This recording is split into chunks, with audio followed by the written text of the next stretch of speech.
What's up, everybody? Welcome to the 29th episode of Chillporeal, the first of 2024. And, well, with me, I can only think of no other person who is awesome. Dreadroberts, what's up? What is up? What's going on, Brian and chat? Nice to see everybody, and I am so glad to be here to do Chillporeal. First time. I know. I can't wait to have a conversation. So did I get the tone right? Did I get the awesome or how's it go? Awesome. How's it go? Awesome. Nice little singy tune there. Yeah. Okay. That's basically the text I was trying to convey. Hey, that was cool. Awesome. I liked that little type text you did with Dreadroberts. That was so cool. I tried.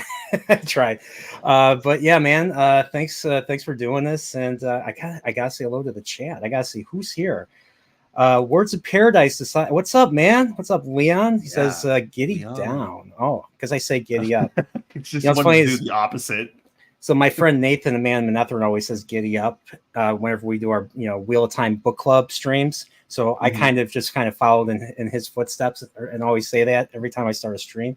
It's fun, it's a rush to like, oh, we're gonna do something. What am I gonna say? What am I gonna do? Because I don't plan these streams. Like I plan some very basic talking points of what I think we should talk about, but I let the conversation go wherever it goes. So it's Leon, what's up? And then we got Mike Pacific 414. Thank you for being here, future guest. You definitely get a DM from me soon. Whisker Fisherman TV, what's going on, sir? Thank you for being here. You are awesome. Angry Canadian, eat some lunch and play some games while I listen. Yeah, he's 15. Yeah. He's like 15 billion hours ahead of us. So it's already Friday for him, and it's lunchtime for him. So, and then we got someone named Dreadroberts. Nice. Wow, who's that? I don't know why he's here. I hear he's toxic and everything. Oh wait, that's you. Toxic. Oh wait, that's you. Wow. That's you, Kyle. That's you. So Kyle, Dreadroberts, isn't that from a movie? Isn't that from a famous movie that I think 99.9999% of people like or adore from the 80s? Yeah.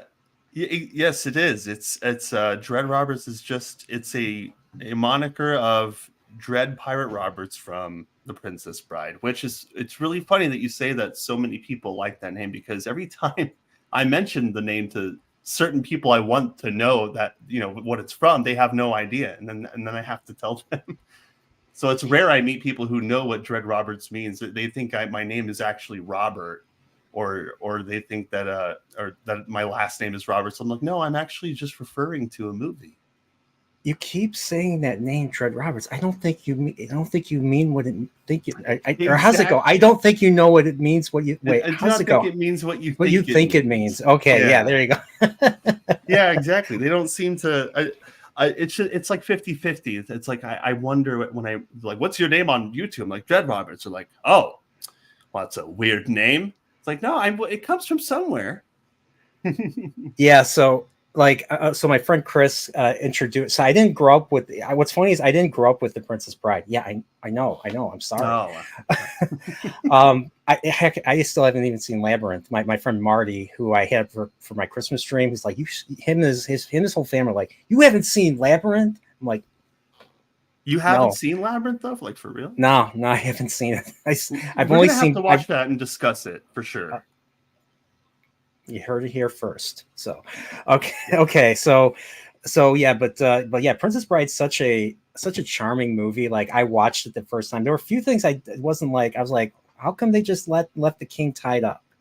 And then I watched it not too long ago. I watched it with my buddy Pips and Trip from the White Cloak server, and they were having a little bit of a argument, like what was better, Willow or Princess Bride. We watched both of them.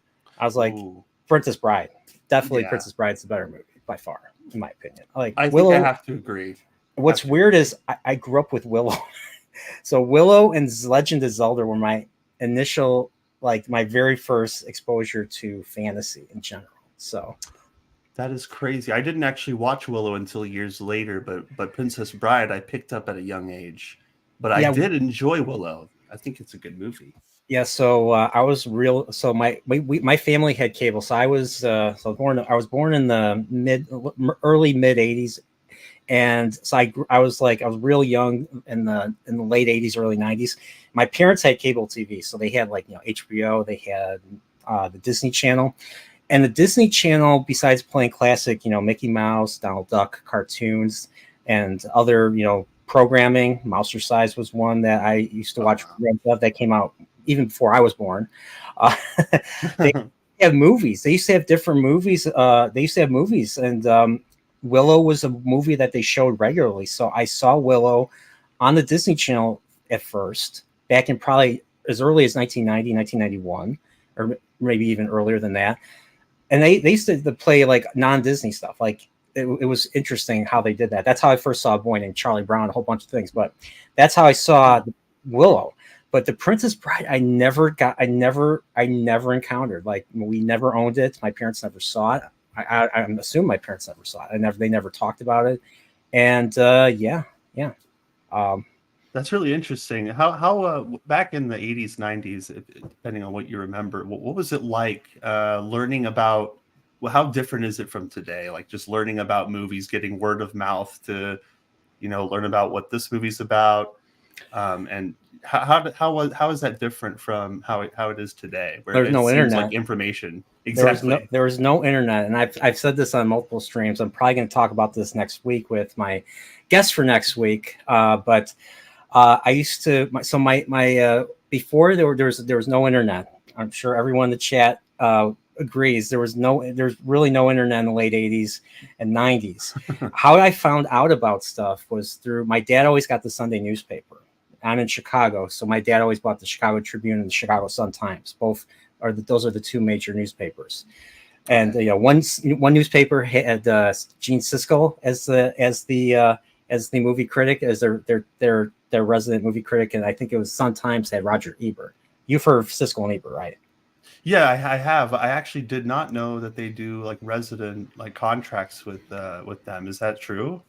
Yeah, they were based in Chicago, and they every time a new movie came out, you saw a Roger in the Sun-Times. You saw a Roger Ebert review. So that's and so like the TV. So every newspaper came with a TV guide. So the Sun-Times came with the TV preview. It's a little magazine about this big. And then you had a normal size TV guide in the Tribune. It was called TV Week. The TV Week was the one I read because it was bigger. I didn't have to stick my eyes right next to the page to see it, even though I have 20/20 vision. But they used to have I used to be able to see what movies were on, and they used to have in the back the cable movies. And I learned about a whole bunch of different movies just by reading about all these different movies in the back. And and how they were rated, and that's how I found out about movies. And then sometimes, if they were old enough, I'd ask my dad about them. Because he used to collect movies and store them. He's collect them on VHS and stored them. He literally stored them in a big bin in the basement, not space. What am I saying? And so when I was old enough, I went through his movies to see if there was anything I was interested in. So that's how I found like a few horror movies. Like I found the movie Carrie from 1976. I found the original Halloween, and this is like 1979 videotape, so it's old, and the quality is just not there, and the lighting is abysmal. But it's it's Halloween, so that goes to be expected. but yeah, I found out about movies through that. So, but The Princess Bride was something I just never came across. Oh, that is so interesting because I think I went through something similar. Where with I was really poor growing up watching movies, and so my mom would have videotapes of movies. It was VCR, and DVD was just starting to become a thing. But my grandparents had videotapes in little plastic bins, and but when I was living with my mom, which was for most of the time, there like the movies would be very sparse, and I would learn about other movies through, of course, the previews at the beginning of the videotapes. And I'd be like, well, when did this movie come out? And it's so much different than it is today, where you can just kind of, if you want to figure out what a movie is, what it's about, you just look it up. And you have that same voice. You always have that same movie trailer voice. The movie trailer voice. You like so I think Yeah. Jim. I don't know if you know who Jim Cummings is. He's a famous voice actor that did a lot of Disney stuff. But he has that very grovelly, raspy voice. Like for those who remember, all of them, right? I think so. I don't know if he did all of them. Maybe I might be someone else. I don't remember. But like I have. So one thing that used to first live action VHS I ever owned was the original Star Wars trilogy. And now it's been reissued several times on VHS. I mean, you have the CBS Fox video, and then you have the 20th Century Fox video that was issued, I think, in the mid 90s. And so cool. the mall that's right by where I live had a Suncoast Video. And Suncoast Video was a place where you could go and buy movies. You can buy VHSs, or you could buy VHSs. This was mid 90s. It was like 1995, 1996. I was 11, so I was getting to that age. So growing up, my family would go for a weekly. If I was lucky, we'd go for a weekly. Weekly visit to the video store, and we would rent something. I was able to rent, one thing. I don't know if you grew up with that. I know you're a little younger than me, but I think you did. I think you did. With what, malls? Oh no, like just going to a video rental store and renting a movie. Go with your parents. Blockbuster was a big thing. Okay, yeah. So here's the thing about Blockbuster. So my folks were struggling financially back then, and Blockbuster required you to have a credit card to have an account. So that's why my folks, we never went to Blockbuster. We went to independent places that didn't require a credit card. So yeah. So there were movies that weren't at this video store that I couldn't rent. Like there were some movies I couldn't see. There were some games that weren't available. So I just had to deal with deal with what was available at the place. So I mean, I was able to, like when I was a kid, I used to rent animated stuff all the time. I rented a few anime, and I didn't even know what anime was. There's one anime called Unico about little baby unicorn running away from the gods and all that. Yeah. I rented that, and I barely remembered it, but then I saw it again. It's funny is things I barely remember seeing that I know I saw, and then years later, like finding out what they are. Has that ever happened to you, where you're like, I've seen something, but you didn't know what it was when you were younger, and then you try to find out what that was from that deep back in your memory. Happened. Like, has that happened to you? I mean, I have discovered so many things that I didn't even know from early childhood. It's weird. It's but it's a satisfying thing. Yeah, I felt that way too, and it was funny that you mentioned Blockbuster, because when I was a kid, we had this little local Blockbuster in the early 2000s that I would compete with this other guy at school over, because we both wanted to play Jet Set Radio Future on our Xboxes, and it was one of the games that they had at Blockbuster. But every time I'd go and try to pick it up, because I couldn't own it because it cost too much, so I'd try to rent it for a few bucks for like a weekend or something. And he would always come in before I would come in and get the game. Then he would brag about it to me at school. And we were both really good at Jet Set Radio Future, where you play as the skaters, and it's all cell shaded. Very fun game. But you'd be on rollerblades doing obstacle courses and just like grinding on rails. But that was my Blockbuster experience. I would rent games all the time, rent movies, and I'd always be in competition with other people in my town who wanted the same things. Oh, really? That's interesting. That's interesting.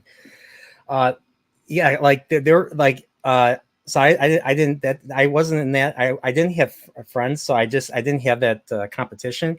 But there were times where I run like a Super Nintendo game, and we would all be bragging. Like I'd be bragging about the Super Nintendo. Everyone would be like, "No, Sega's better." And then they would cite a TV commercial, and then they would do the Sega does what Nintendo don't, and I'm just like, Nintendo.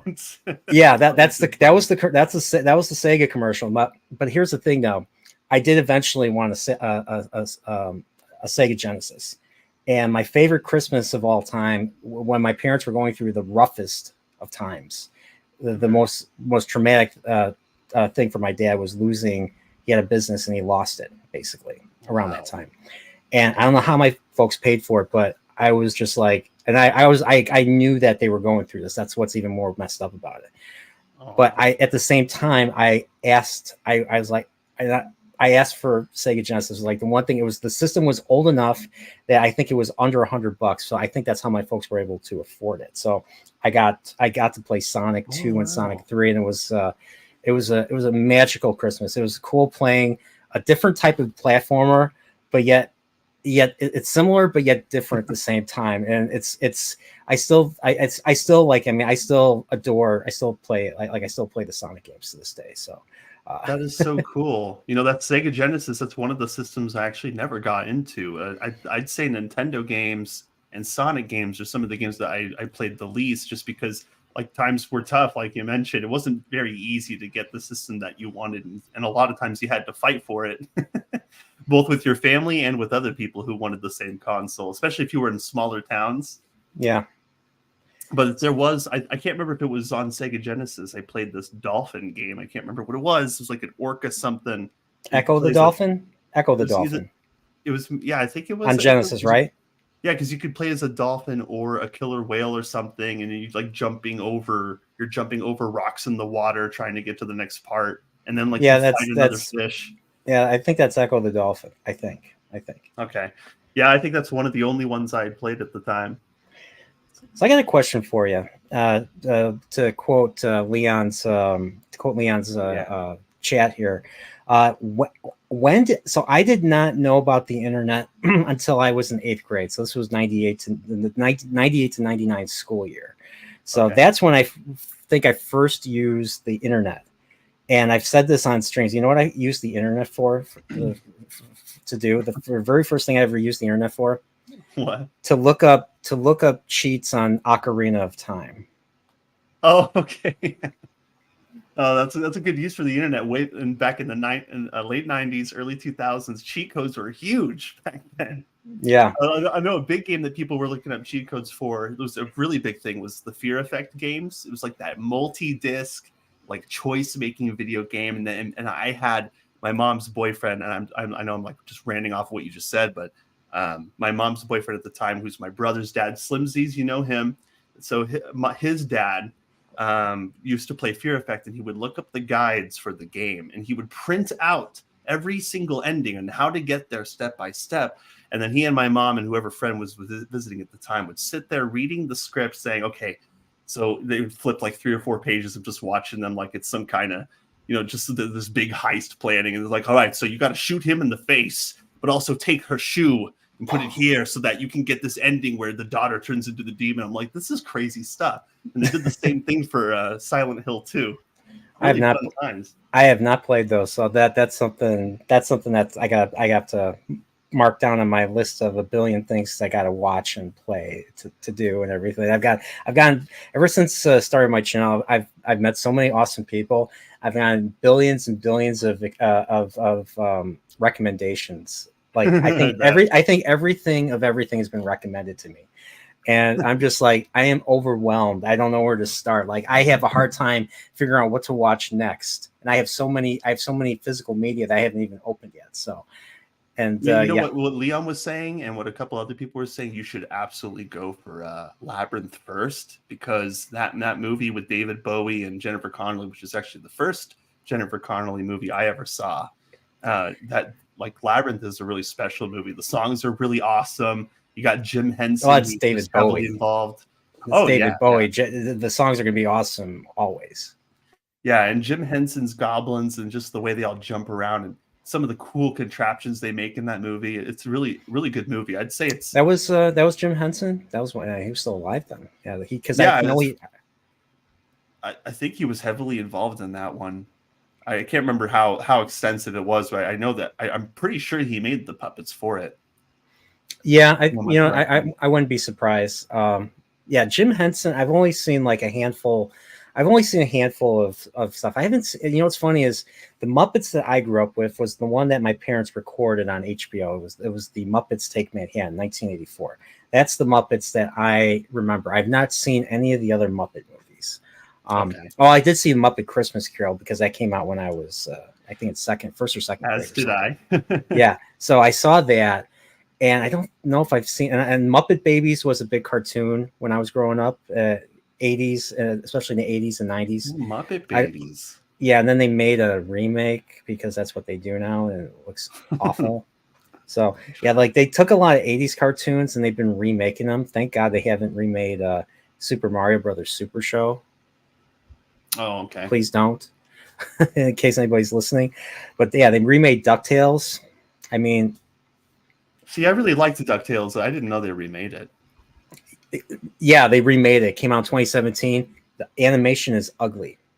Is it really? And they decided to give Huey, Dewey, and Louie instead of they had the same voice actress that played all three of them, and still managed to make them sound like they're kids and all that.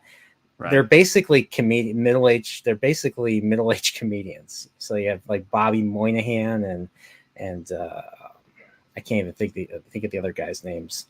But yeah, three comedians. How's the quality of the writing of the show if you had to strike out the animation? I mean, it's basically it's like an arc basically. So the big mystery is whatever happened to Della Duck. And if you don't know who Della Duck is, that's Huey, Dewey, and Louie's mother, Donald's sister. Okay. I never knew who they always call him Uncle Donald. I never knew who their parents, Huey, Dewey, and Louie's parents were. So, but apparently, so it happened to be Donald's sister, which I didn't even know he had. Yeah, and apparently Della Duck that was the big mystery. So they did the mystery box thing in DuckTales, and they decided to they made weird choices, like Mrs. Beakley, the elderly grandmother of Webigail. Like instead of being like the grandmotherly role and all that, with she's older, she's a little little. The double chin and all that. Yeah. Nothing, just elderly. They make her like a buff, masculine thing, and I don't know why they did that. So this was 2017. So I mean, make her super strong. Certain things were certain decisions were being made that for reasons, and then I think Webigail has a friend who. Had colored hair or something like that, and then Magica was a shadow, and it was a bunch of weird stuff. And I liked Uncle Scrooge though, because they actually hired a Scotsman. They hired David Tennant, and they in the original show he was wearing the blue outfit, the blue kilt. In the in this show, they decided to honor the Uncle Scrooge comics, the source material, and in that he wore a red kilt. Oh, so I mean, they comparing the two. What do you think of the new one compared to the old one?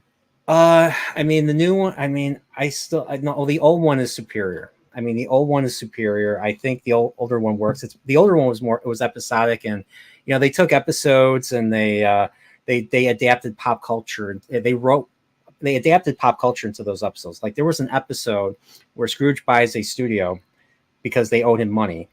And the kids were fans of the TV show that the studio made, and let's just say the show was called Captain Courage of the Cosmos. So it was obviously making fun of science. It was basically talking about like science fiction, Star Trek, and Star Wars and Flash Gordon and all that stuff. So yeah, like literally like the captain, the star of that show was acting like William Shatner. Like, and I'm rewatching the episode like a few weeks ago, and I was laughing my ass off. Just like I did, because I never realized the pop culture reference. Like even like The Simpsons does it, but DuckTales did it. DuckTales, Muppet Babies, all those shows back then, those kids shows, basically adapted and honored, movies and pop culture that was the thing at the time.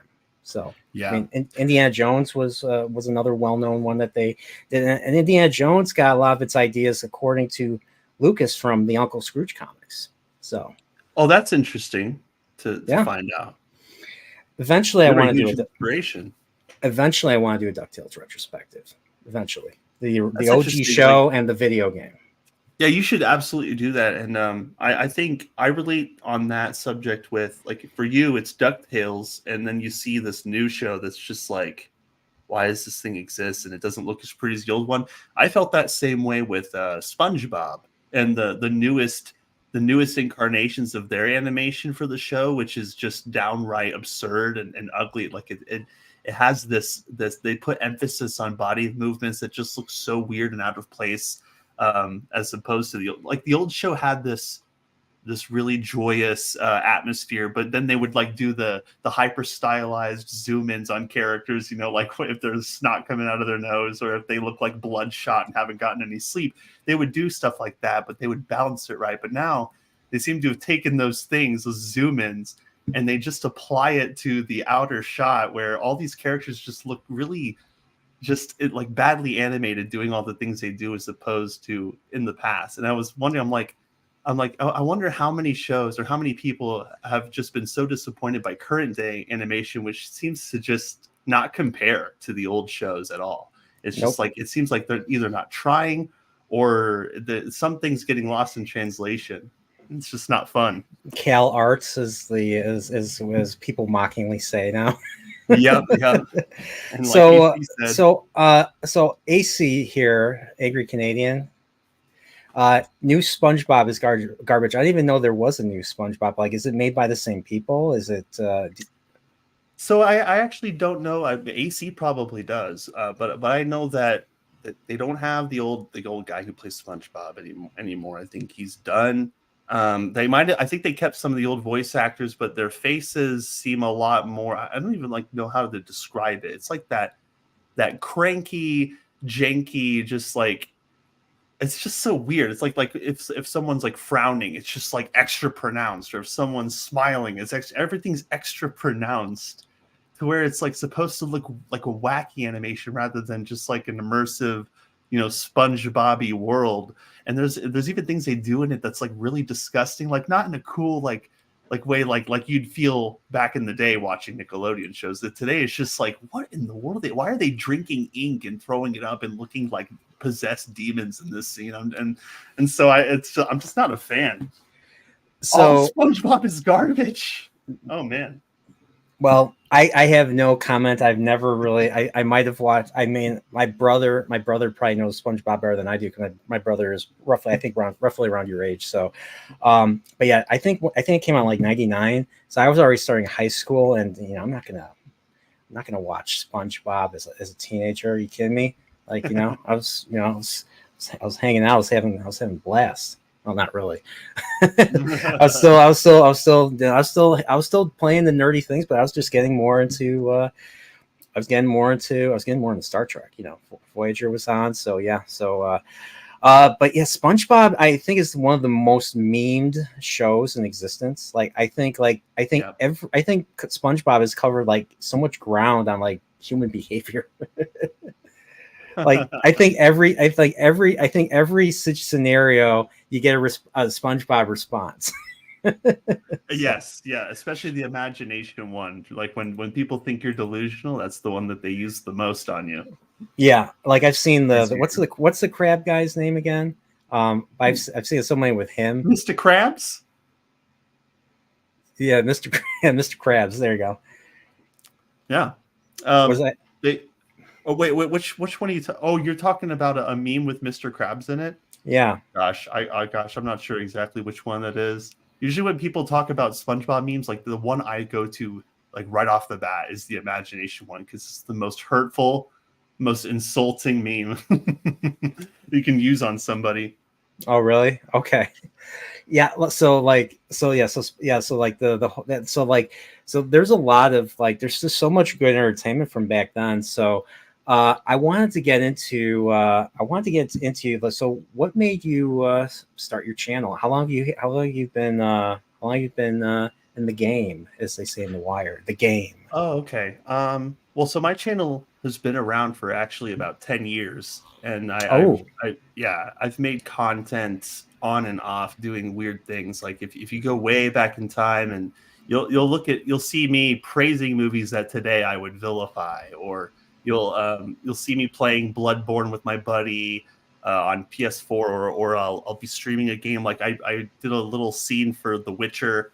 I record a little gameplay from The Witcher, and I've just done a lot of on and off weird stuff, like with camera work. I was doing cinematography for a while, but I didn't really know what I wanted to do on my channel. And then I think after I started just watching more and more movies after 2015, 16, I just started to get tired of movies just not being very good. And it just seemed like there was this message that was being pushed. And I think after watching some news channels, from YouTubers that we watch and talk about today, I think I started to get a little bit inspired, and a little bit of that inspiration to do news specifically comes from me. I'm actually working on my journalism degree right now because I'm trying to get a degree in journalism, and I felt that the best way to practice that would be to do news and just get good at like gathering sources and reporting as legitimately as I can, although I have gotten it wrong sometimes. But that's been something that it all just kind of accumulated into me doing that with entertainment. I love movies. Oh, I love the news reporting, and I can do that quick. And I kind of hate what's going on with Star Wars and Marvel right now. So let's start talking about that.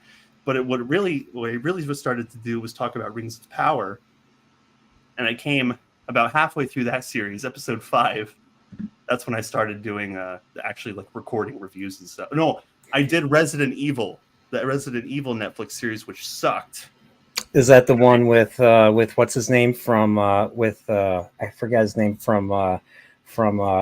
was in The Wire, but he was also in the John Wick movies. I forget the actor's name. Wesker. Yes, the one who recently died, right? I forgot his name too off the. But yeah, that was one of the things. I watched Resident Evil. I'm just like, dude, this is just so awful. And I reviewed it, and it got no views, but I have no regrets. Lance Reddick, that's his name. Lance Reddick. Yeah.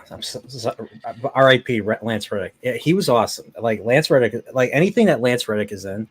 Well, maybe with the exception, I haven't watched Resident Evil, so I can't comment. Even he couldn't save Resident Evil, is what you're saying.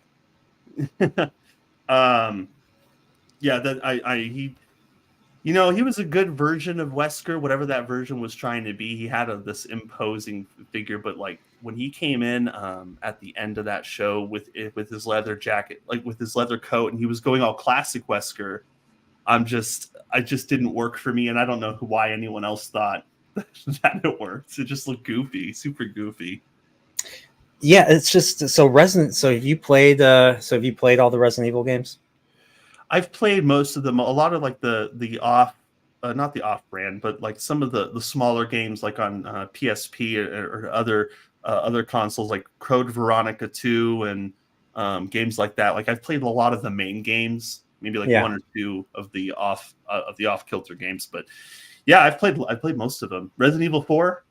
That's probably the one I played the absolute most out of all. I've played that thing on like 3 different consoles. It was my thing.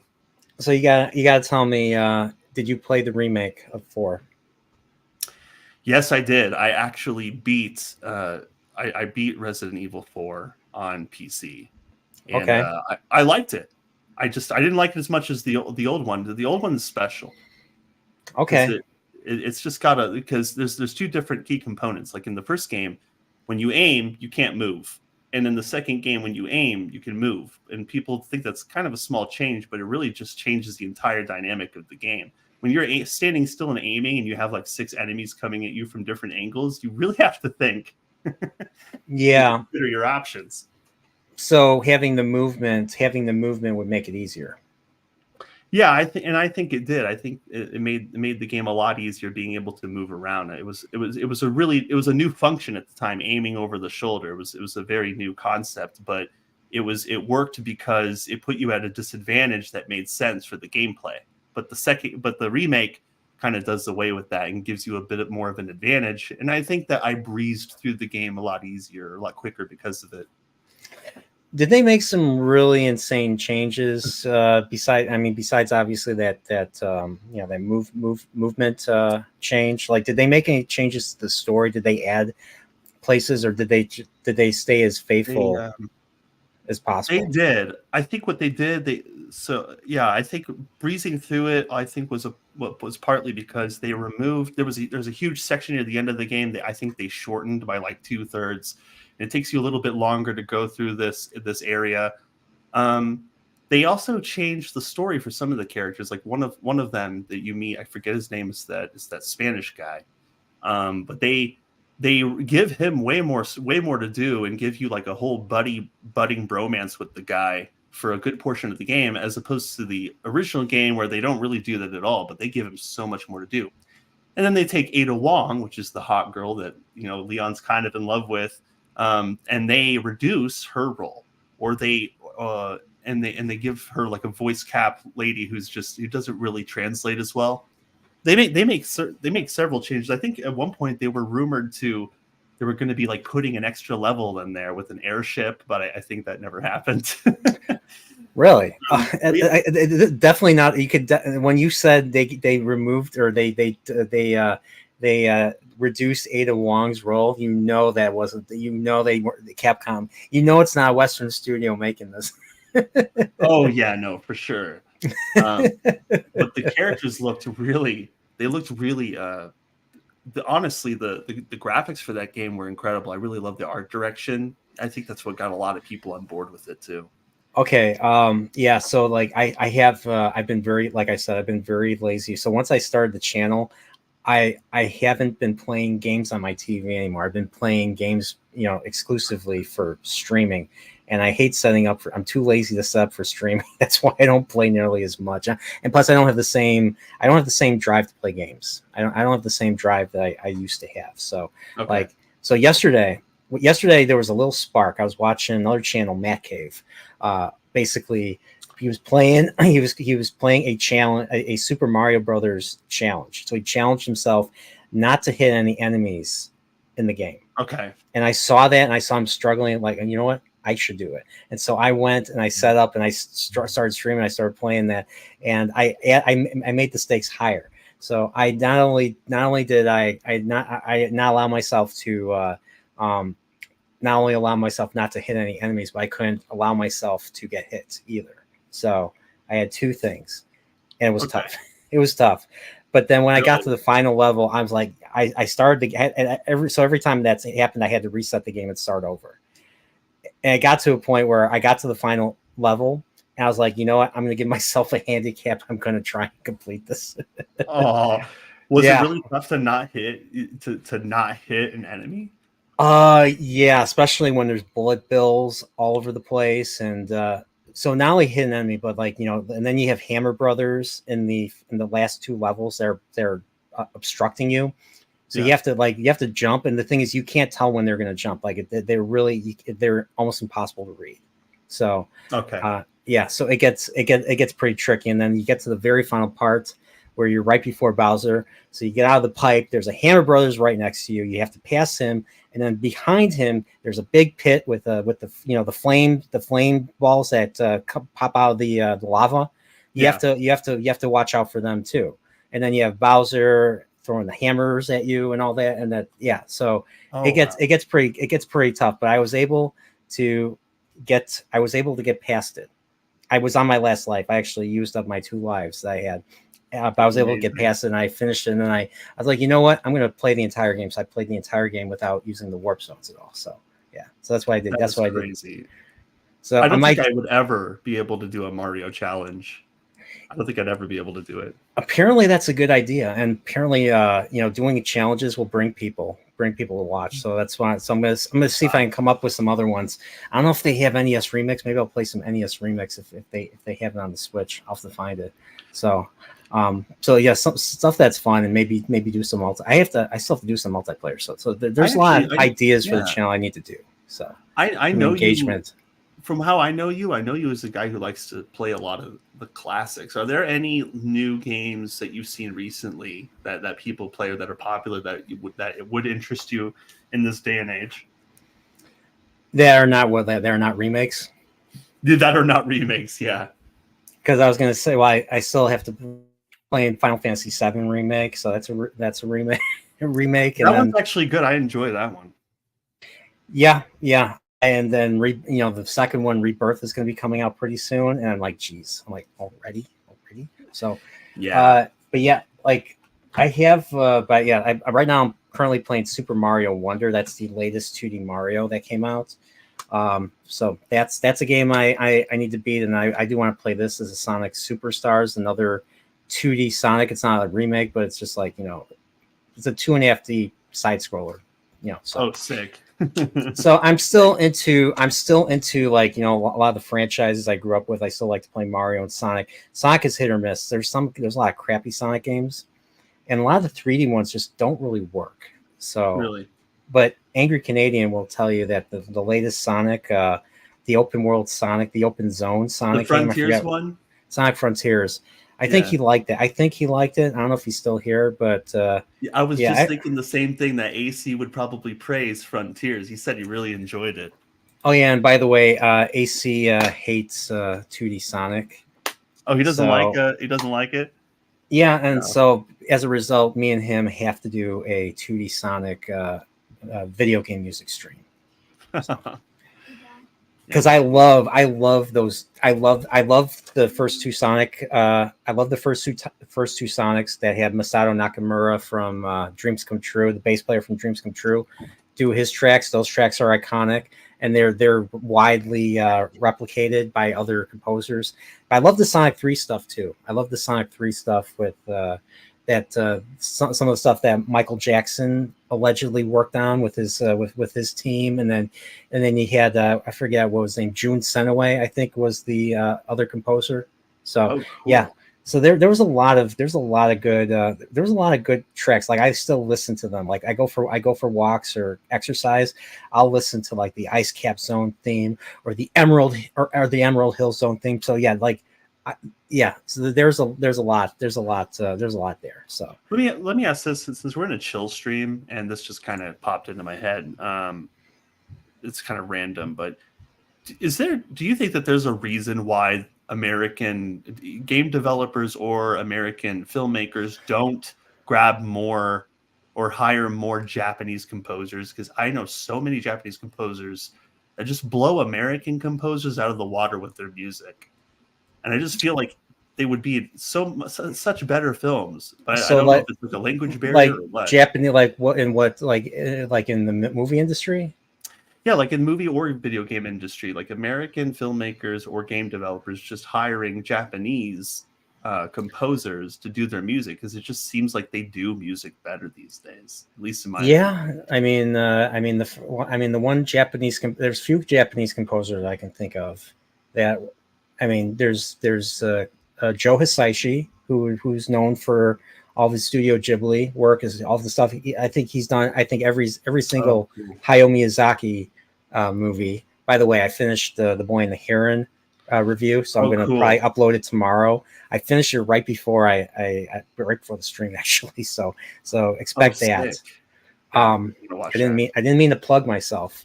Everybody, you know why I have Dreadroberts here? I have Dreadroberts here for clout.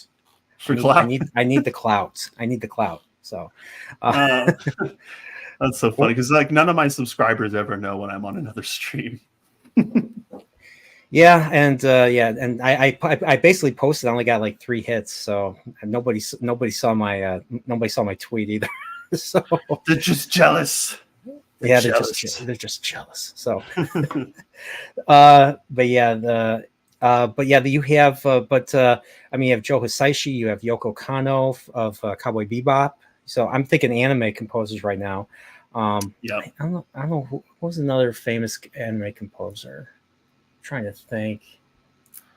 All I can think of is the new Godzilla movie composer. It's Godzilla. I don't know who did the. I can't remember. It was like Naoki Sato or something. I can't remember what his full name, but So But I yeah, just noticed that they don't hire like that. I just like I wish that they would do that more because I don't really care for American composers. It seems that they're going a lot more technical and leaving orchestra behind, and but it seems like Japan has no problem doubling down on symphony and orchestra type music for their movies and games. I just wish I'd see more of that. It just seems like yeah. it just works better. I mean, movies don't want great. I mean, Whisker Fisherman says it perfectly. Movies don't want great composers; they just want background noise. Yeah, and you hear the same Mm. freaking background noise. All trailers sound exactly the same. Like they have Mhm. all those same, like you hear all Yeah. those, all those same beats, all those same cues, and all that. I'm just sick of it. Just sick of Yeah. it. Compose some music, make it unique. You know, and don't and I don't know how you feel about movie trailers. I don't know. I don't get a lot of traction with reacting to stuff. Like me and Steve, Prophet of the Dragon, we reacted to the latest Beverly Hills Cop um, that they announced for Netflix. Hmm. Didn't take off. Very few of my trailer reactions have taken off. The only one that took off was Picard season 3, and I got a lot of crap for being a little critical of Yeah, the because you're trailer. not much of a fan, right, of that. We'll get to that because I think Yeah. that's how you and I first initially interacted. We'll get to that. We'll get to that once we work our way up. So, I got to ask you what because you gave so I mean a lot of people have this misconception about people in this part of the internet that do reviews, and usually you usually like to call out bad stuff. Like obviously you have the way the MCU's been going lately, which I haven't been. I have had no interest whatsoever in anything Disney related. So talking about Andor is going to be a very interesting thing for me, and the fact that I even rewatched it just to reassess my initial take on it says something. So, Yeah. which we'll get into later. But like all this, like I know you talk regularly about like like the Loki show. I know you got a lot of pushback for reviewing it. But what, Yeah. like, I got a question. What makes a good show for you? What or a good movie or a good piece of entertainment? A good piece of entertainment, I'd say like the thing that would make it enjoyable for me, or at least make me think that a show is good, is if the show promises to do what it says it's going to do. I'm a guy who pays attention. I don't play excruciating attention, but I pay attention to what the optics of a movie looks like before it comes out and what kind of promises the filmmakers are making when they're pushing it out. Yeah. But so I kind of pay attention to that and apply it to the end product. But I'd say in a general sense, I'd say just the writing has to be good. Just the characters have to be relatable. They, I mean, I guess sometimes they can be stupid, but generally, I want a character who's reasonable, makes sense, isn't undermined by his supporting characters, Yeah. and you have to have an interesting villain that I think that complements the character. But you like, I don't like movies that undermine the main character or like make it seem like this movie's about this person, but then you just put that dude in the back the whole movie and have all these other characters in the way that you don't care about who are taking up most of the screen time. Any example of something of something like that? Um, actually, there is. I think one thing that I think Reacher is a really good example. I think it's a perfect example actually because the first season of Reacher I think is fantastic. You know, you have Ellen Richardson as this huge dude, and like everyone spends the entire show either getting killed by this guy or being extremely intimidated or impressed by this guy. And you know, he kind of encapsulates a really great action hero from the 80s.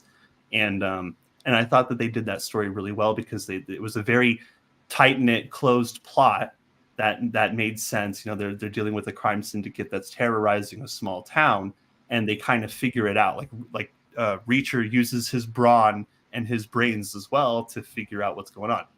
Yeah, but then you have the second season, which I enjoy, but I noticed that it's following this pattern of other shows, and this is something I don't like, where they keep Reacher the same as he was in the first season, but they use him less, and they put all of his old compatriots at front and center for a good chunk of the show. Like I'd say that. So like that one woman that showed up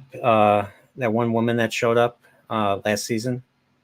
Oh yeah, so Neely, Neely. Yeah, And she's actually not a bad character. I find her to be great, and she works well with Reacher as a character. She has her own set of skills. But yeah, then in the second season, it seems that, of course, they're doing what they always do and putting her at the forefront.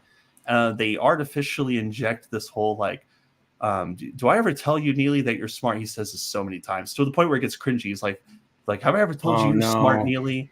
And then she's like, not nearly enough. And they repeat this line over and over throughout the series. And it feels like an artificial lifting up of the supporting characters. He now it's not like it's kind of okay that it's happening, because in the first season they allude to this group that he was in, the special investigators that he was with. But in this show, there's like 3 or 4 of them. They all have Jack Reacher's skills. They're all as smart as he is, as strong as he is. They're great with guns and everything. And you don't really need him anymore. He's in the background. And it's just like, I'm not watching this for all of these other characters that are doing things as good or better as he is. I'm here for Jack Reacher. That's why I'm watching the show. So I think that's a good example of them kind of just flipping. I don't like when shows do that. I think it's good sometimes, but in this day and age, and let me know, by the way, at the end of my rants if I have not answered your question. But I think that's one of the things that I don't like about series or movies, when it just seems like they're doing everything they possibly can to make the main character not as palatable as everyone else on purpose. All right, because I did watch season 1. I was surprised. I was pleasantly surprised by Reacher. There were stakes, there was weight, and yeah, like you said, there was the great villains. Like these villains were like freaking Ramsay Bolton from Game of Thrones. Like they were murdering people. They were murdering people in their homes, and they were getting away with it. I'm like, when is Jack going to dispatch these guys? And then he finally does at the end of the season. I'm like, yes. And you get that feeling of payoff. It just when bad guys are bad. I mean, there's many ways to create like emotional stakes or to create stakes in general. And Reacher, I believe, did it pretty well. And then they built and developed that character. He's extremely competent in what he does, and he wasn't an idiot. And then people didn't make him look like an idiot. Right. In fact, they were scared of him. Yeah. Or even made jokes about his strength, because they know, like, they would make jokes about how they know they can't do anything to this guy. Yeah, exactly. So I haven't watched season 2 yet, but I know, like, some channels that I trust, like Pops, has said season 2 is probably one of the best things on right now. So it's interesting hearing your take.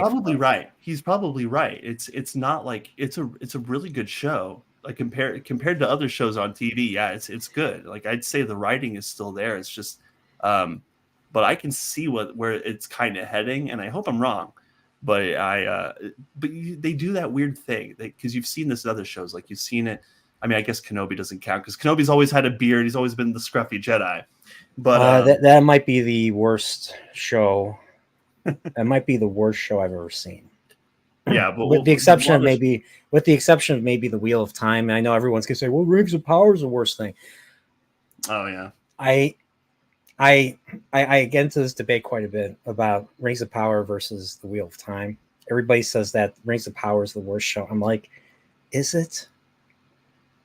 And I mean, like, the Wheel of Time is maybe even worse than Rings of Power in butchering the lore. Not even butchering, completely disregarding it. Like there are important points. There are action moments in the books. There's points of high stakes that they don't even try to do. Like the end of season 2, the main character is becoming more and more powerful. He's becoming the Dragon Reborn. He's supposed to be able to do things that no other magic user in the Wheel of Time world can do, other than the ancient Forsaken, who have been sealed up. They're these evil ancient, magic users, humans that are magic users that worship and have given their souls to the Dark One, basically the kind of the Sauron version of this world, kind of, but just it's more like the dark one's more like the idea of evil. So it's not something. Okay. Well, we'll eventually get into it, but yeah. So these guys are terrifying. These guys are like like uber powerful people that no one can engage with. No magic user can engage. And there's other stakes like men. So men and women channel their magic differently from different parts of the source. And whenever men do it, they are guaranteed to go insane eventually. Okay. And so that's part of the stakes that's going on with the main character, because like a lot of times they're born like this. They can't not control. They sometimes they can't control what they can do. And sometimes like there's people that they call them Aes Sedai in the show. The magic users, the female magic users are called Aes Sedai. And they usually take men away, and they do something called gentling them, which is basically snip. Yep. Which is basically snip their connection to the source, to the magic. And that's very equivalent to like snip. And it's irreversible, and it makes people want to commit suicide, like because they have no or like losing a testicle or something. It's just exactly you lose something big. So that's the stakes with this, and the show just doesn't do it. Like there's many moments that was lost. Like there's a point at the end of the second book where there's this big duel between the big bad and our character Rand, and it happens in the view of everybody, and it happens in midair because these guys are uber powerful. Everybody witnesses it, and even in the books, their pictures are drawn of it. And it's a very important moment because it's a moment where everybody realizes that he is the man of prophecy has come to pass and everything. Okay. And he's come to save the world from evil. So, and that was a shot I would have loved to have seen. And is that something that was supposed to happen in the current show? It should have happened because it's in the book, but what they did was they just had them fight on top of a tower. So not in midair, they just had him and a whole bunch of other people fight on top of a tower, and yet people somehow can see them, even though there's nothing supernatural about that. So there was something supernatural about what happened in the books that is up to the reader's imagination on why it happened the way it did, but it did. So I'm sure readers are going to be. I'm sure some of the white cloaks are going to be like, "No, Brian, you're getting this all wrong." Whatever. But it was a very important point, and I had it visualized, like an Orthodox icon, like something very an image that had extreme weight to it. I don't know if you ever seen an Orthodox icon, like people they have the halo, like like Jesus has the halo with the cross in it. And it's a very, very holy image. That's what I was thinking with the pictures that people have made of that duel in the second book, and that's what I was hoping to see in this show. But then again, I've only watched like based on you asked Prophet of the Dragon, like no, they're not going to do that. If anything that you think that they should do, that you think that they should do, put in, they won't. And that's so they basically did everything opposite of what Dan and Dave did with Game of Thrones. Because Dan and Dave did put every major action, every major important moment from those books, from the 5 books, because the books aren't complete still, but they still put stuff in. I mean, there were certain things that they didn't put in, but there were a lot of things that they did put in.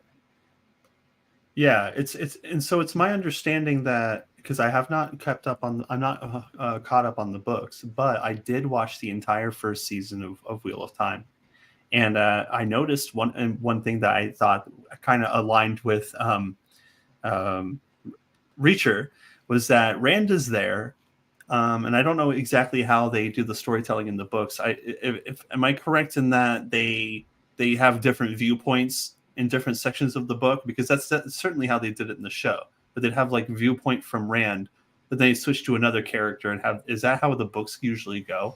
Yeah, I mean, they usually like chapters are grouped in clusters, at least in the last couple of books I've read, with certain characters. So a chapter will be just like just some character development, doesn't really lead to much, and then the big moment or the big impactful moment will be in the final chapter of that cluster. and then it will go to another point of view. So for instance, the fourth book, The Shadow Rising, it was pretty much, it's our characters were all together, but then they split up into three different stories. So there's the there was the parents' story where they go back to they go back home. So that's one story. Then there was a story where the girls go to a city called Tanchico, to find this magical, these evil Black Aja and all that. And then the third storyline was Rand going to east to the Aiel Waste, where the Aiel are and where people usually go in and they never come back and all that, because they get killed because you're trespassing and all that. And those are the three. Yeah. So and each story was grouped by whoever the main viewpoint was. But sometimes when there was more than one viewpoint, sometimes Robert Jordan would split the chapters from different viewpoints. So like you might have a chapter starting with Rand, but then maybe the second half or maybe the last couple of pages, it'll be Matt or Egwene or something like that. So, and that generally happens. Sometimes you get two different points of view in the same scenario. So, I mean, those are the times where it gets really interesting. Yeah, that's something I noticed in the show, because you have Rand, and he's the main character, and the show goes out of its way to help you understand in the first episode that he is the main character, and yet throughout the series he's like barely there, or he's just always in the background, and you're seeing all these. I'm understanding that Rand's the main character. Like, why is nothing revolving around Rand? Why does he just seem like he's tagging along with this group who are given all the important objectives, and then even in the final conflict in the last episode, where he's communicating with the Dark One in whatever kind of dreamlike state he's in, and even the final conflict doesn't even just seem to be about him. He seems to make it about Gwen, I think, his girlfriend. Gwen. Okay. Yeah, and it seems to be about her and what she wants, and I'm like, I know now, I have not read the books, but I highly doubt that this is how it's supposed to be. No, have you read the first book? I have not. I read some of Eye of the World. My aunt gave it to me, which I think I told you, but I forget. Okay, so at the end of the first book, and I'll try not to spoil it, but none of that stuff in the show happens. Like that battle with the girls and all that. Rand did that. And all the characters. So when how Moraine took Rand into the Blight and all that. Yes. Well, everybody went into the Blight. They were all in Feldara, the city, right by the Gap, not that close to the Gap. Like they literally they put the place right by the Gap. I mean, on the map it looks like that, but not in reality. There's still several miles to get to the Gap. Okay. So that was dumb. But the entire party went into the Blight to look for the Eye of the World, and we meet another species of a character. There's this giant green man guy. He's like a Jolly Green Giant type of character, ancient and all that, and he's been guarding this thing for thousands of years. And then all of a sudden, these two wizards of extreme caliber and power show up and start start screwing things up. and like they're kicking everybody's ass. And you're just like, whoa, how are they going to get out of this? No one's a match for him. Even the main character, even the main female magic user, Moraine, is no match for them and all that. And it's just like, it's just like, what are they going to do? And then Rand starts manifesting his abilities, and then things just happen out of his control, and he doesn't understand. We start seeing things from that point of view. He's like, what am I doing there? How did I get here? He's like in a daze. And then he's all of a sudden in the battle, and he dispatches everybody, and then he takes on the big bad, finds a way to get in there. He doesn't know how he's doing it, but he's doing it. Okay. And then that's how the book is. That's how the book is. And that would have been a way better epic. That would have been a very epic end to the first season.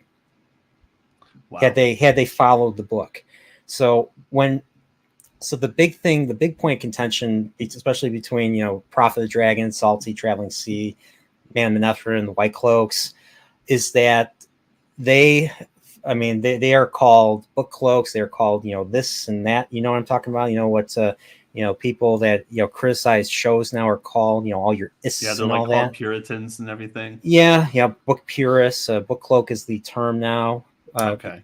So, I'm just curious, like, if there's something you really loved, like if they made a crap adaptation, like that completely disregarded what made, disregarded what made it good in the first place. Like, how would you feel? Like, especially when there's people that just don't seem to care. And that's one thing Prophet says quite a bit is like, how are these people Wheel of Time fans? Like, there's book readers that are supporting these insane changes, these infuriatingly insane changes to the show that just they're just completely inferior. Yeah. They cut his hair too, right? In the second season, which I assume is not supposed to be a thing. Like, he's supposed to have the curly, fiery Because he was hair. he was in like another movie or something. I think it was because he was in, like, was it Gran Turismo or something?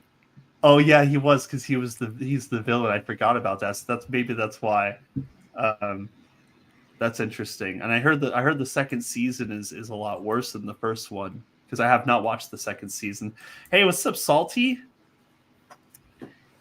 Yeah, talking about Wheel of Time, it's I watched that show. Even not reading the buzz, I could tell that just something is not right. Even the cultures, it seems like they're like melting all these cultures together rather than having a consistent culture throughout the kingdom. And I'm not sure exactly how different the cultures are in the books, or like how everyone differentiates, but it just seemed like they didn't really have a consistency in the way that the characters and their armors and their cultures are designed.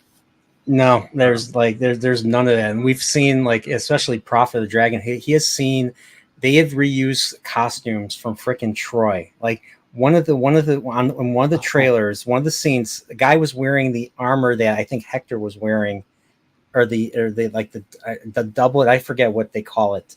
That was they wore something from Troy, and we were looking at what was in Troy versus that, and we're like, oh my god, it's Salty. I think still has the picture. I'd have to find it, but like they've copied things, like or they've reused things from other productions. Okay.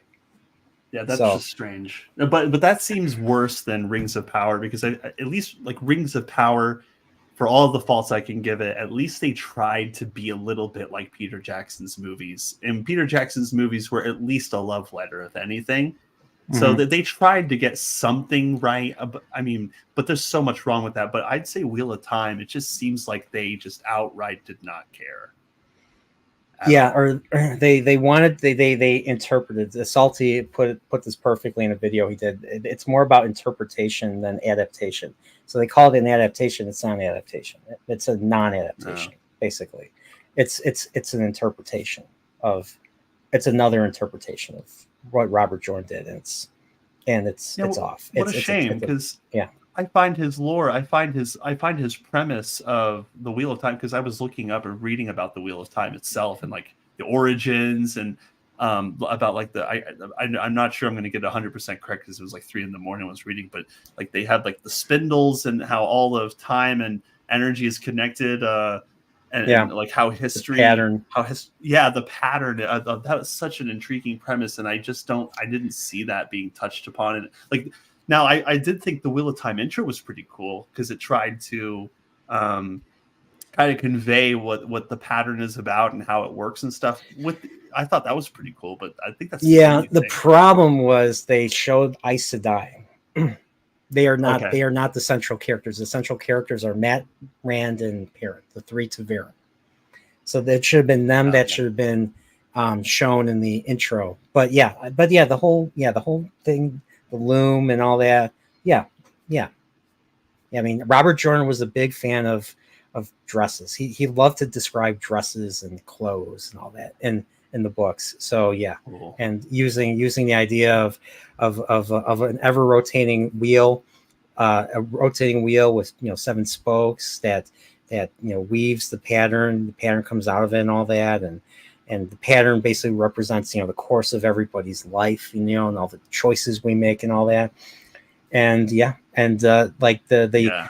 so the reasons, and he writes into to kind of explain why the characters have plot armor, and that's something that I am currently very critical of right now in my reads, is that there's a lot of plot armor, and and in the universe there's a reason for that. It's because our three central characters are called Varen, and it's not something that they are born with. It's something that just kind of happens. Like they kind of put pressure on the pattern and to weave itself around them, so they're basically driving the events of history. They're driving change That is in the really world. cool. So do you think they'll do that in the show, or if they're even no, capable? I mean, no, I don't think so. I mean, no, Because that sounds like such a cool thing, man. Yeah. So there's so even though I'm critical of it, I know everybody disagrees with me, because all the experts, all the guys, all my friends are big Wheel of Time fans, and they heard my gripes, and they're just like they gave some good explanations on why the series is worth continuing. So, and unlike people that love everything, I'm willing to listen.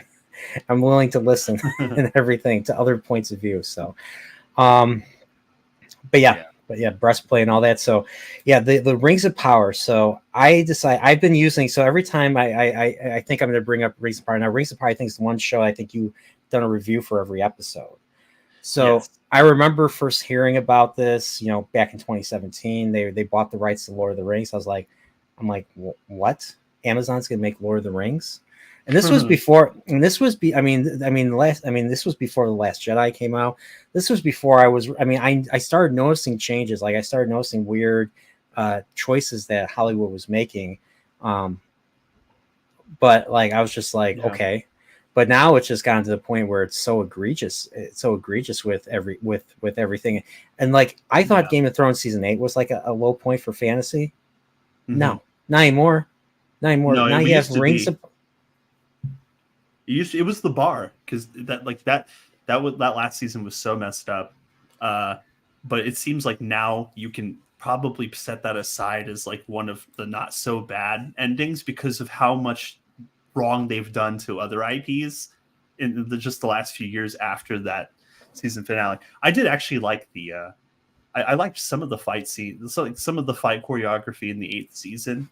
But I think I was really hyped about the guy who had directed like Battle of the Bastards and other episodes before that. It was the same, Miguel Sapochnik, and it totally did not happen this time, because he did Battle of the Bastards, he did the Winds of Winter, which was the finale, the powder keg finale, where the sept of Baelor blows up, and it's built. It's so expertly built up and the music in that episode, the Faith of the Seven theme was, oh my gosh, like I was like, this is awesome. Like I was literally saying this out loud. Like I think that was the last really good episode of Game of Thrones, because the last 2 seasons didn't have episodes that really did that. Like I was just like I was beside myself how good it was. But I wanted to see the Night King fight, but I think that the show ended for me like emotionally. I was a big I wanted Ramsay to die so bad. Like I was waiting for that guy's defeat, man. Yeah, because here's something that works. With villains, like especially Ramsay. Ramsay never got any comeuppance until the very end. He never got any type of comeuppance on a backhand. He was never treated like an idiot. There were points where Roose Bolton, his father, said stuff to him, and you could see he got mad, but that just made him more terrifying. It didn't make him look really dumb. Right. Like, so, and then plus he kept torturing Theon. It's the only thing that I kind of wish they did was, I think Theon should have been there. Theon should have been there to kind of do the coup de grace. But then again, this is just my opinion, and it's the same thing with Euron. So like Theon kind of missed out on being he was bullied by 2 of the biggest villains in the show. He had obviously Euron Greyjoy, his uncle, and Ramsay, and he wasn't. And what's funny is Euron outlived him, because, well, spoiler alert, he dies in the Long Night. He is the last victim of the Night King, and the Night King. Oh, look who's here! Look who's here! I mean, we got High King Thanor. Okay, got Thanor in here. He's got to put. I'm going to say this, quote unquote, alpha Chad. I'm kidding. Dude, he takes on so many people on Twitter over Lord of the Rings. Oh yes, he's a literal warrior. Like he's gotten to the point where he's had to file a police report. He's getting close to filing a police report for that type of thing. So yeah, he's fighting the good fight. And definitely subscribe to him if you haven't. So subscribe. He's a reason. Yeah, I mean, we just watched. I was awesome. Thanks for joining us, by the way. We watched Hero. Hero was awesome. Yes, that was a great time. That was a great movie. Watching it, I've never watched that with friends. That was a good time. Yeah, I never saw a Wushu movie, and now I want to see all of them. Now I still have to see Crouching Tiger, Hidden Dragon, and the other ones that you guys mentioned. So we'll have to do that. I haven't seen those. Oh, okay. So because that's all those are all the Donnie Yen Wushu movies where he's Bruce Lee's mentor. Like when he's younger, you totally got to check those movies out. He just beats people up, just wrecks people, like super fast, super speed flash mode. It's great stuff. All right, I'll have to check that out. There's a lot of I own the Bruce Lee collection. I think when it comes to martial arts, I think Bruce Lee is kind of where that's all I know. Because that's something my dad introduced me, because that was on Enter the Dragon, was always on TV. It was always on broadcast TV. So that's how I found out about Bruce Lee. Yeah, that's a good one. That's the one where they basically copied James Bond. It's like the villain, Mr. Han, was basically Dr. No, and he had this evil island for this tournament, inviting all the top warriors of the world to come and fight, while he secretly has an opium operation. He secretly has an opium operation. And and that was good stuff. That's where he fights that big Afro dude too, right? Yeah, Jim Kelly. Yeah, Jim Kelly. Jim Kelly in that movie. And he also, what's funny was, and he's a really good actor, John Saxon. John Saxon. He was in, he was in Nightmare on Elm Street. He was in Beverly Hills Cop 3, and a whole bunch of other movies. But yeah, he was in Enter the Dragon. He's a martial artist, and I think he did his own stunts. I think he did his own moves in that movie. So yeah, he took on that one dude. I forget that one dude's name. That big dude. He was in a whole bunch of movies. I can't think of it. He was in the Brandon Lee movie. You ever see any Brandon Lee movies? Bruce Lee's son. Other than The Crow, I don't think many. There was another movie he did in Chicago, Brandon Lee, and they were fighting on I think it was the Brown Line or the Green Line. They were fighting on the L tracks, the subway. The L tracks, the L train, and all that. So I can't remember which one that was, but yeah. So Brandon Lee. Oh yeah, and there was Showdown in Little Tokyo. Him and Dolph Lundgren taking on the Yakuza. Oh man. Yes. Wait, why did AC said that all of Hong Kong hates Jackie Chan now? Really? Yeah. I don't know. Jackie Chan, I've seen. What have I seen with Jackie Chan? So you know how Bruce Bruce Lee likes to take on like 20 million people, just kick all around him. Nobody can get something. Then you give him the nunchucks. So he's taking on billions of people. What I like about Jackie Chan is Jackie Chan has the complete opposite. He has these awesome one-on-one fights with expert martial artists. Yeah. And there's a lot, and you see them doing a lot of stunts, and you can only imagine how long it took to perfect. Like in Hero, with the fight between Donnie Yen and Jet Li. What did Feiner? What did you say it took? Like it took 2 full weeks of filming to get it right. Yeah, you said they worked on it for weeks to get it right. Whereas that single fight with Morford Clark and the Rings of Power. That fight in Numenor, that Numenor fight. Oh yeah, that was like what, one day of like the 12-hour filming session. Yeah, 12 hour. Yeah, just a 12-hour filming. It's 21 days. 21 days I've ever seen in my life. 21 days. Yeah, but I and the other thing, and I found this out through Angry Video Game Nerd. Jackie Chan freaking does these insane stunts. Like in the movie Police Story, he is sliding down an electrical wire. Yeah. And then there was another movie, I don't remember what it was, where he's bouncing, he falls onto an awning and then lands a certain way. And he did it not just once, but he did 3. I think he did 2 more times. I forget what movie that was. That's crazy. Yeah, I'm like, yeah, like you're like, how is he alive?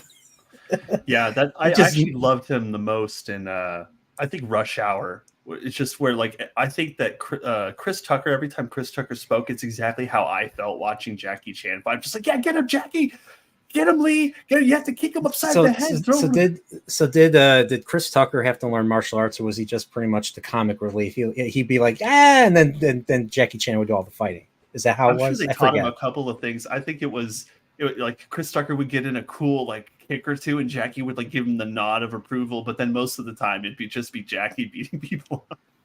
And Chris is like, Lee, over here, Lee. Yeah, because Jackie Chan has done so many movies. Like I don't know. I watched one movie he did in the 70s. I don't even remember what it was called, but I think he was the bad guy. Like there was a movie. I think I was watching some random. There's a lot of random kung fu movies. I think there was one movie where Jackie Chan was the bad guy. I don't remember the name of it, but I watched. I was like, okay. Oh, I have no idea. I'm gonna have to see that actually. I saw Drunken Master. That's another one I did see. Another Jackie Chan. It's a Police Story. I saw the original Drunken Master from the 70s. I think that's the one where he's on top of like a temple, and the bad guys are sticking like they're sticking like weapons, spears out of the roof of the pagoda. He's trying to dodge them and all that. I thought that was cool. Yeah, so like he just like Jackie Chan just loves to move around. He just loves to do weird things. Like he was doing a little trick in Police Story with the phone and all that. He just like kicking the phone and catching it. I forget exactly what he did, and if you watch him work with their stunt people, he gets pissed off. Like he gets mad. He's like, don't do it like this. You're gonna get hurt and all that. So he's really critical of them behind the scenes if they get the stuff wrong. Oh yeah. I mean, because they really do use the environment a lot, and it looks like it takes a lot of choreography, like getting it right. Insane to work. I actually think that's a perfect segue into Yu Yu Hakusho. You think so? It is because one of the things the first thing I thought too when I was watching Yu Yu Hakusho fight people in this show was it just reminded me so much of Jackie Chan, and the way that they fought, they would use the environment.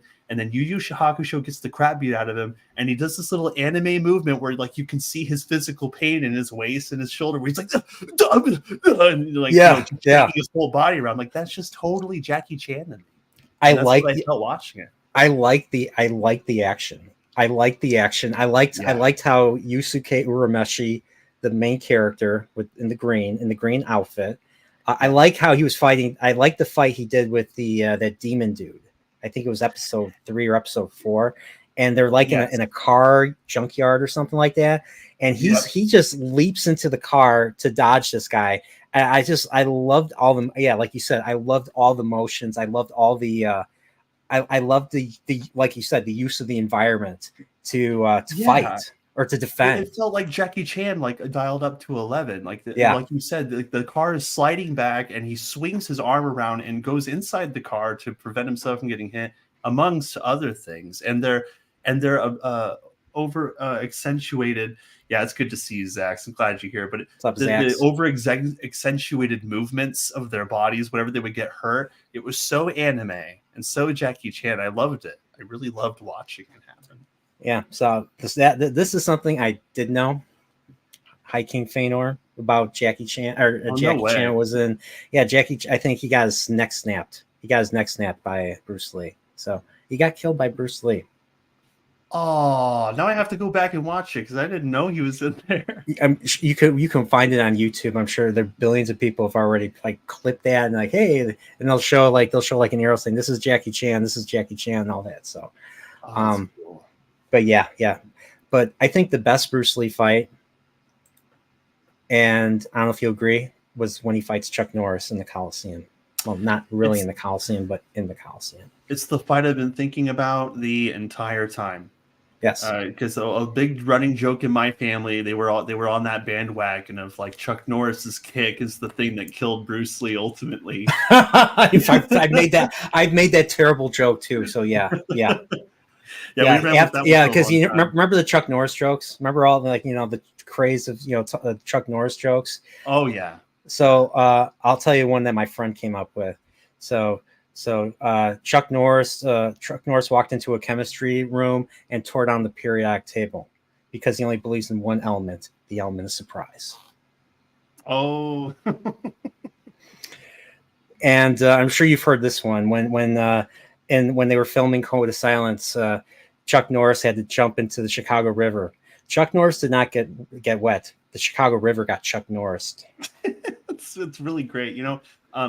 We were talking the other day about World of Warcraft, and we were telling you that you should like eventually try it out one day so that you could say you did. But one of the things that was really huge back in the day when those Chuck Norris jokes and that Chuck Norris Mountain Dew commercial came out, everybody in World of Warcraft, every 5 or so minutes in any of the main cities, if you ever go to the main cities in the game, there would be a Chuck Norris joke. And it's probably where I learned most of the Chuck Norris jokes. Like Chuck Norris doesn't do push-ups. He pushes down the earth, He doesn't kick people into the sun. He kicks the sun into people, all that just really insane stuff. Chuck Norris kills 2 stones with 1 bird. That's what and what's funny is that's what I always say now. I don't even say kill 2 birds with 1 stone. I kill 2 stones with 1 bird. So, yeah, that was a big thing. Those jokes were just, oh man, that was probably the majority of my humor for a good minute. Yeah, they were fun. And what's funny is Chuck Norris had a list of Chuck Norris approved Chuck Norris jokes. I'm not joking. So he got a big kick out of him too. I believe it because then he would go on later in Expendables 2 and just start quoting his own jokes as his lines. So he had to have loved them to some degree. It's flattering. Hey, you're this all power. You're this all. Somebody said you were this all powerful person. I get a big kick out of it too. But that fight, that going back to Way of the Dragon or Return of the Dragon. So when I rented that movie on VHS, it was called Return of the Dragon.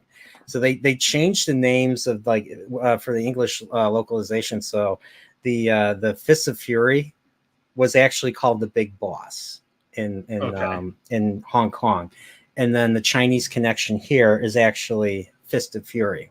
Chinese connection is the one where it takes place like in I think the early 20th century, and he's part of the school, and he actually gets killed at the end. He runs out doing his high drop kick or something, and then they shoot him and all that. You don't see it, because of freeze frames and all that. But yeah. So that dark one, that's one where he takes on like swords, like the Japanese. I think the Japanese school was right there, and he was fighting the Japanese.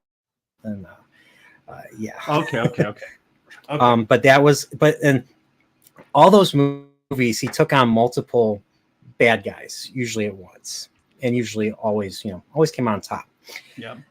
Rarely got hit, rarely got knocked out.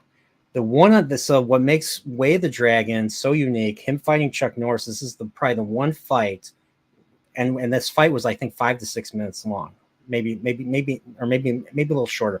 But it's the one time he fought one-on-one with another person that was Chuck Norris. Right. And Chuck Norris got him. Chuck Norris managed to kick him a couple of times. He was able to read him and strike him. Right. Yeah. It wasn't until Bruce Lee started he started going to the jogging thing, kind of shaking up, like what's he doing, and then Bruce Lee wins the fight. And then Chuck Norris, I noticed that when he fought Chuck Norris, even when like Chuck Norris's character is going down and about to lose, like he's not going down like the other dudes go down, where like one kick to the face and they're down out for the count. Like Chuck Norris has his hand shaking, like he's got a bloody lip. He looks like he suffered a bit of brain damage, but he's still standing. Yeah. By the way, did you hear about this? Did you see Jackie Chan and Ralph Macchio? So they're talking about a new Karate Kid movie. Yeah. Yes. So yeah.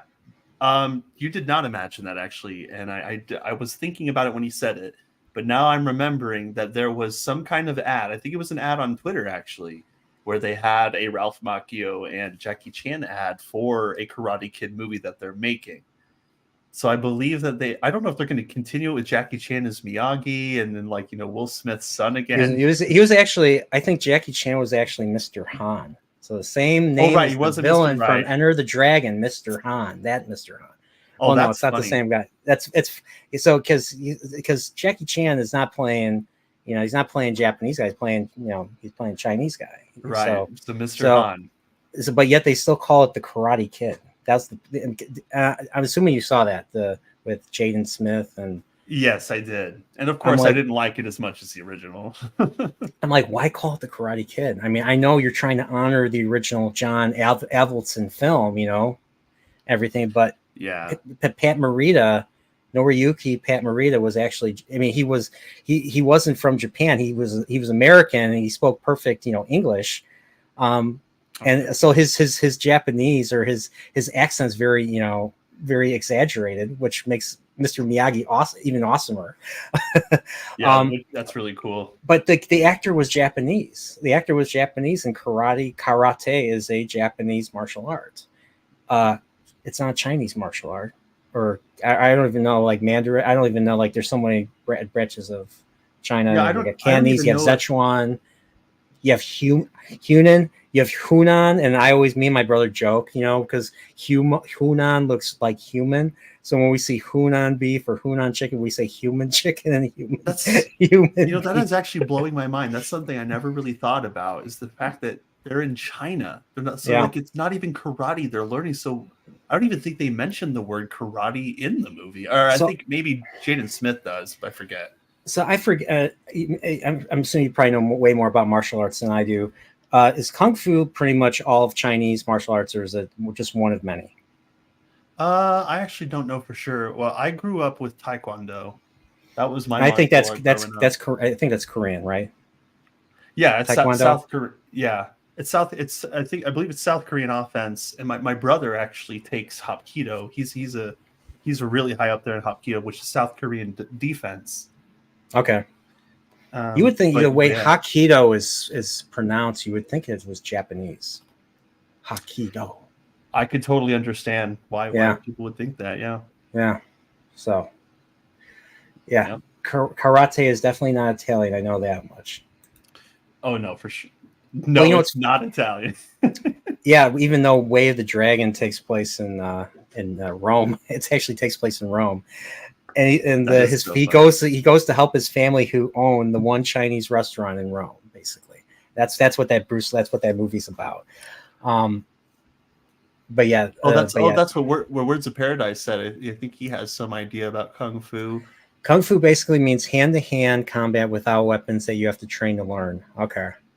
So, like, I was thinking, instead of calling it the Karate Kid, just call it the Kung Fu Kid. Yeah, the Kung Fu Kid actually sounds catchy, too. That would be a great spiritual successor, but it seems like they really want... I mean, you want to get the old audience back, you got to call it Karate Kid, right? I guess I'm... So, yeah. So, whoever made that decision... Ugh. But yeah, I think... But if they make a new Karate Kid and they got Jackie Chan somehow involved, I mean... Yeah. Makes you wonder if it's going to be like a Jaden Smith sequel. That would be crazy, considering Jaden Smith right now. Like he's like, he's an adult. I mean, that Karate Kid movie came out, I think, 13, 14 years ago now. It was 2010, 2011, I think, when it came out.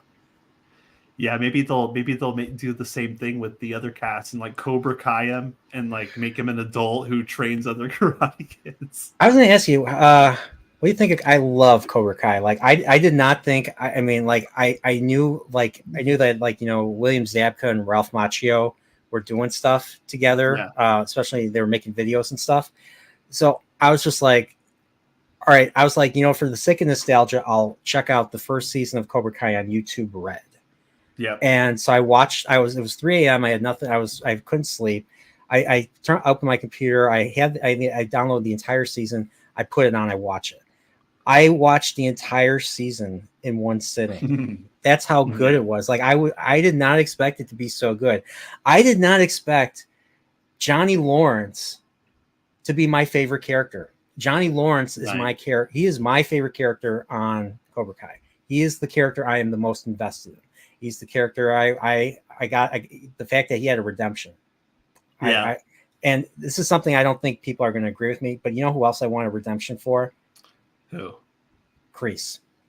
Oh, you want a redemption for Kreese? You know, Yes. they maybe they'll do that though. Maybe they'll do that. It seems like they wanted to make a bad guy that was worse than Kreese, but with his partner, You got Terry Silver. Terry Silver. Terry Silver was an awesome villain. He was an awesome villain. He was better in Cobra Kai personally for me than he was in Karate Kid 3. Yes. He was just like his performance, like, dude, that guy was like, man, he brought something special to that role, I think. Yes, he did. He just dialed it up. He was having that actor, I forget his name. He was having a blast doing this. Yeah, and I actually understood his motivations. Like, he had a really good line near the end of his run. I think it was in the last episode. He said, "Youth, the one thing that money can't buy," and it's something that he admires in the children he trains. That he can never get back himself. It's the one thing he can't obtain with all his wealth. And so it's something that he tries to manipulate. It's really cool. I think it's and like the last thing I ever expected in Cobra Kai is this season 5.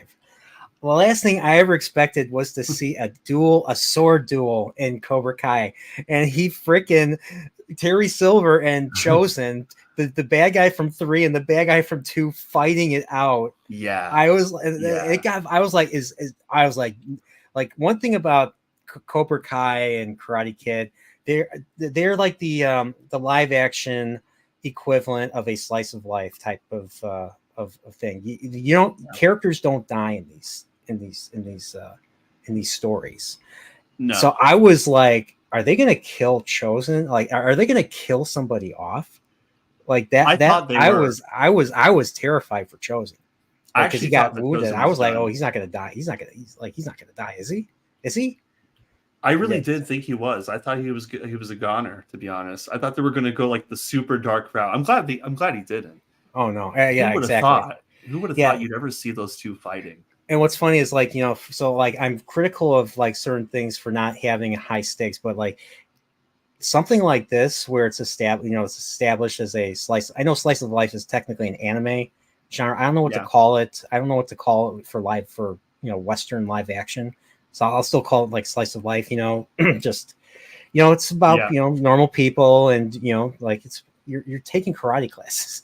It's coming of age. It's a coming of age. It's a modern, or in this case, it's a coming of age thing. And, I actually really think that karate works in a world like that. I think the stakes made sense in Cobra Kai, because what it was is like at first it was all about rivalry and who could have the better karate school and who could do it better. And then it turned when Terry Silver, for example, when he came into the show, the stakes actually manifested themselves, and you started to realize that they were training a generation of children who would go out into the world and fight people at the drop of a pin, like teaching them aggression, teaching them how to be outright monsters towards other human beings. And that's a stake that you discover is like, this is really going to happen if they don't stop these people from going mainstream. Yes. Like you get these, one thing I mean, this one thing that it gets a little tough to suspend your disbelief, but like these fights are insane. Like these fight, like this fight in the school was like these people, everybody would be arrested. Everybody would be arrested. Avengers level fight in the school. Yeah. Yeah. I mean, it was epic as hell and it was entertaining as hell. I will definitely not say that, but it was like if this happened in real life, people would be like calling the police. All those kids would be in jail. They'd be in juvie. Unfortunately, only one person got to juvie, and that was poor Robbie. Yeah, poor Robbie. And dude, that guy, when he went to juvie, man, it was like prison. Like that dude has like knife fights with people, and like that dude's going there. And what Zach was saying, Hawk, I actually agree. I think that he's probably one of the best characters because he is one of the only people who was trained by both Johnny and Daniel, and he also had Kreese, and he had an arc of his own where he overcame the training of all three, and when he fights Robbie at the end, he takes off the gi because that's him saying like, "Hey, I'm going to fight my own way and do this is me and my moment." I think he's a great character too. I think he's probably one of the best. Okay, Words of Paradise, the anime expert here. Slice of Life isn't actually anime specific. Fun fact: it literally is just any story that focuses on ordinary life.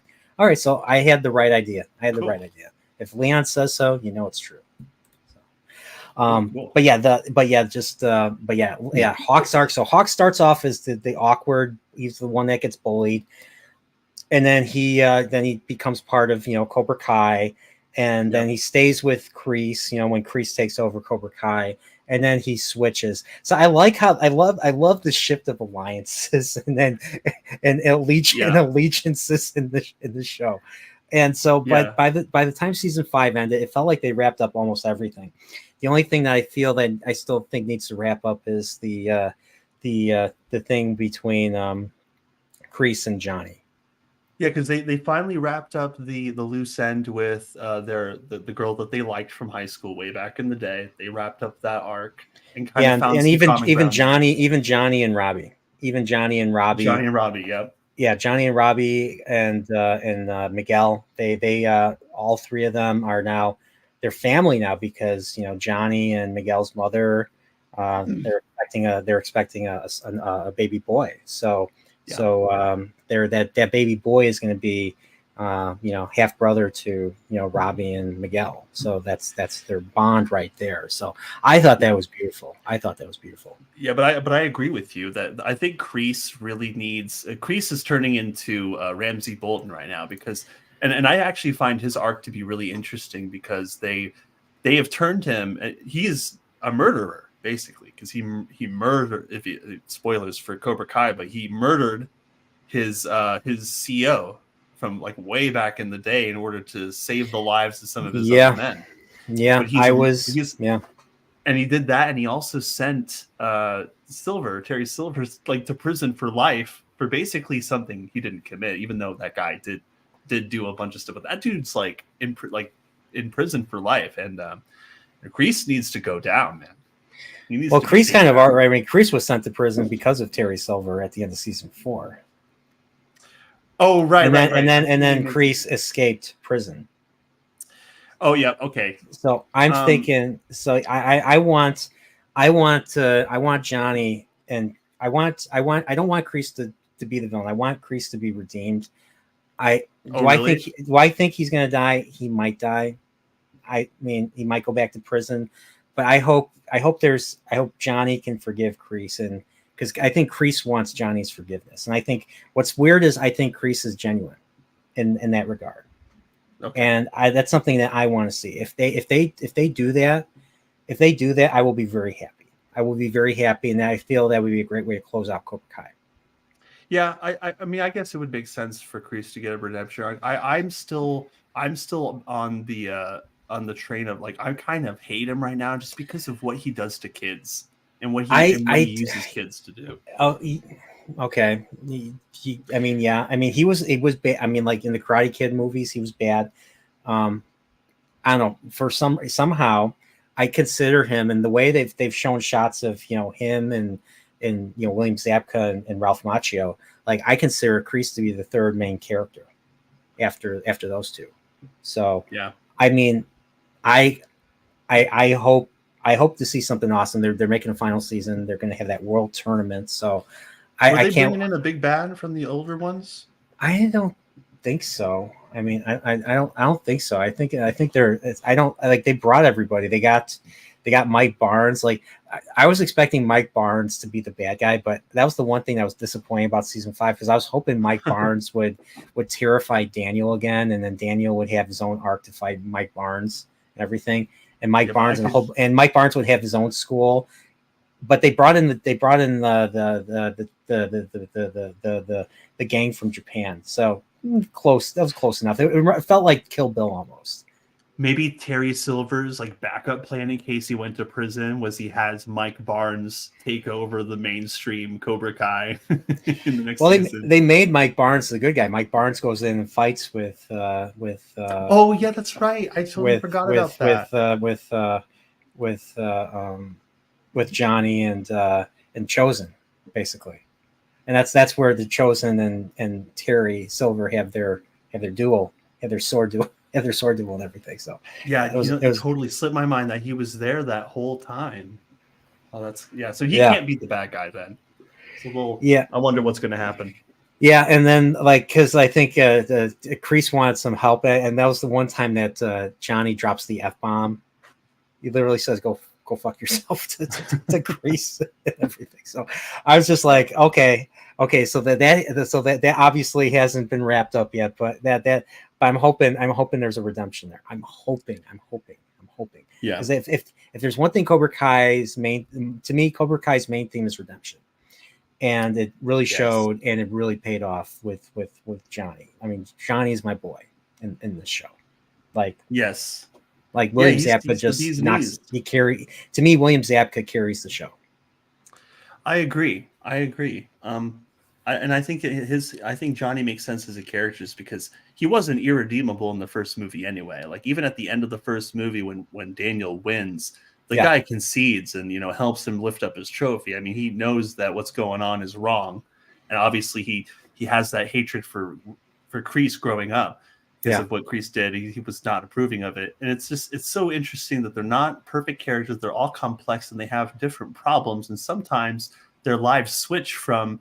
They literally live each other's lifestyles because so many things are switching for them throughout the show, like a normal adults would. So I think that's a show that's one of those rare shows that works, making the characters adults, and their journey's not being over. Yes, and it's like it's. I mean, that show's got one more season. I'm just like, all the good shows are ending, and there's nothing really good replacing them. I mean, there's stuff that I've been recommended. So like, I still have to. There's still shows like For All Mankind. I still have to watch that's been recommended. I still have to watch. There's a whole bunch. I have a list. Prophet. A whole bunch of people made. Okay, Lab. Well, that's yeah. So I gotta watch Labyrinth now and all those Wuxia movies that Feanor was talking about. So. But yeah, going back, we kind of got off track here, but that's the point of a chill stream. You never know where it's going to go. What's up, Jacob? What's up, Jacob? Sorry. Going back to Yu Yu Hakusho. So Yu Yu Hakusho basically streamlined 60 episodes of the original anime into 5 episodes. Ooh. 5 1-hour-long episodes. Yeah. Yep, they did. An entire story arc, which by the way I remember vaguely, but the entire Dark tournament arc from the show, like that's a lot of story to skip through. Yes, it somehow did work, but it's 5 episodes. Yeah, so because I watched it recently, and I don't know if you could see this little anime I have right there where my finger is. That's Yu Yu Hakusho. That's Yusuke Ureshi's pointing the finger. Pointing his finger about to shoot the spirit energy at the whoever poor bastard he's aiming at. So yeah, I loved Yu Yu Hakusho. Like I watched it this year or last year, and it took a while to get into, but once the tournament started happening, I really started enjoying it. But the characters are solid. Like I love the characters. I love Kuwabara. Yeah. I love Kuwabara, yes. the funny, the comic relief. Like he's a stand-up dude. Like I want to be friends with that guy. Like if you're gonna be friends with someone, like what's funny is what I loved about the show. Like he's Urameshi is an edgelord. He's a teenager, edgy as hell. Yeah, he all he does is gets into fights, cuts class. He's a delinquent and everything, and he doesn't change until he gets killed. Yeah. But the thing is, he doesn't get killed because of something selfish. It's because of something selfless he did. So he was capable of selflessness. He saved the life of a little boy with the ball. That's one thing that was in both the anime and this. So they took major character moments and they just kind of made an episode. So like the first episode was like him saving the kid dying and then Yep. them saving his body, because in this world, there's an afterlife like in Dragon Ball, but you can come back to life. You don't get wished back to life like you can be granted if you do something that's kind of against what is usual. And in this case, him saving a life was something that nobody, even the afterlife, did not expect him to do. So that's why, but but that journey was a little bit longer. Like, he had to take care of this egg in the anime, and he had to make sure nothing happened to it. And then there was a whole episode where he possesses Kuwabara, and Kuwabara gets bullied too. Kuwabara gets bullied, and he gets into fights and everything. But he realizes that he realizes that his life has value, that there are people who believe in him, and that's kind of what makes him want to come back to life. Especially when they do the whole Tom Sawyer thing where he witnesses his own funeral and everything, and he sees that the girl, what was her name, Noriko, and his mother, Noriko, and Kuwabara were the ones that were mourning for him. Kuwabara's like, "How dare you die before I can beat you in a fight?" Well, that's a good reason not to want someone to die, but sure. Yeah.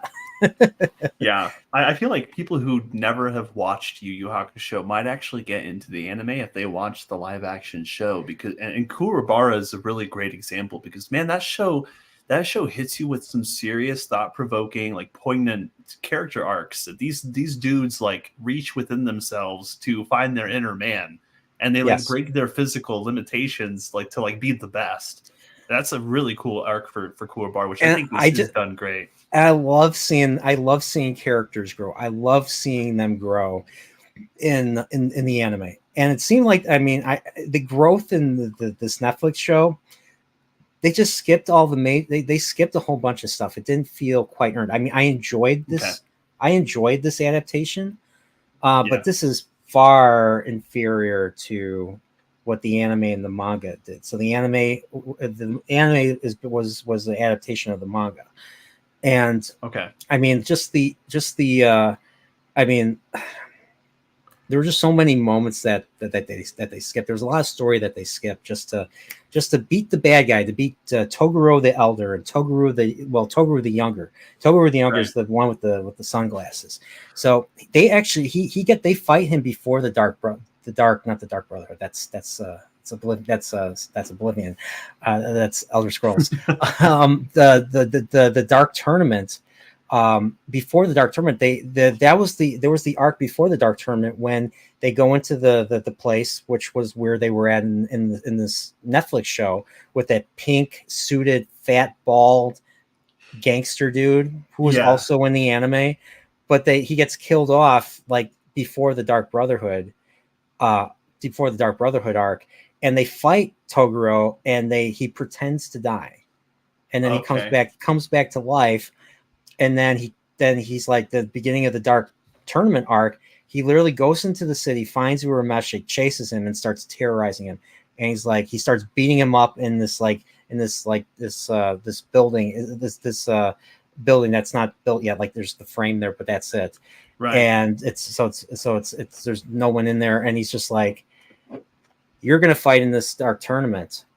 And while he's punching and beating the crap out of Urameshi, and Urameshi's getting his ass kicked. Like, he is completely at Toguro the Younger's mercy. And he's like, "You're going to fight in this tournament.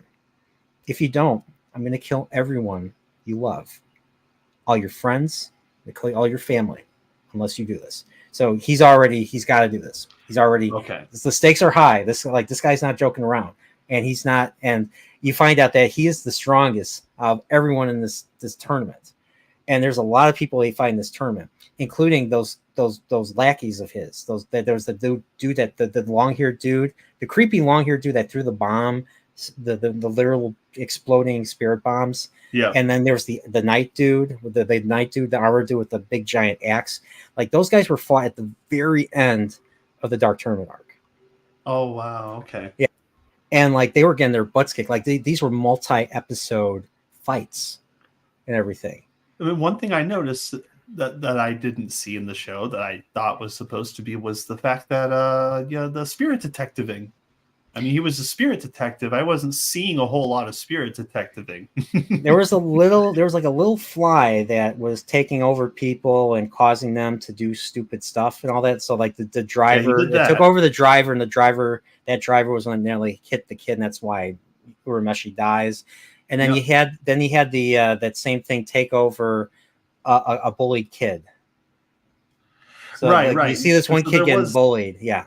there was Spirit Detective in there, and it seems like after that, it seemed mostly focused on Dark Tournament stuff and just getting to that point, which is really interesting because they exposition dump to to Urameshi earlier on, like in episode 1. It's like, you're a spirit detective. You use your powers to bring balance to the spirit and human world, and keep demons where they're supposed to be. And I'm like, oh, Yeah. okay, and he did that. And then the second one where I don't know if the second or third one where he's fighting the big red demon guy. But other than that, I mean, it seemed like the whole spirit detective thing was pushed to the side, which I understand because it's 5 episodes. Yeah, 60.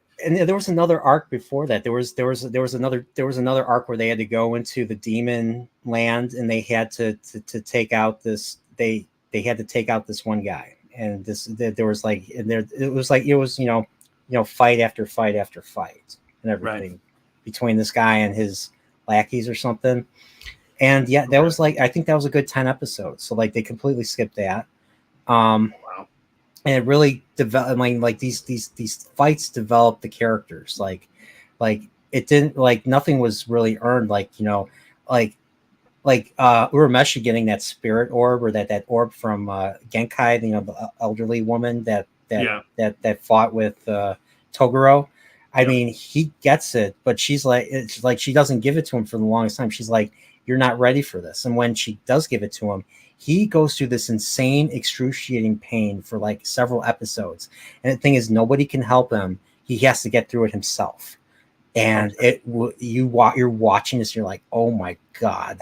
You're like, what? Like, you can't even imagine the pain he's going through. At least that's what I remember. If anyone who's watched, I know maybe Leon will remember this better. But I gotta read Jacob Ironside's things. He's like, all hail Nerdporeal, and he's got the Admiral emoji. So I took the Khan from 1982 Wrath of Khan, and I call it the Admiral because he says it's how he pronounces Admiral in the movie. So and it's so memorable. It's so memorable.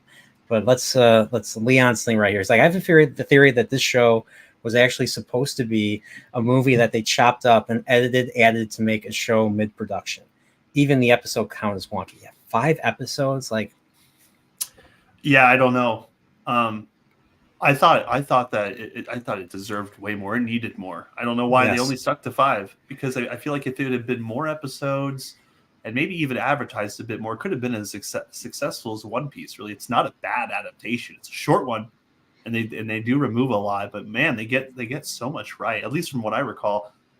By the way, that last fight scene I wanted to talk about the most because the whole fight, I call him Japanese Neo because I didn't remember his name at that, so I call him Toguro the Younger. Yeah. Toguro the Younger. Yeah, he just looks like a giant, like just beefed up Neo. Yeah, because he's wearing trench coat. He's wearing the sunglasses. He's wearing the sunglasses. One thing I noticed about that fight is that it's very, very anime-like in its execution of, like, with the dialogue and the combat, where like in the anime shows, it's mind-blowing. Like in the anime show, they have those moments where like the anime villain's just like, there's like a moment of quiet between him and the hero, and then he just starts speaking Japanese and he's saying something profound to them, like they're not going to make it, right? So it's like really quiet, and he's like, whatever he's saying, and you really feel what he's saying, and it reminded me so much of an anime cartoon. Yeah, and I realized the whole show is just like the way that they get hit, the way that they they pick themselves up off the ground or react to things. It was very anime-like. Yeah, to me, I felt that I felt like some of this. One thing I noticed, I thought some of the CGI didn't look great. For some of it, like especially transformations, like especially Toguro the Elder, the little creepy dude that can that can regenerate no matter what you do to him. Like, I didn't like the CGI looked terrible on him, and I thought he was creepy at first when he was on that dude's back, but I agree. Yeah, well, he is creepy. But Toguro, like when Toguro the Elder or Younger changes into his final form, into his into his all powerful form or something. That didn't look right Yeah. either. I don't know. It looks it's because I remember in the cartoon he's just like a really beefed up dude in that final transformation, but in the show he just looks like Attack on Titan. Yeah, pretty much. Yeah. So I was just like, okay, fine. I get it. I mean, adapting to live action, not always, the best, not the easiest. not the easiest. So I get it.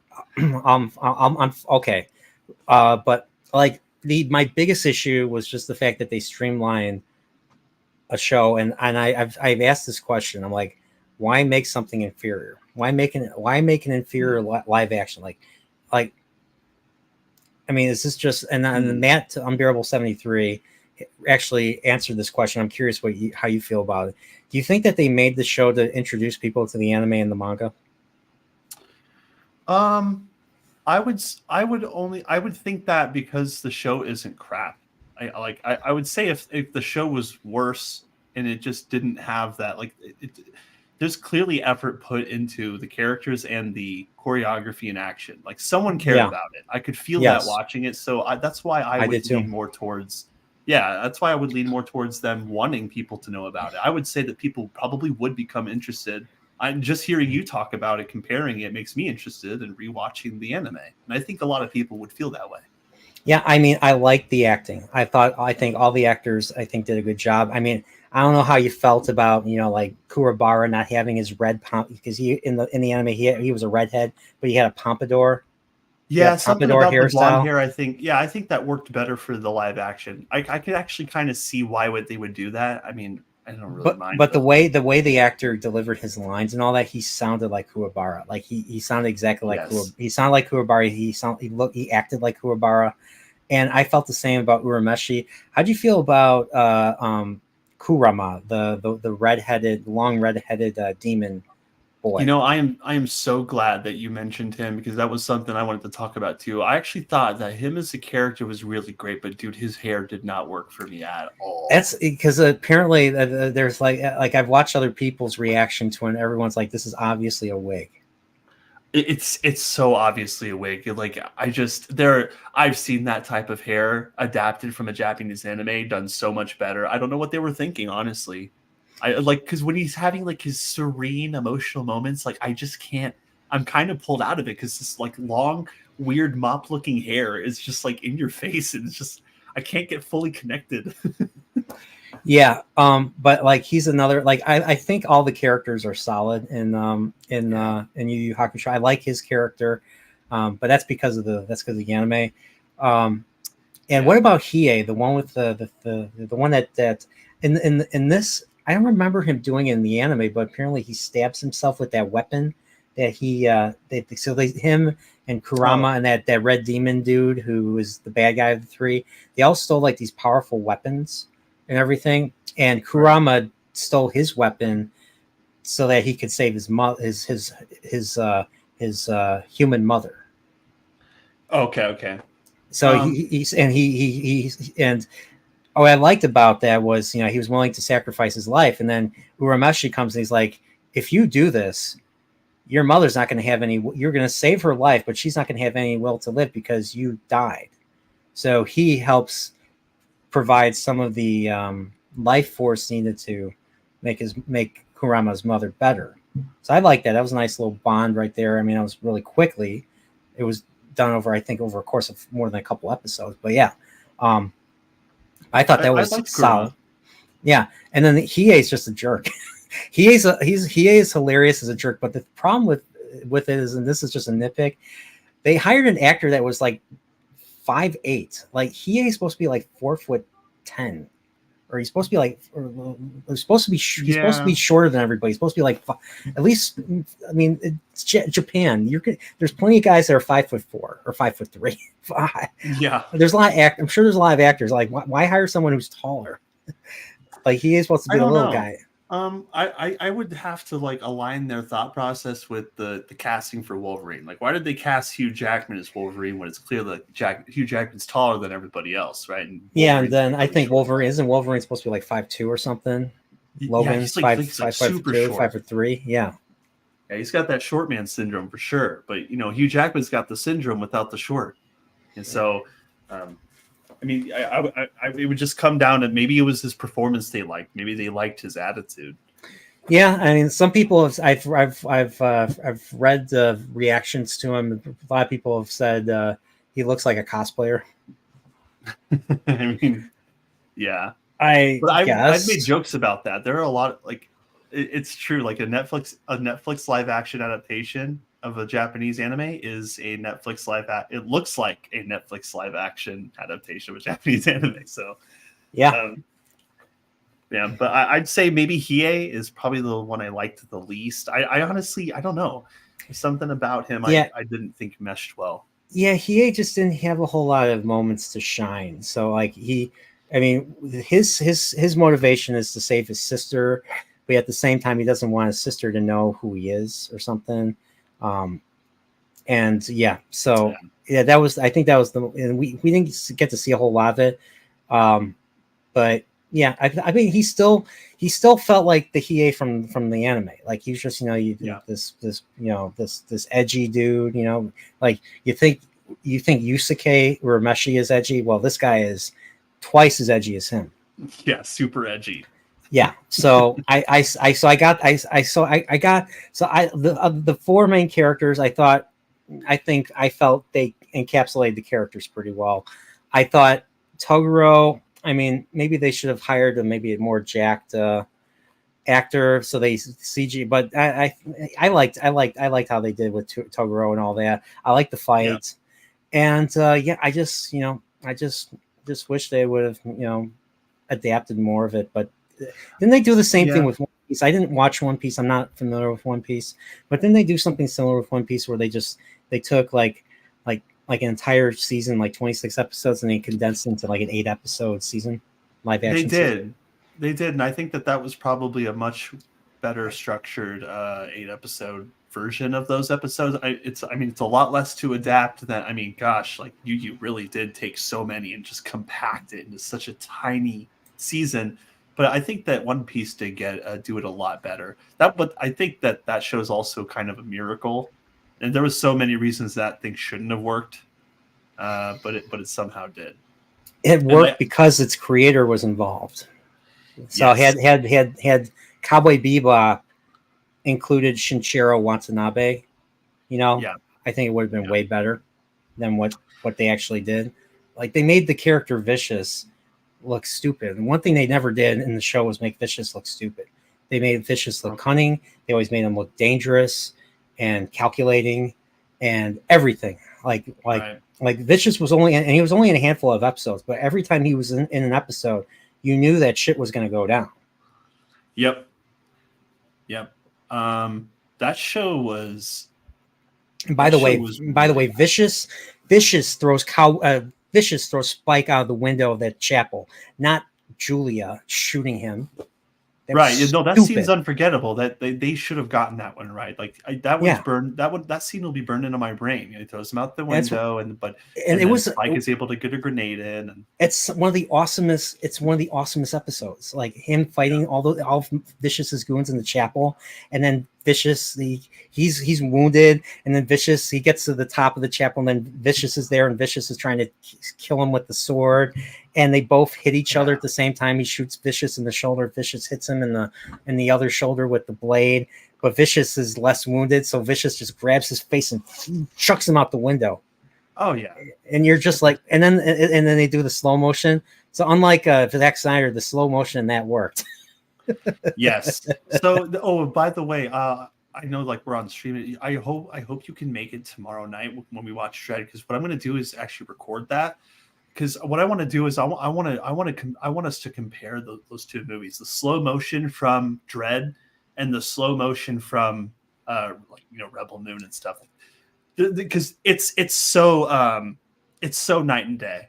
Just like what I know, it's like a completely different subject, but that's something I wanted to touch upon, because like slow mo and Zack Snyder, I mean, that was like that's supposed to be his thing. Yeah, but he does not do it good. What about 300? What about 300? Do you think that 300 was done well? Yeah, dude, yes. I think that 300 was great. I don't know what happened. Because I don't know. the slow I mo. love Dream. Here's the thing. Here's the difference between what I saw. I know I'm going to try not to rant too much, but 300 had slow mo where when you're hitting a dude with a shield or kicking him into a pit, okay, you're Yeah. slow moing the kick, right? Yeah. But in Rebel Moon, they slow mo before and after the kick. Okay, from what we saw, remember? Because they slow mo at the stupidest moments, like, oh, she's gonna step up on a rock, let's slow mo that. Oh, she's gonna stand still behind this wall, let's slow mo that. But in So 300, you get it all at the right moments. so for Prophet of the Dragon, we show that shot of Ray Fisher doing his, this, and all that. Steve put up the speed to 0.75 faster than that, and we still thought it was slow mo. That's how slow that scene was. Oh my goodness. It's insane. And then and I had this in my mind when we were watching that initial fight in the beginning with the space Nazis and what's her name again? The actress, I forgot her name. That was in Star Trek Beyond. I can't think of her name. Sophia Boutella. Sophia Boutella, and she is just hitting these guys, and these guys are not shooting. And I've watched so many shows with Prophet, and he's just like, shoot her to the point where the bad guys are just they're not doing their jobs because the script demands it. And I had him in my mind saying, shoot her, because they're not shooting her and everything. Yes. So, I think that Zack Snyder. No, it's cool. No, I'm sorry. I think that Zack Snyder has I think he underestimates how much attention the audience pays to his scenes in his movies.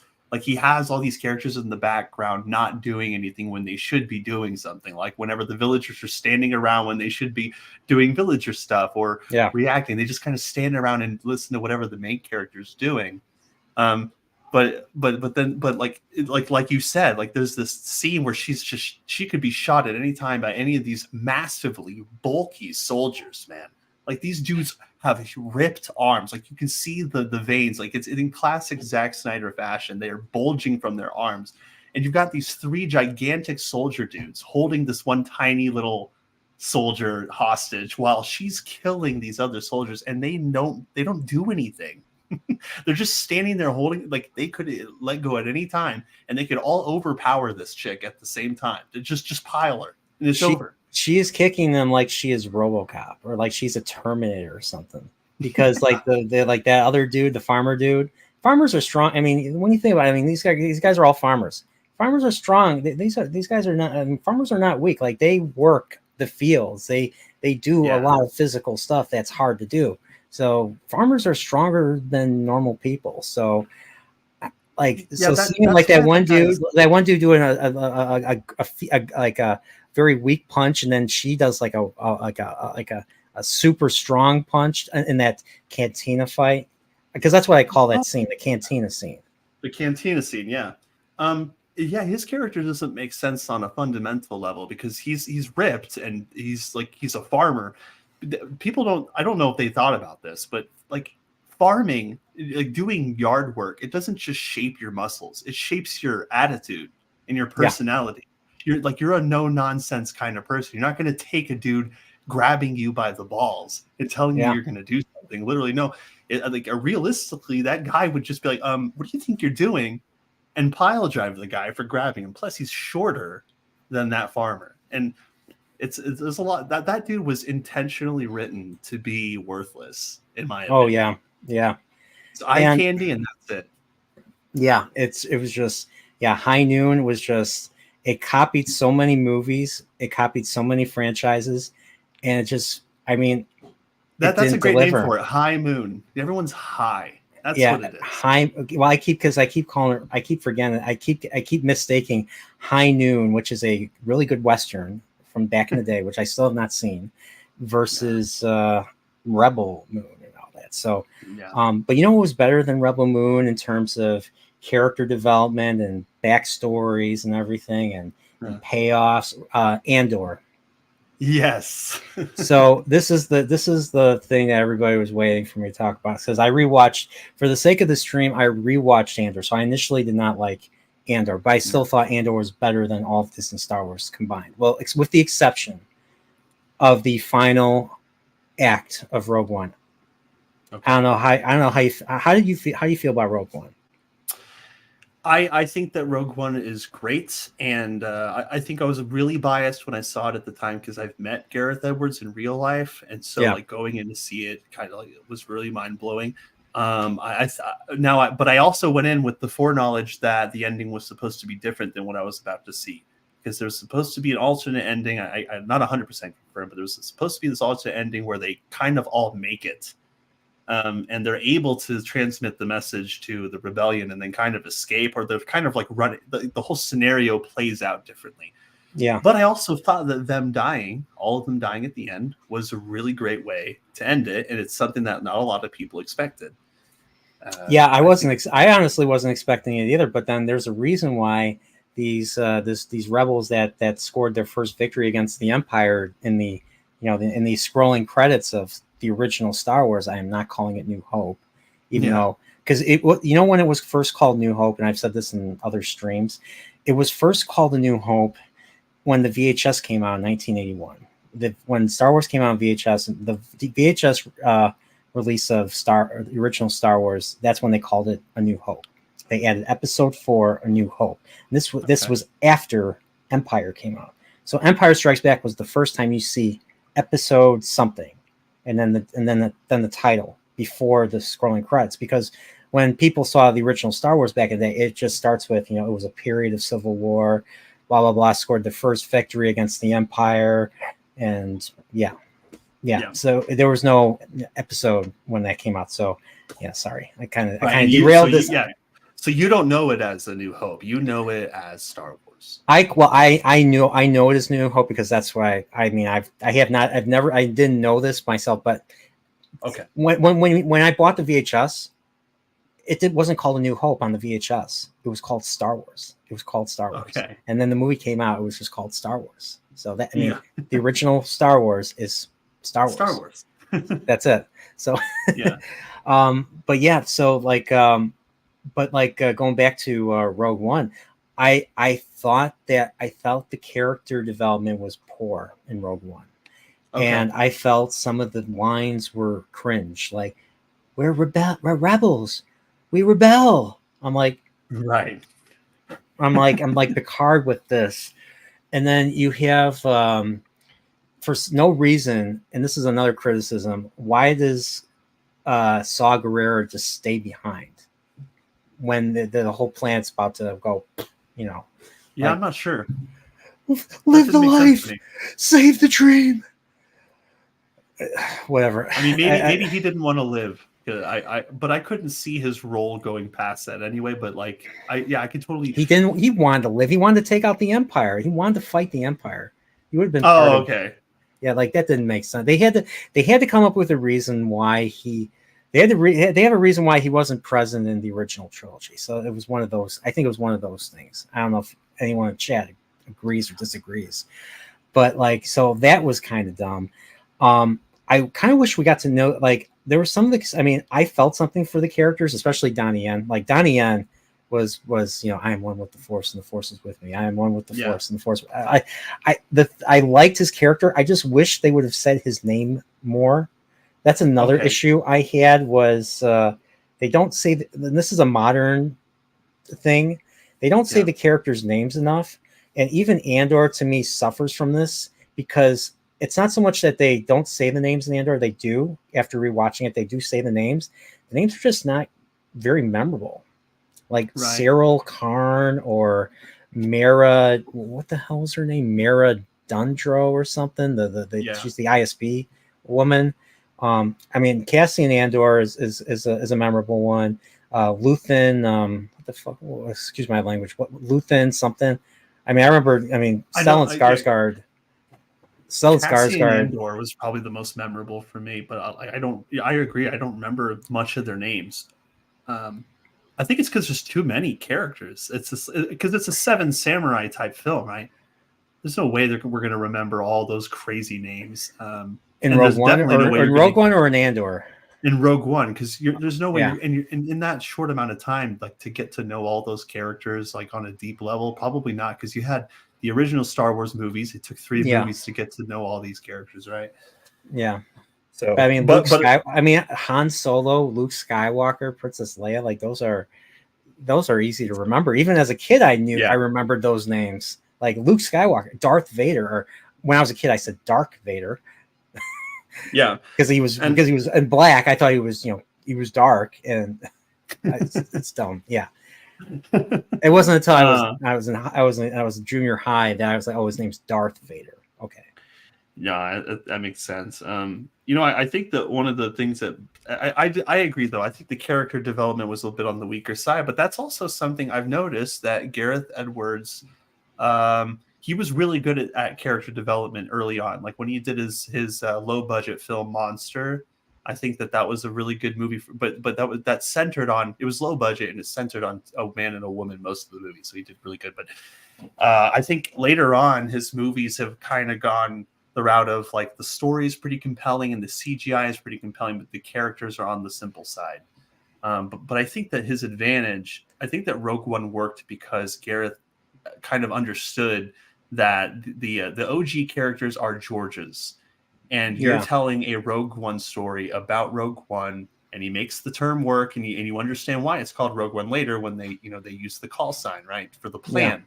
Yeah. But he understood that these characters are going to do their one-off story. It's going to tie in the others, and then they're going to die because the OG characters have to do their OG thing. It's not like Disney Plus nowadays where all these new characters being made somehow have to tie into the OGs and even include the OGs and then undermine the OGs.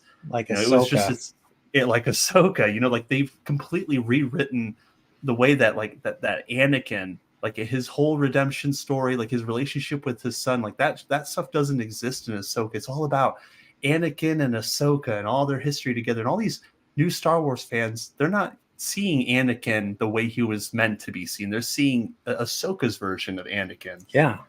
And their relationship. And so, yeah. And it's just getting to the point where I stopped watching Ahsoka. So I'm just going to say this. 8 episodes of Ahsoka. I stopped at episode 5. So I did enjoy it. Was nice little eye candy seeing the Clone Wars, seeing a live action version of the animated Clone Wars, but it didn't really serve a purpose. And all of a sudden they're in the world. Excuse me, sorry, the world between worlds, which was a dumb thing to create in the first place for Star Wars Rebels. Because one thing about Star Wars doesn't do time travel. Star Trek does time travel. Star Wars does not. When a character dies, I mean, there's impact. Like Obi-Wan and Yoda and Vader and people, all the characters in the prequel trilogy. Yeah. I mean, there's impact and there's weight to it. Yeah, when you remove that, there's no weight to it. And that's the problem I have with Disney Star Wars, especially Dave Filoni stuff and Kenobi. Kenobi is egregiously guilty of this. Like lightsabers are just sticks. Lightsabers are just sticks now. Like they don't do anything. Like characters are surviving left and right. I mean, that's not how lightsabers work. It used to be like, even with Force Awakens, like when I saw the trailer for Force Awakens, I hadn't seen a lightsaber on the big screen for how many years? Like since 1999. I mean, or not 1999, 2005, because that's when Revenge of the Sith came out. And so we hadn't seen. So when you saw a lightsaber on the screen in a trailer in Force Awakens, for example, like that's like a huge deal, because when you see a lightsaber, you're gonna see some crazy stuff. But they've packed like lightsabers into every show now, so much so, and the combat is so watered down and pathetic that now when I see a lightsaber, I just don't have that excitement.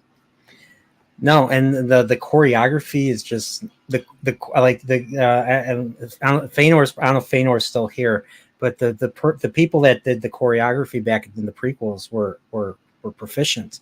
Now the choreographers are just choreographers aren't doing their jobs anymore. Like nobody, they don't have.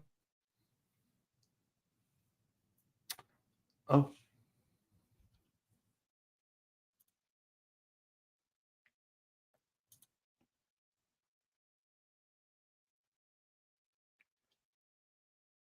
I wonder if he got disconnected.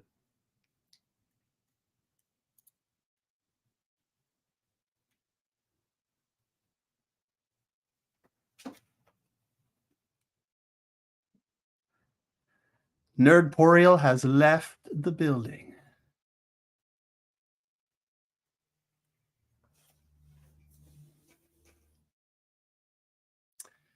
All that money Hollywood has to spend on things like intimacy, coordinators, and they can't hire a half decent choreographer.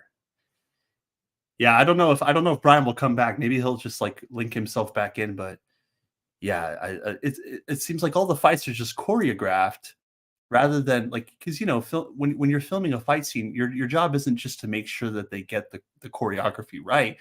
You have to make sure that it looks real, looks like it can actually be done in that setting. You're supposed to be immersed in the fight, and I think that's something that Yu Yu Hakusho actually does right. That's a good example of just making a fight seem real. The Ahsoka fights, not so much. I hope this is okay. I've kind of like hijacked his stream. Oh, they didn't bring back the prequel guy. That's interesting. Well, yeah, but it shows though. The Ahsoka fight with that witch chick, and I mean even some of Sabine's fights, they're just really lackluster. Welcome back, Brian. I took over your stream. Yeah, I sent you a DM. Internet issue. This has happened a few times on stream where it's the Chill Roberts show now. Yeah, this happened. Yeah, Chill Roberts. Chill Roberts. That's actually really great. I should keep that. Yeah, well, I'm still Marty McDread. That's your 80s. Yep. That's Marty McDread. Yeah, you can have that. You can keep. I'm so proud of that. I'm going to keep that name. I'm going to use that for a while. Actually. Oh, so I was frozen. Okay. Yeah, you were definitely frozen. It was the Chill Roberts stream, and we were talking about the choreography for. Oh, okay. For a second, I was hoping you guys were talking smack about me and everything because I'm not here to hear it. So yeah, there's no way that Brian would hear what I said before he came back. Yeah, maybe there you go. So, but yeah, so I mean, like Rogue One, I think wasn't perfect, but I think it's the best of the Disney Star Wars movies by far. Yeah. And I did like even though the Vader, I like the Vader scene, even though it doesn't make sense with the original Star Wars because how the original Star Wars begins and all that. So like, right, yeah, they don't align. No. So like Vader didn't see the Star Destroyer. He doesn't know that he didn't know it was on board because he saw the plans go onto it. He saw it. He knows about it because of they got the transmissions. They detect. Right. They intercepted the transmissions and everything. Yep. So yeah, that it was. But I clearly they really wanted to get Darth Vader in there. Originally, I think he was originally just supposed to off what was his name? Not Governor. Organa? Bale? No, Krennic. I forget his name. What's his name? Master Krennic. I forget what did they call him? Director Krennic. Director Krennic. Are we blind? Deploy the garrison. I like that actor. I thought he did a decent job as a lackey of the Empire because he still had his own little presence and all that, and he was a jerk. He was a jerk. He plays jerks in every movie he's in. He always plays a toxic. He plays a toxic male in every movie. Like he was the villain in Ready Player One. I'm sure he was great there too. Sorrento, yeah. Like I can't think of what else he was in, but yeah, I liked him as Director Krennic. And then originally, I think Vader was supposed to basically execute him, force choke him.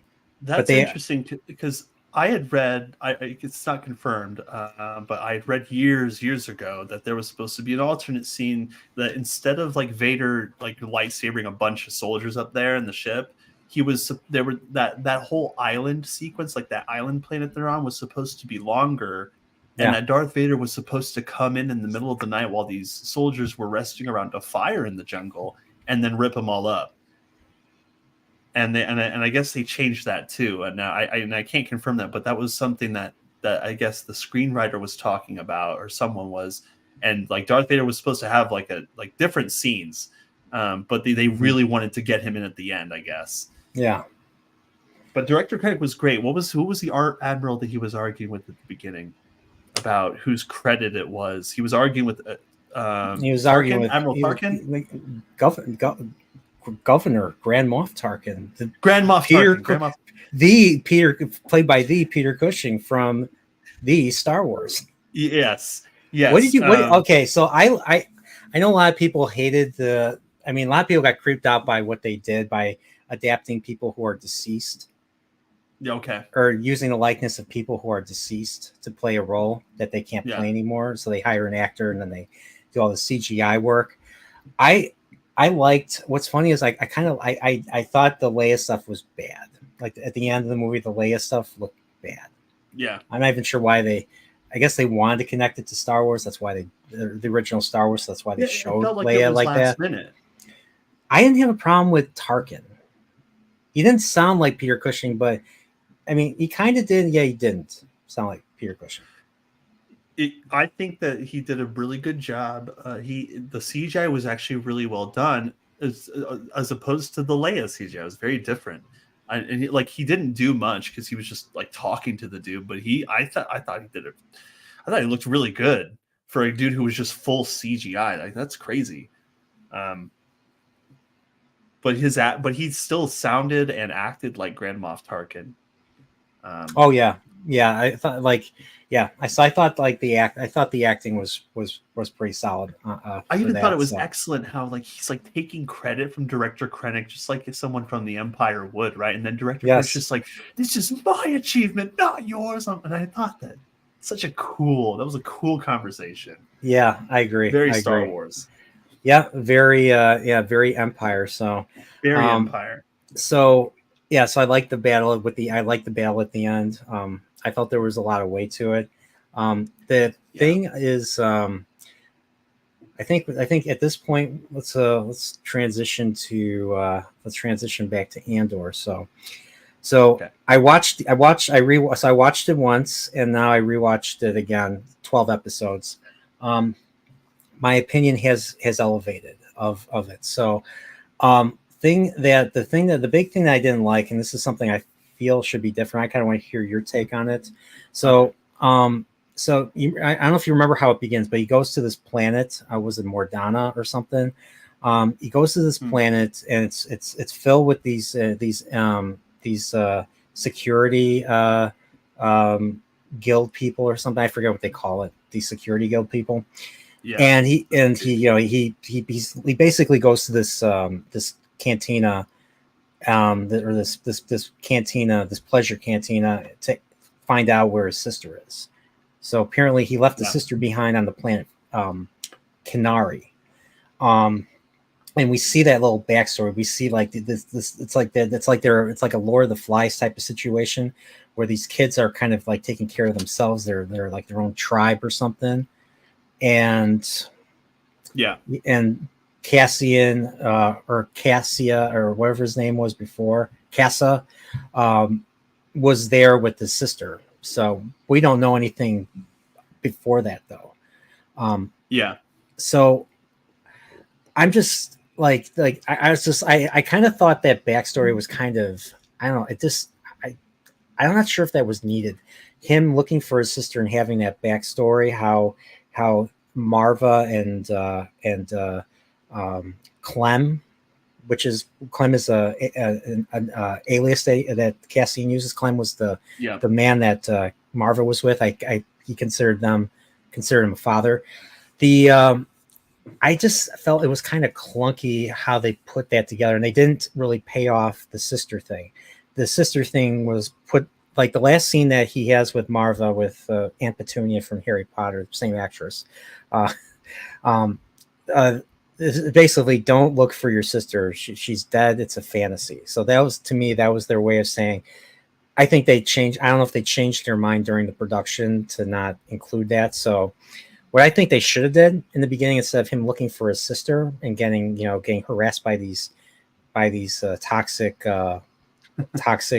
police, the security police people. I forget what they're called.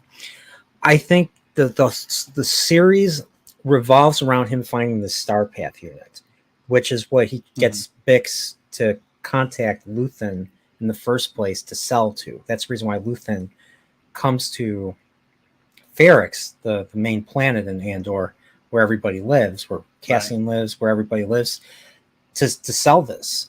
And then the entire series is revolved around that, because it's the reason why Commander or the Lieutenant Madra or whatever her name is from the ISB, reason why they start basically occupying the Empire starts occupying Ferrix is because of the fact that Star Path unit, that Imperial unit, was stolen, and other units, other materials of the Empire have been stolen in different parts of the galaxy. So they're basically anticipating rebellion and everything. So, which is why they're trying to track down Axis, which is basically their name for Luthen, and that's why they're all trying to get Cassian at the end of the show. So I felt, because the fact that we didn't see the theft, I think the first scene of the show should have been him, instead of him just walking very slowly, like this is Game of Thrones season 8 episode 6, the finale, where you see just walking and walking and walking and walking. I know it's trying to build tension, but I would rather see tension in him doing a heist, just going in and stealing the Star Path unit and being caught, and him having to flee, and two guys catch up, and he has to shoot them both. Like, he doesn't want to shoot them, but he has to shoot them.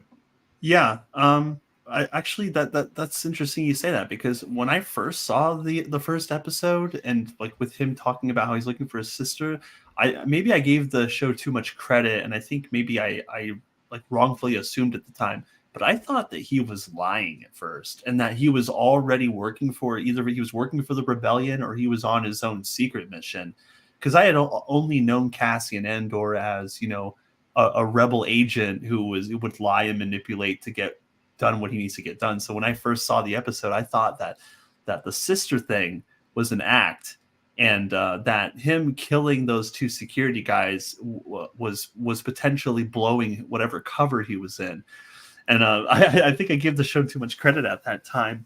That actually sounds pretty interesting too. That's another great idea. But yeah, that would have been great, honestly, because the whole thing I got from these characters as I was watching was that they were all lying to each other, and you didn't know who to believe or who to trust, and like who was actually a good guy and who was bad, and like even what Cassian was thinking at the time.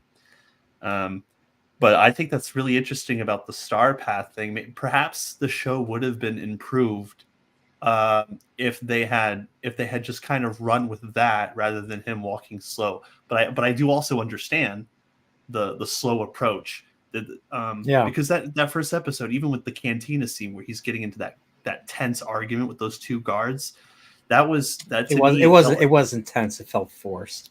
Like, I'm like, why are these guys talking to him? I mean, like, why are these guys talking to him? Like, he's not doing anything. It's like they're just picking on him for the sake of picking on him. I'm just like, and this guy, he's not a big dude. He doesn't even look. This guy does not look intimidating. These two dorks don't even look intimidating. So I'm just I'm like, why are they talking to him? Why are they talking to him? The woman went up to them. She says, someone's coming for you and everything. It's just because they're waiting. I mean, that's the reason the show provides, that they're harassing Cassian. But I'm not sure why that's the thing, is I'm not sure why they were doing all that stuff. And here's the other thing. I thought I had a hard time believing, like, why is Cyril Karn, that's what's his name, the one that kind of plays the detective that goes after the heist guy. He's the Inspector Clouseau to Cassian Andor, Sir Charles Lydon. If you've ever seen the Pink Panther movies, you ever see the Pink Panther movies? I have seen the movies, yes. Okay. The cartoon. The movies. So the first movie is basically, the main character is this jewel thief. He's a handsome jewel thief, David Niven. And then you have the other main character, Peter Sellers, playing Inspector Clouseau. And Inspector Clouseau, with his comedy, his slapstick, and his he didn't have the accent in the first movie quite. but he steals the show to the point where the rest of the Pink Panther movies focus mainly on Inspector Clouseau.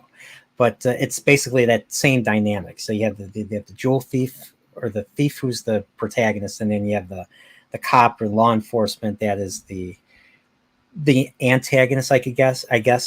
The problem I have with Karn is I can't take Karn seriously. Like, even in Lupin the Third, which is a more comedic anime, where you have these jewel thieves, Arsène Lupin's grandson, and Jigen, his buddy, who's the shooter and all that, and they have all these other wacky characters.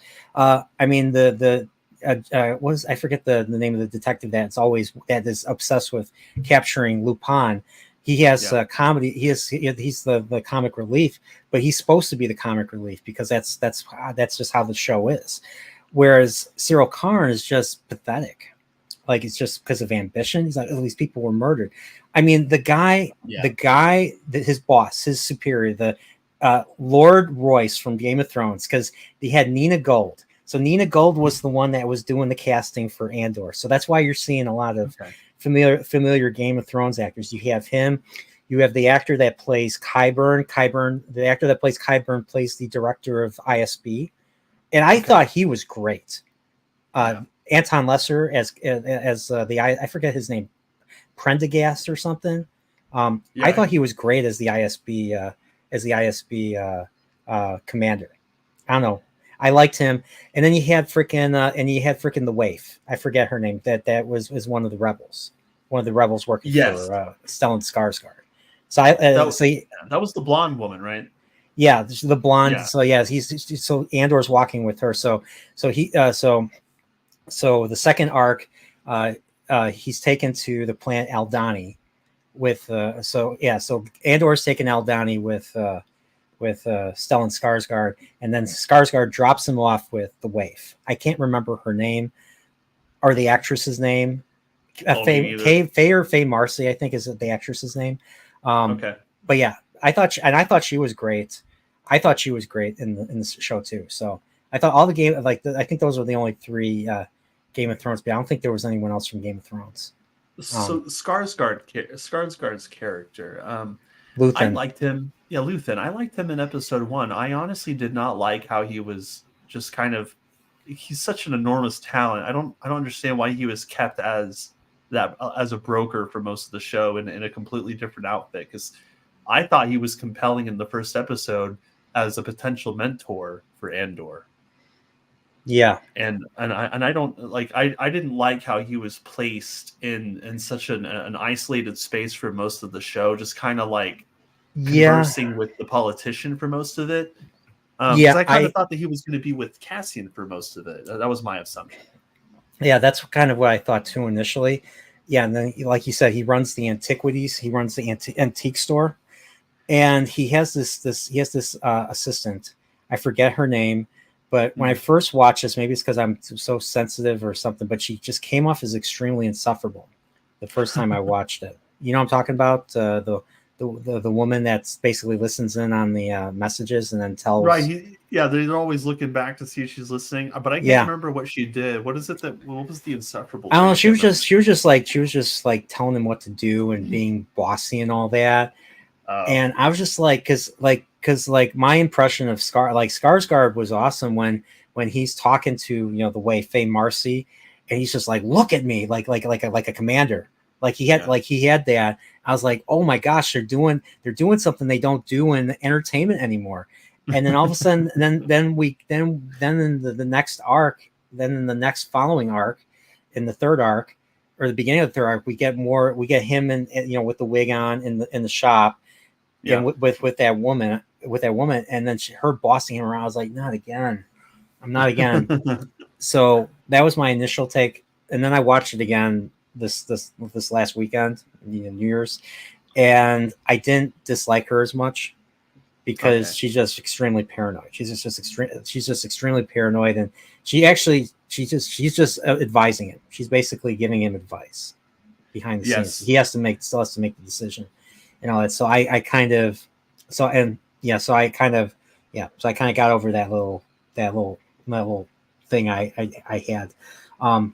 That's but like understandable. the first arc, like I was just like, I wanted there should have been more motivations behind Cyril Karn besides just wanting to, go against what his boss said. His boss was right. Like like these two guys were insufferable. These two dudes that attacked Andor in the beginning were insufferable, unlikable, and got what they deserved. He figured it out. Like he knew exactly what happened to them, and he told them not to pursue it. And so he goes to conference, and then Karn takes over, and he's just like completely disregards and decides to go after Andor. And the fact that they did that is not a problem. I would have preferred there was more motivation. Like maybe maybe this guy was corrupt. Maybe his boss was corrupt or something. Maybe the whole department was corrupt, and maybe he wanted to do the right thing for once. Maybe that guy, maybe those two guys were his friends. Something like that to kind of get us to understand his motivation. Because I don't know because he didn't come off as an antagonist. I mean, he's technically an antagonist, but he didn't come off as an antagonist. He just came off as another character just doing his job.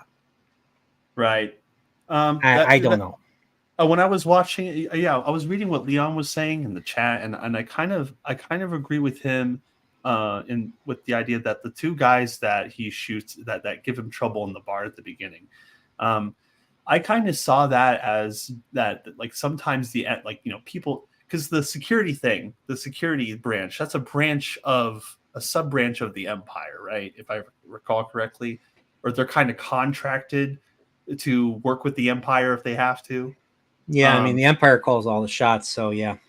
Yeah, and so when I saw that, like them harassing him in the cantina, I just thought that it was just people from the Empire or the security forces just kind of having an ego and just messing with the first person they see while they're having drinks, because it was to me it was like the show trying to establish that anyone who works for the Empire, they can be dangerous and unpredictable, and they can harass or attack you at any time. And that would be exactly why Cassian Andor acts the way he does around people. He doesn't like to be touched. He doesn't like to be approached. He's very isolated in his thoughts. And so, it's something with those two dudes at the bar, like him looking all concerned.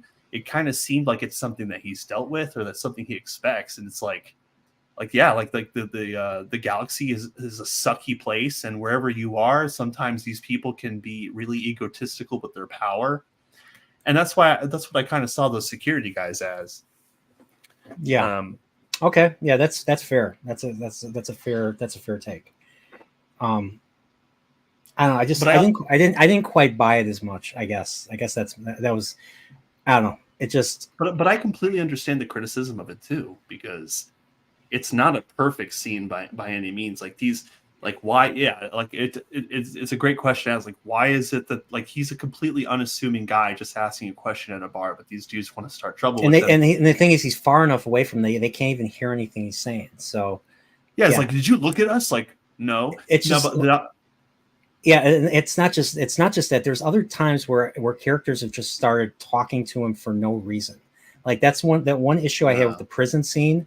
One issue I have with the prison scene was that all these guys were just talking to him. I'm like, you're in prison. Like these guys, like that's the last thing you'd expect.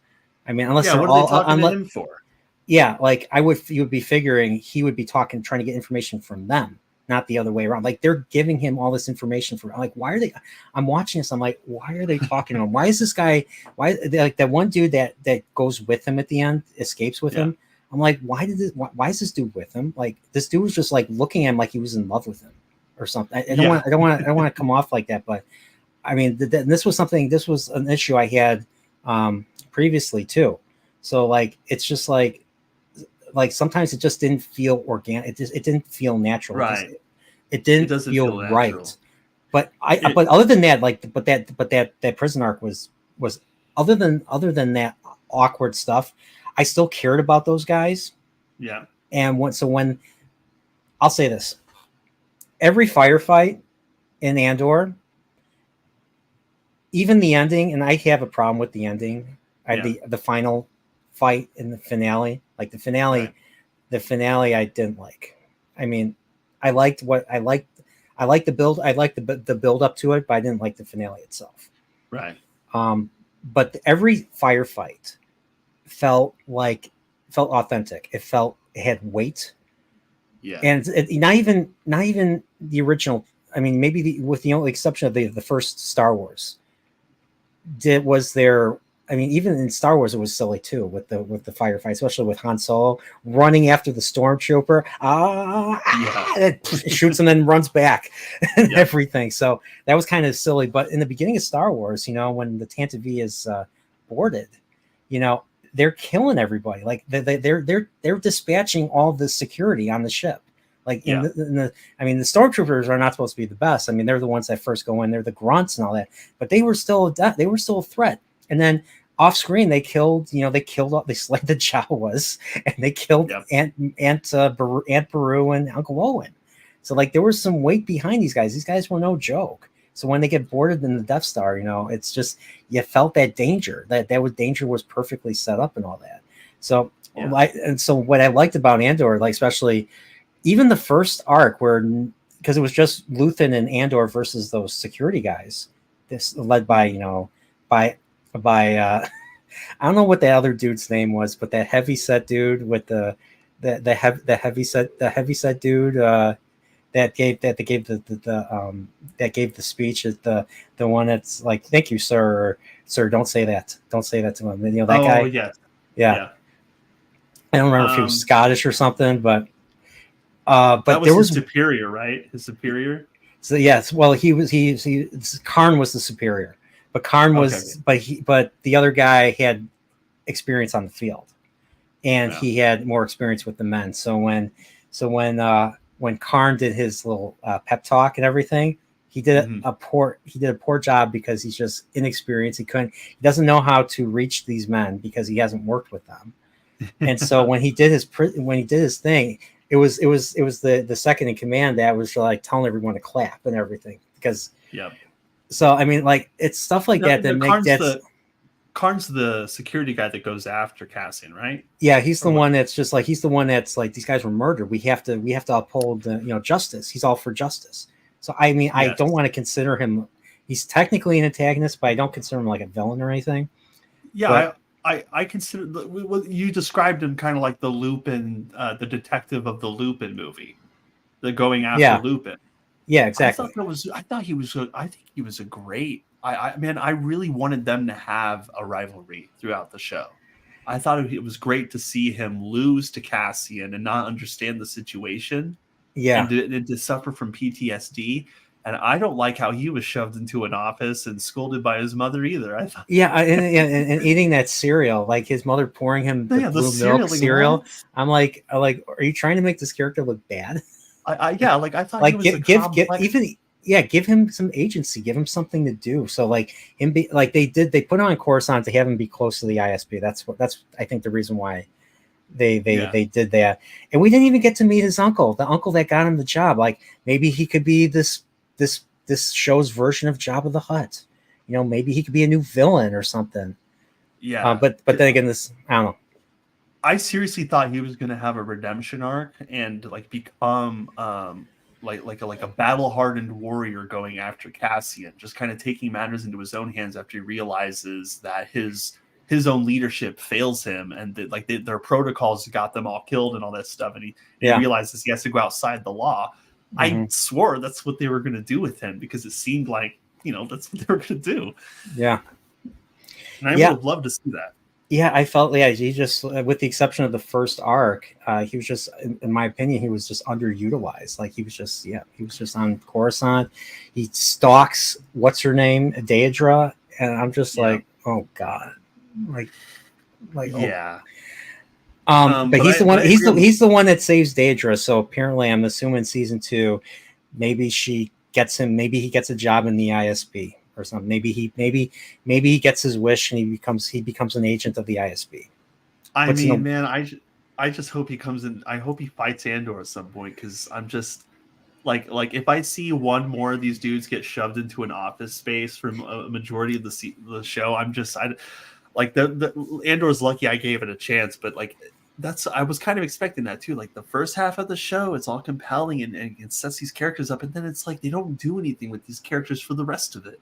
Even Yeah. Cassian takes somewhat of a back seat because you have like 8 or 9 different characters, 2 of them potentially lesbians, who are doing their own thing. Not that there's anything wrong with that. Not that there's, well, I mean, like in Star Wars, I'm just not about it. I'm like, because it all feels, it feels just as forced as to me as you think that the 2 guards at the beginning are forced. You know, I'm just like, why? Because now we're gonna have to deal with their with their relationship arc and their character arcs, and it's like it seems like it's there just to push a message to me. Well, I don't know. I wasn't as I didn't have as much of an issue with that as like the cringe part of episode 9, where they just kind of put it in at the very end and all that. Oh, yeah, like who are these characters again? Don't matter. It doesn't matter. This woman was like in the Last Jedi. She was just like a secondary character or something. I don't know.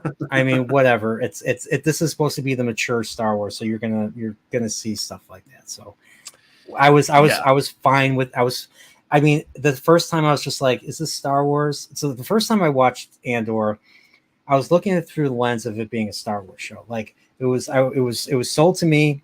It was sold to me as one of the best Star Wars since Empire. So I was excited at first, and then I watched it and I'm like, doesn't feel like Star Wars. And then I was getting a very different vibe, and then there was issues I was having with some of the stuff. There was things I didn't want. I was like, why are they doing this? Why aren't we seeing this? What is this? Why didn't this pay off?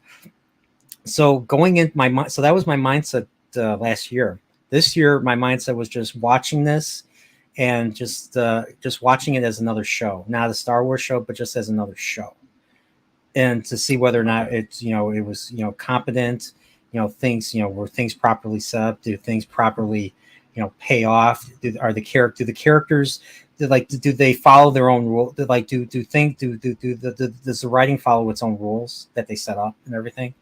And so, I mean, overall, this is a competent show. And the second arc, the Aldani arc, the arc where they steal the gold of they steal the payroll of an entire Imperial sector. Yeah. I actually like that arc more. The one thing I complained about was that it was always the third episode that would have the action and all that, and I always felt like they should have went the Clone Wars route and put like an action set piece in each episode. I still think the second episode of that arc should have had an action or a training segment or something like that. But I liked the build up. Okay. I love the character development. Like the characters that we meet in that second arc, I thought were I thought they were interesting. I was disappointed that one dude. I was disappointed that one dude who claimed that he had a brother, and all of a sudden we find out it was a lie, and they just wanted to steal all the money for himself. I didn't like that. Now that was at the end. You know what I'm talking about? That one. Yes. That one guy that was always butting heads with Andor and all that. I was hoping that I didn't like that, but I initially didn't like it. I was watching it now, and I don't know. I was hoping that there would be some more emotional stakes, and then when we find out it was a lie, but then again, it's believable because there's pieces of crap in these rebellions and all that. Right. People with shady backgrounds and all that, because it seemed like he wasn't a bad character because he looked out for that one young dude who came up with the manifesto, I think they called it the Freedom Manifesto or something. Yeah, which was I thought it was well written, the Freedom Manifesto, and he cared about that kid, and I thought maybe there was there was maybe some sort of redemption for him, because I mean him and Andor butting heads and all that, and he was doing bad stuff to the Empire for revenge and all that. So I was hoping there'd be something like that, but they just made him a bad guy, and then Andor just shoots him. I was like, that's how they ended this. I was like, really? That kid who sacrifices himself at the end of that heist arc, he got crushed. Yeah, I made a wrongful assumption about him too. I actually thought that he was the bad guy, the big bad, who was actually the brains behind the operation. What operation? The Eldani thing? Yeah, I thought that he was actually. I thought he was working for the Empire and planned to betray them because of how unassuming he was as a character and how friendly he was as opposed to the rest of the heistees. That's an interesting. That's another interesting thing. I didn't think about. I never thought about it. Yeah, I thought that he was maybe going to fake his death because they cover his body, and then maybe he'll come back later. It's like, yes, it was me all along. You thought because I was short and friendly and had technology skills that I was going to be a good guy, huh? You were wrong. But it didn't happen. But yeah, it's not. It's not. Yeah, Tony Gilroy just. He doesn't write like that. He doesn't write characters like that. No, so like there's a sense of reality in this series. There's a sense of this is obviously less of a space opera and more of a thriller. I guess you could say. Yeah, I'd say it's definitely a thriller. A big part of that for me is the opposite side of the conflict, like the agent that's like suffering PTSD from him. I thought that was really well established as a thriller because of that guy, and just seeing the fallout from battles. Like these things affect people. Like the girl loses her boyfriend, and he suffers PTSD because he just watched a bunch of his men got blown up by Andor and his people. But you're right. I think that writing, now there is some parts where I think the writing is really excellent, but I think that the character development could have been a little bit stronger because Tony Gilroy's direction was really solid. And I think that's what really hooked me into the show was his camera work and the way that he filmed conversations, especially in the cantina. He sets it up as a competent show. I think that's why I think it's competent.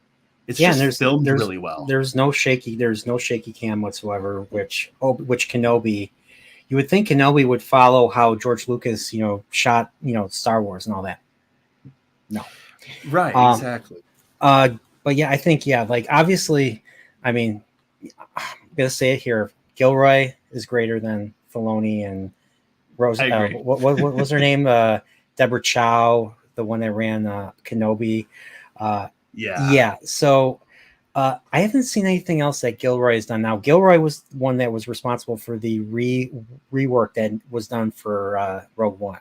So like especially the Vader stuff that was added after. So Gareth did his work and then he left, and then Tony Gilroy kind of took over as like the last minute director and all that. So But I know he did a movie called Michael Clayton. I know that's the one with George Clooney. I have not seen that. Have you seen anything else by? I might have to watch. I might have to check out some of Tony Gilroy's other work that he's done. He hasn't done a whole lot of directing, but he's done I think he's written a whole bunch of movies. And I know for a fact that I think he wrote every episode of Andor. Or he wrote most of the episodes of Andor.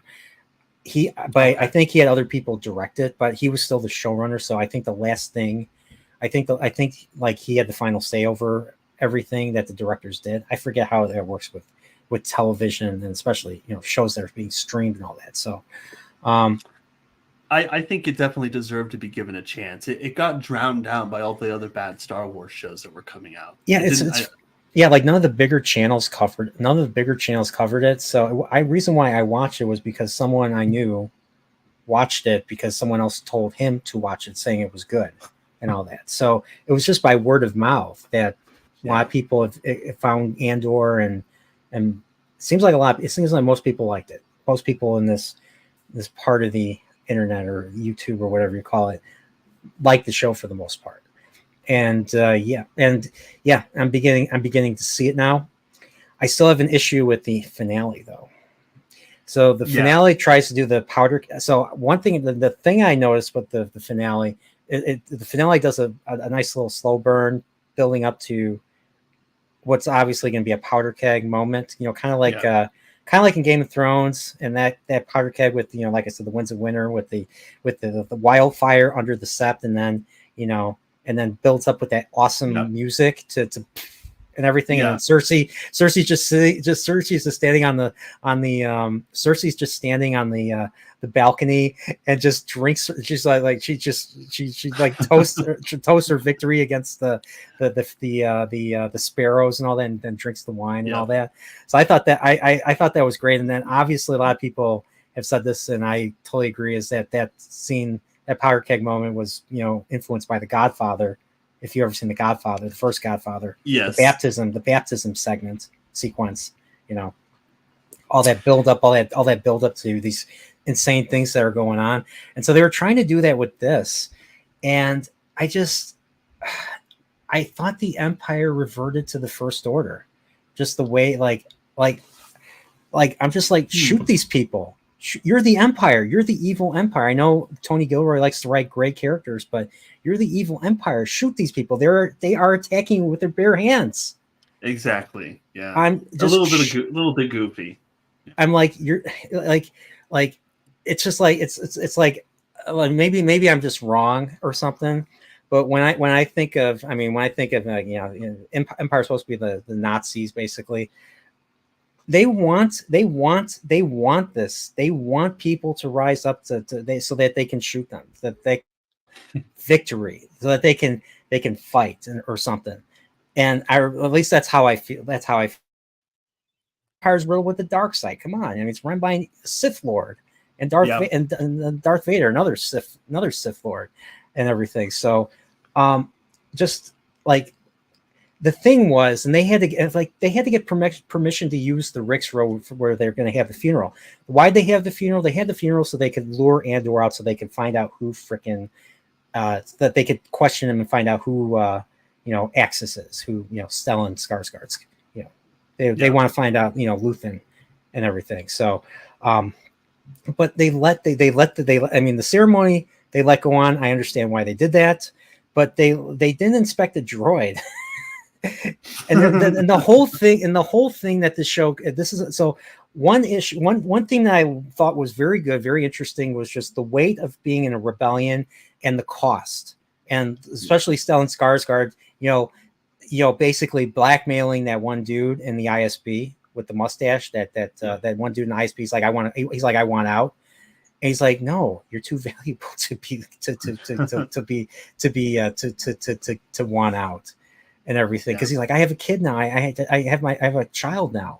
I have a child now. I don't want to be in this boat. And he's like, tough. He's like, tough. And then he asks, Stellan or Luthen, like, what are you sacrificing? He's like, he goes in this great thing. He's like, he's like, my mind is a void, or my mind is, I forget how he puts it, but it's very good. And then he just says everything. And then you hear the echo, and it's so powerful. Like, he sacrificed everything for this. Like everything, like his morals, everything. Like that's the way that's what this character is. So I'm curious if he's going to go villain in the next season eventually. I would like to definitely see him more in action, like in the field. I want to see him do things with Andor. I thought that Skarsgård and Cassian's characters were just like they needed to be together, and I felt like they really should have had a buddy arc going somehow. Because like the reality of this show is that it's like, when I watched this show, I was expecting Cassian Andor to do secret agent stuff. I didn't actually expect it to go the heist route and then like the prison break route. I was expecting a lot of like shady Empire / rebellion stuff to happen, and that was what the impression I got from Skarsgård's character. And I agree with you also with the gunfire, like them missing at the end. I feel like if you're gonna be as serious as Tony Gilroy wants to be with the characters and with like the lore of the story, then I think that you should also do the fight choreography well too. Like if they're open for a shot, they're open for a shot, and you just need to roll with it. I mean, like all the fights leading up to that, like I said, were excellent. They were chaotic. Like, people were being dropped left and right. I mean, the thing is, each arc brought in a whole bunch of new characters to be sacrificed on this altar of the Andor script, Right. But like they all like if there was a weight, there was something that it was good. And so seeing the way it ended just felt like it reverted back to Disney Star Wars. And the Empire they were serious again. They were good. Like, I liked how I was happy that even though Luthen gets away. Okay, we got to bring this up. I might as well bring this up. Luthen's lightsaber ship. Really? I mean, I thought it was cool at first because it was the most Star Warsy thing in the entire series. Yeah. But when you really think about this, and Prophet of the Dragon pointed this out, if that was really a thing, why didn't they have those in Star Wars, in the original Star I mean, Wars? that's a good point. That's a really I good mean, point. it's just one of those decisions they made because it's cool. So Yeah, it's cool. and maybe and I don't, you know, it's weird, but I think I can't imagine Gilroy putting that in. No, you think it was outside of his I purview? think it might have been something outside of his purview. Like, yeah, make it like Star Wars. I don't know. Maybe it was an idea from one of the from one of the other directors or writers. I don't know. I have to look into that, but I don't know. Yeah, because we have no idea how into the Star Wars lore he was, although he did handle it really well with what he was given. I mean, he did. Well, I don't honestly. He's just one of those creators that, I mean, I think he respects the audience, and he wanted there to be more weight in things that and you know, decisions and choices and in the action. So that's why the action, and then part of the reason why the action is pretty powerful is because of the scarcity of it. Like, you only get action every third episode. So, which I was initially critical of, but I mean, it works. It works better for me now. So yeah. If you had to compare, all right, what do you think about Andor to season 3 of Picard? Oh wait, you know, it's funny. Pips asked me that same question when I was doing Picard stuff. I watched Picard multiple times for doing live shows and for doing discussions, and I mean, there were decent moments, but a lot of the script was just bad. A lot of the stories were just bad. I mean, the whole Borg thing at the end. Like, they didn't even explain how they were involved with the shapeshifters, and based on and them using the shapeshifters the way they did. I mean, they're the founders of the Dominion from Deep Space Nine. The founders of the Dominion and Deep Space Nine were terrifying. I mean, a lot of their abilities were magic. I'll give them that. Like, they were able to turn Odo, the shapeshifter on DS, the constable on Deep Space Nine. He's one of the shapeshifters themselves. They managed to turn him. They managed to inflict him with. They managed to inflict something on him, forcing him to come back home, and then they turned him into a human as a punishment for murdering another shapeshifter. Because, like in Planet of the Apes, like in Planet of the Apes, ape must not kill ape. Well, in that show, shapeshifter must not kill, or changeling or founder must not kill founder, and all that. So it's something those pesky solids do. So do you think in correct Star Trek that the Dominion would at all be intimidated by the Borg, who seem to like have them in their grip? No, I don't think so. No. I think that they would put up a good fight with the Borg. I think they might even have the ability to not adapt, or the Borg might not be able to adapt to their weaponry.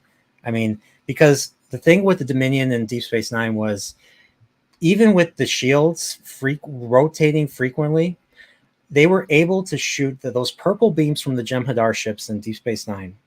Were able to shoot through those shields like they were nothing. Like, 2 of those little warships took out a Galaxy class starship. I mean, they obviously reused the model of the Enterprise. Just, they gave it a different name. But the very first episode where we meet the Jem'Hadar and the Dominion, 2 of those little ships took out an entire Galaxy class starship. And that was basically saying, hey, these guys are dangerous. The Dominion is not to be trifled with.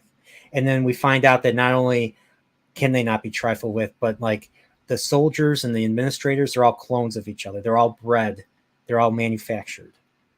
And so they're easily replaceable, which makes them even more dangerous. And the shapeshifters, they went off. They were smart. They went off. They were always 5 steps ahead of everybody else in the quadrant. So they fomented dissent between the Klingons and the Federation. They fomented. They managed to make a neutrality agreement with the Romulans. So everybody was divided. So, and this was before they go into the quadrant themselves from the wormhole to actually, start a war and all that. They go into the quadrant as an invitation from the Cardassians, because the Cardassians are going through their little, upheaval on the planet, and they come in and they literally make Cardassia great again, the Dominion, but as a member of the Dominion. And then because of that, that's when they put a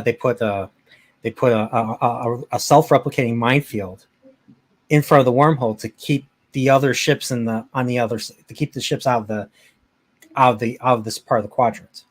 Oh wow! And that's what starts the war. They're like, if you don't remove those things, we're going to go to war with you.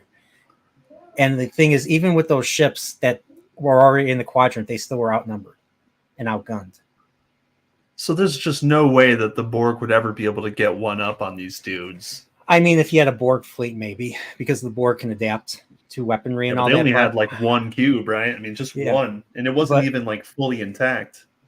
I mean, there's a lot of lore videos, what if videos about the Cardass or the Borg versus the Dominion, but I don't see a shapeshifter being a lackey to the Borg Queen.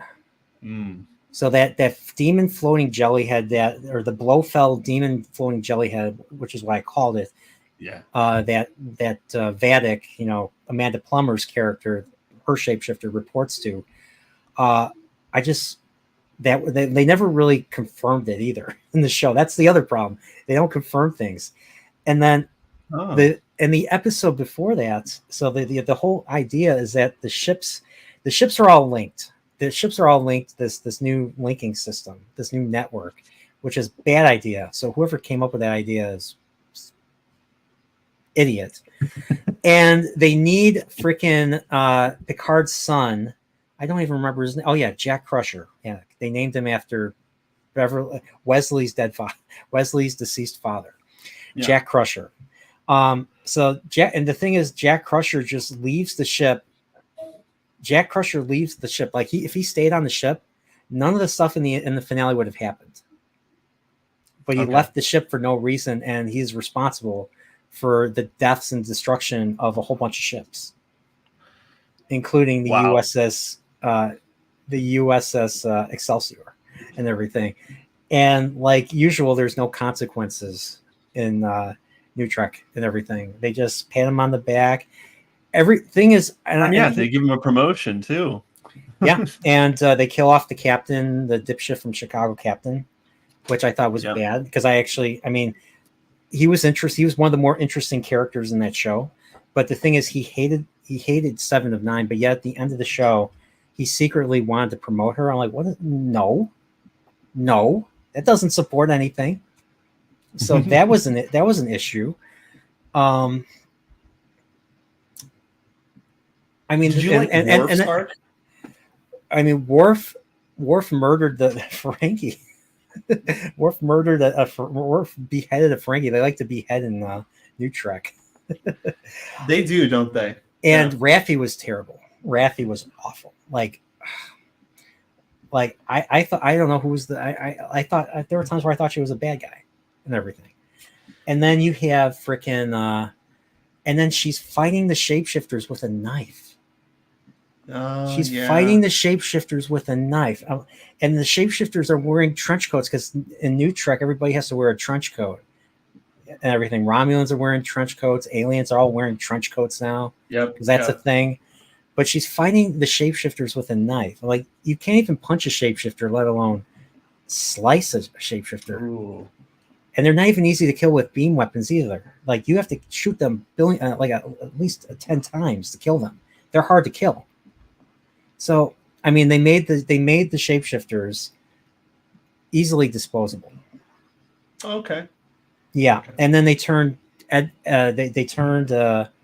what's his name, Jack Crusher into like Jason Bourne with secret memories and abilities to unlock, because he is the Borg.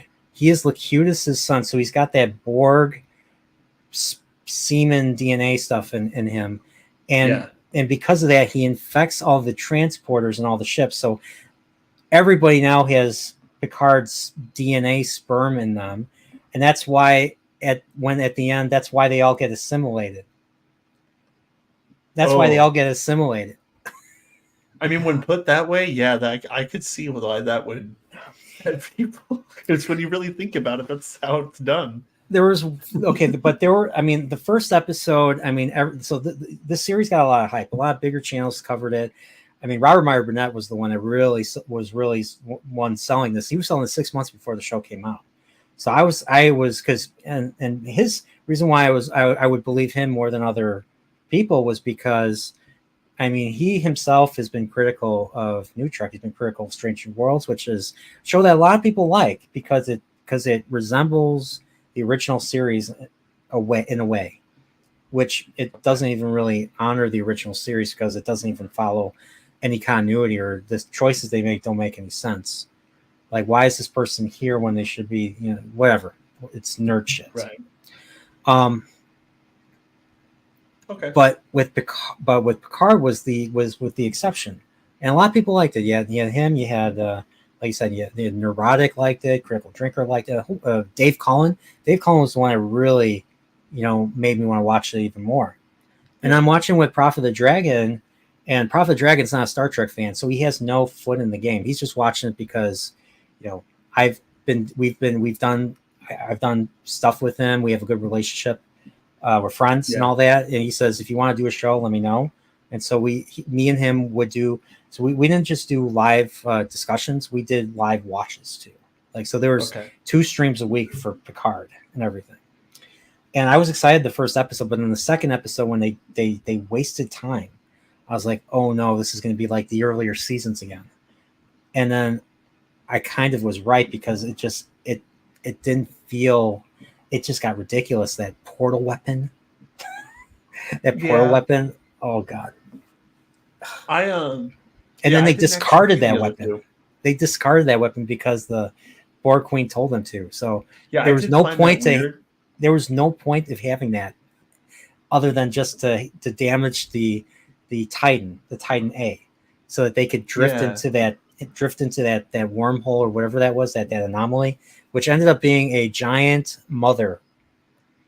And it gave birth to all these jellyfish creatures because, hey, let's do the member berry thing. Remember the first episode, Encounter of Farpoint? They literally say the episode in that episode. Hey, Farpoint. That was the Farpoint mission, where you see the spaceborne jellyfish and its mate. And then you see a whole bunch of babies, and so it was just a callback to that. There was one episode that really did interest me, and then Steve, Prophet of the Dragon, actually thought it was the best episode too. It was the one where Ro comes back after 3 decades. Ensign Ro. Oh yeah. Okay. And I thought that was great because Picard didn't act like an old man Picard. He acted like Captain. He almost acted like Captain Picard. Again, he had some agency in their conversation, and I liked the conversation. I thought it was a great conversation. The problem was the way it ended. The ending was bad. Like, they leave a bomb on the ship and they teleport off. Like, why leave a bomb on the ship with her and teleport off? Why not just shoot her? Because you're giving her a window to do something to your ship. You're giving her a window to do a course of action that could hurt you. So that wasn't well thought out. And this was something that my friend Alex of the White Cloaks said, and he's absolutely right. Like, they should. A good point. I mean, there's a lot of, and that was an episode that was something I didn't even pick up on. So that's really interesting. That's a good point, though.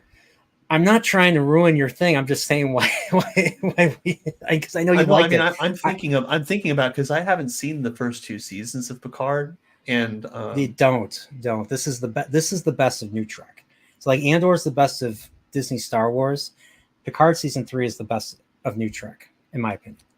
Yeah, and it's definitely one of the, I definitely was easier for me to stomach Picard season 3 than because Discovery. Because you had a villain, and then the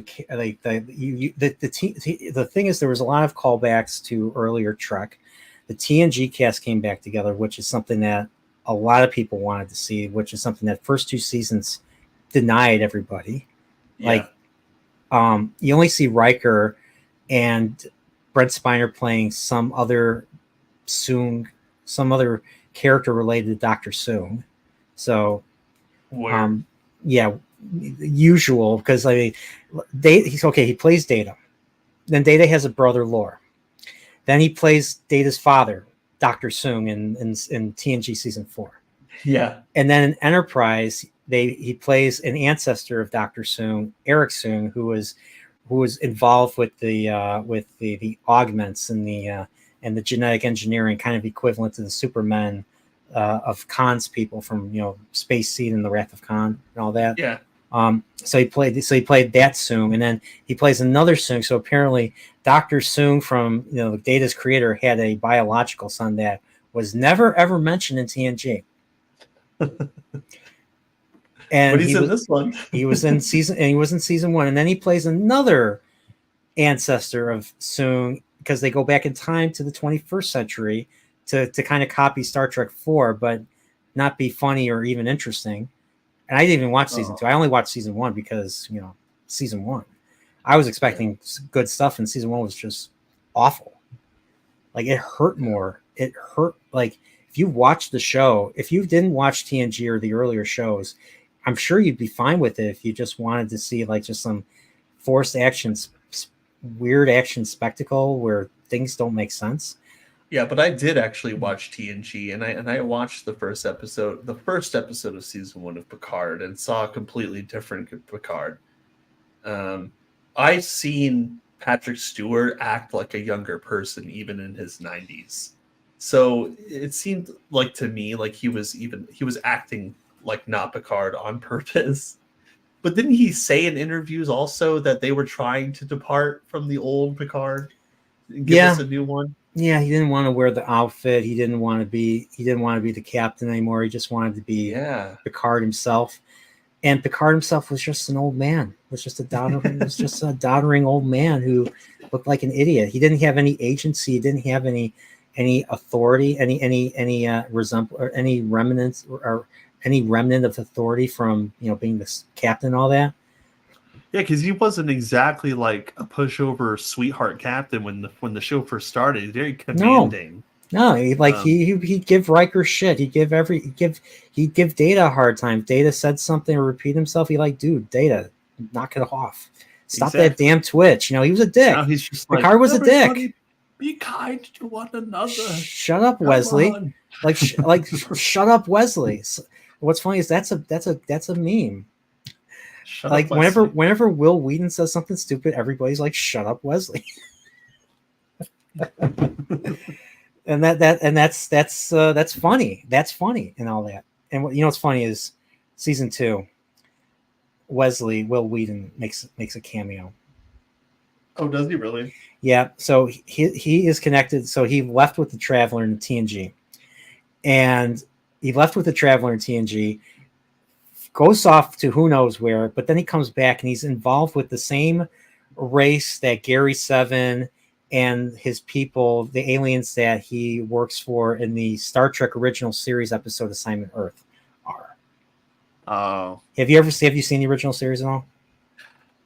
TNG? Oh yeah. TOS, the original. TOS. 1960s, Kirk and Spock. I don't remember it as well as TNG, but I have watched it. You ever see the episode where Kirk fights the Gorn? I have seen that one, yeah. Okay. Or the one where Kirk encounters Khan from Wrath of Khan? I have seen that too. My grandfather is huge on Star Trek. He had all the collections. Voyager was the first series I ever watched with him. TOS was one of my most recent ones.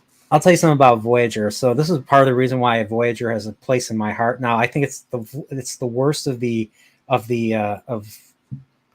shows. I mean, I'm not counting New Trek because New Trek is its own. So you have Star Trek here, and then you have New Trek like all the way down here, all the way like lower than the floor, lower than the Earth's crust, lower than even the mantle of Earth. Like it's. I'm not gonna even say it.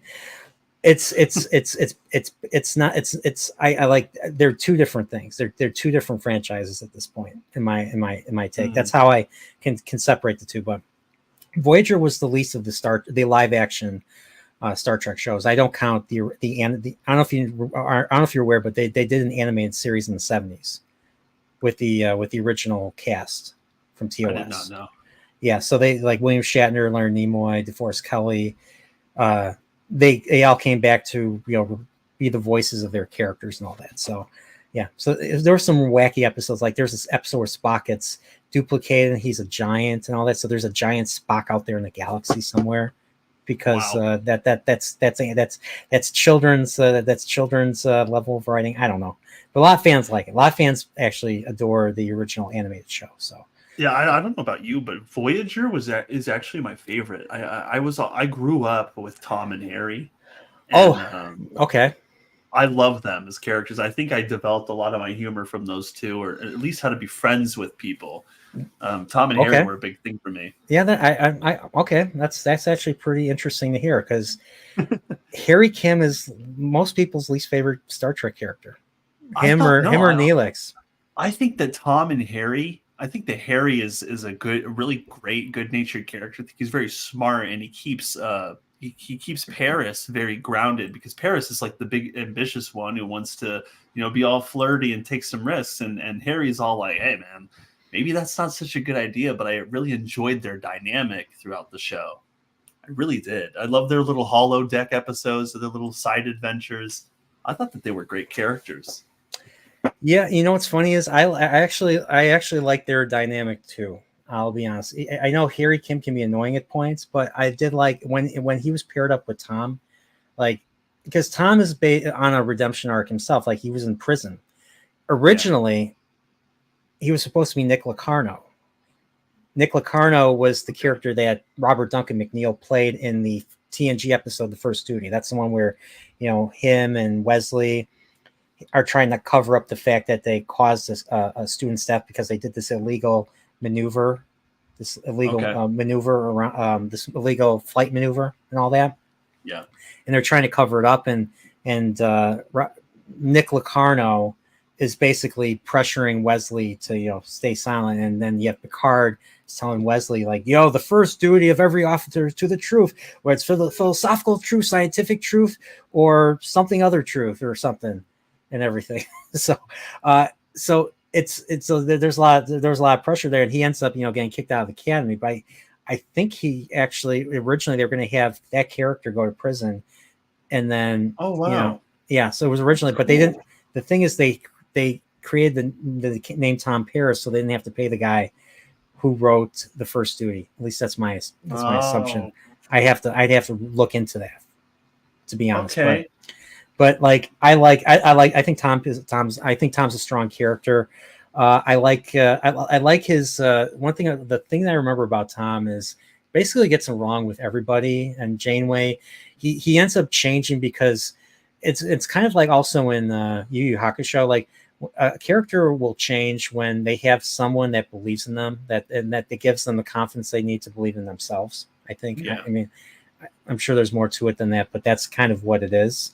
So, so the fact that Tom is changing is because he's not alone anymore. He's got people that, that count on him, that he's got some leadership now. He's the pilot of he's the helmsman of Voyager.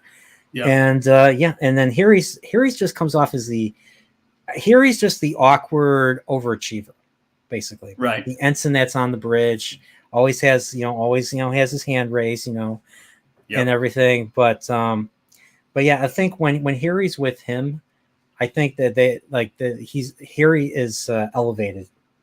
I agree. I think that he's an elevated character. Every time they get together, it's like that shenanigans are about. It's like even Janeway. I think that I remember it correctly, but like Janeway would see the two together sometimes, and she'd be like, "What are you two up to?" "Oh, nothing, Captain. It's just me and Harry, just being me and Harry." Yeah. And one thing I liked about Tom was his Tom would be very connected to pop culture, like especially older 20th century pop culture. So when that two-parter Future's End, where they go back in time to recover I think they accidentally go back in time, and they find out that there's a 29th century time ship that was taken by this one billionaire or this one hippie that becomes a billionaire because of the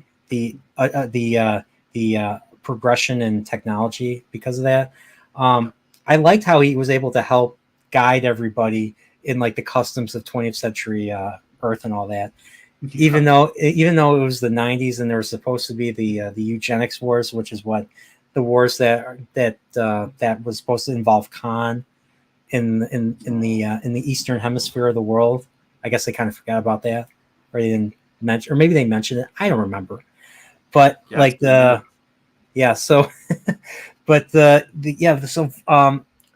Voyager. I watched Deep Space Nine, and then I watched Voyager, and I noticed the difference in quality right away. Deep Space Nine is the better written show by far. The characters are better.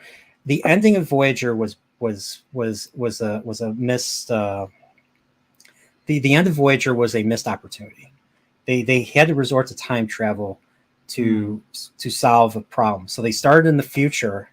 They started like 20 years after the previous episode, and it was like the 10th anniversary of Voyager coming back home or something. I don't remember the exact numbers, but they lost 7 of 9, and because 7 of 9 at that point was so central to the show, even though she wasn't central to the finale, which I think is hilarious.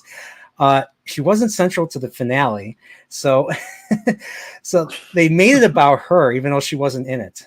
Like her and Chakotay, had this little relationship thing that they tried to start that just didn't quite work out, and it definitely didn't follow it up in New Trek, of course. No, but it's because 7 of 9 is going to die. That's why elderly Admiral Janeway goes back and tells younger Janeway what she's doing, because younger Janeway's like, I'm not listening to you. Why should I believe you? Because 7 of 9 is going to die. Oh, okay, I'll do what you say. All right, and then they adapted the Batmobile, 1989 Batmobile shield to the Voyager so that they can get through the what do you call it, the conduit, the Borg conduit, so they could fight off Borg cubes and Borg spheres and all that. Yeah, and so they became OP at the very end. So yeah, I think that's definitely a strange way to end Voyager. I always felt that they should just find their way home naturally. But I guess I don't know. Like I'm not even sure how to feel about the finale, because like I thought it was interesting how they came back, and now you see how everyone would be 20 years later. But then I felt like after being so abruptly cut off from the previous episodes, like why would they start right there and then move back? Was that really the only solution they had to end the series on? I mean, they could have left the Voyager there. I mean, I heard one YouTuber say they found a way to transport off, but they would have to leave Voyager behind. But then again, I don't think that would be acceptable. They would leave Voyager behind. They would self-destruct it in the Delta Quadrant, and they'd beam off. And this would be an emotional ending for all the characters, because that was their home for 7 years. Even though it felt, and here's another issue. I'm sure you know, but Voyager, they're in the Delta Quadrant. It's supposed to be a show about survival, right? And Enterprise did this better in Enterprise season 3, but they're cut off. There's no support. There's no resources. So why does every episode seem like they came out of space dock? Like everything is clean, everything's pristine, and everything. Oh yeah, the two-parter, Year of Hell should have been the entire series. And this is something that Dave Cullen has said on his channel that I agree with. So that they should have like slowly dwindled on their resources over time. Was the assumption that like the ship was just so was designed to constantly replenish its resources? Was that the assumption, and that's why it was always clean all the time? I don't know. But yeah, this is the guy that got me to watch Andor. So we already talked about Andor. Okay. We already talked about Picard season 3. So you're gonna have to rewind back. It was actually a very interesting conversation. So we had some interesting things to say. Didn't bash it. Didn't say anything. So no, and for the most part, I actually enjoyed Andor as a show. I think it's probably the best Disney Plus show for Star Wars, and it just got drowned out by all the other nonsense. Honestly. Yeah. I can't think of a better Star Wars Disney Plus show. I really can't. And I've tried. Mando, I guess. But not season 3. Not season 2 either. Probably I season one. liked season 1. I liked episode 7 of season 1. Okay. Episode 7 had some weight to it when they were being attacked by those creatures and everything. And then you lost the I Have Spoken guy, Nick Nolte's I Have Spoken guy. I was like, no. Yeah. So like I felt some emotional weight there. And then episode 8 introduces Moff Gideon, and Moff Gideon came off as a threat. He came off as a threat. You know, he wasn't like an OP villain, but he was like that Emperor guy in Hero, where you have these really skilled bounty hunters, but you have this leader that has all these soldiers at his command. You know what I'm talking about? Yeah. Same idea. He had authority and presence. Yeah, and he could fly a TIE fighter. So yeah, he was really good at flying TIE fighters. And then the big reveal at the end was him having the Darksaber. And I was just thinking, oh, Dave Filoni again. Jeez Louise, what is with this Darksaber? Like, you see it. It was cool seeing it with Pre Vizsla in Clone Wars season 2, and then Darth Maul gets it when he slays Pre Vizsla. Great. And then Maul doesn't have it because he just leaves it. For some reason, he leaves it behind in Rebels, and then Sabine gets it. And then Sabine gives it to frickin' what's her name? Duchess Satine's sister. I can't think of her name right now. Katie Sackhoff's character, who she plays in the live action version too. So, what was I going to say? And then it ends up with him. I'm just like, that's the big payoff, is him having the Darksaber. Like, couldn't you come up with something more interesting? Like, they talked about Baby Yoda's people. I was like, are we going to finally find out who Yoda's race is?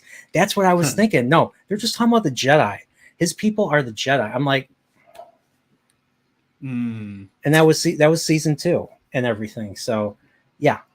I thought that Mando and Katie Sackhoff's character, Ko-Batan, I thought that they in season 3 they were going to be mortal enemies, and she was going to try to get the sword back through traditional means.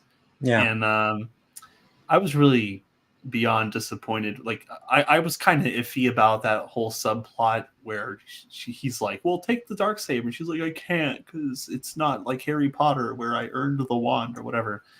And the fact that like he switched to some kind of weird simp and just gives it to her and all the leadership, and just that's it. And I'm like, man, that was not a good setup.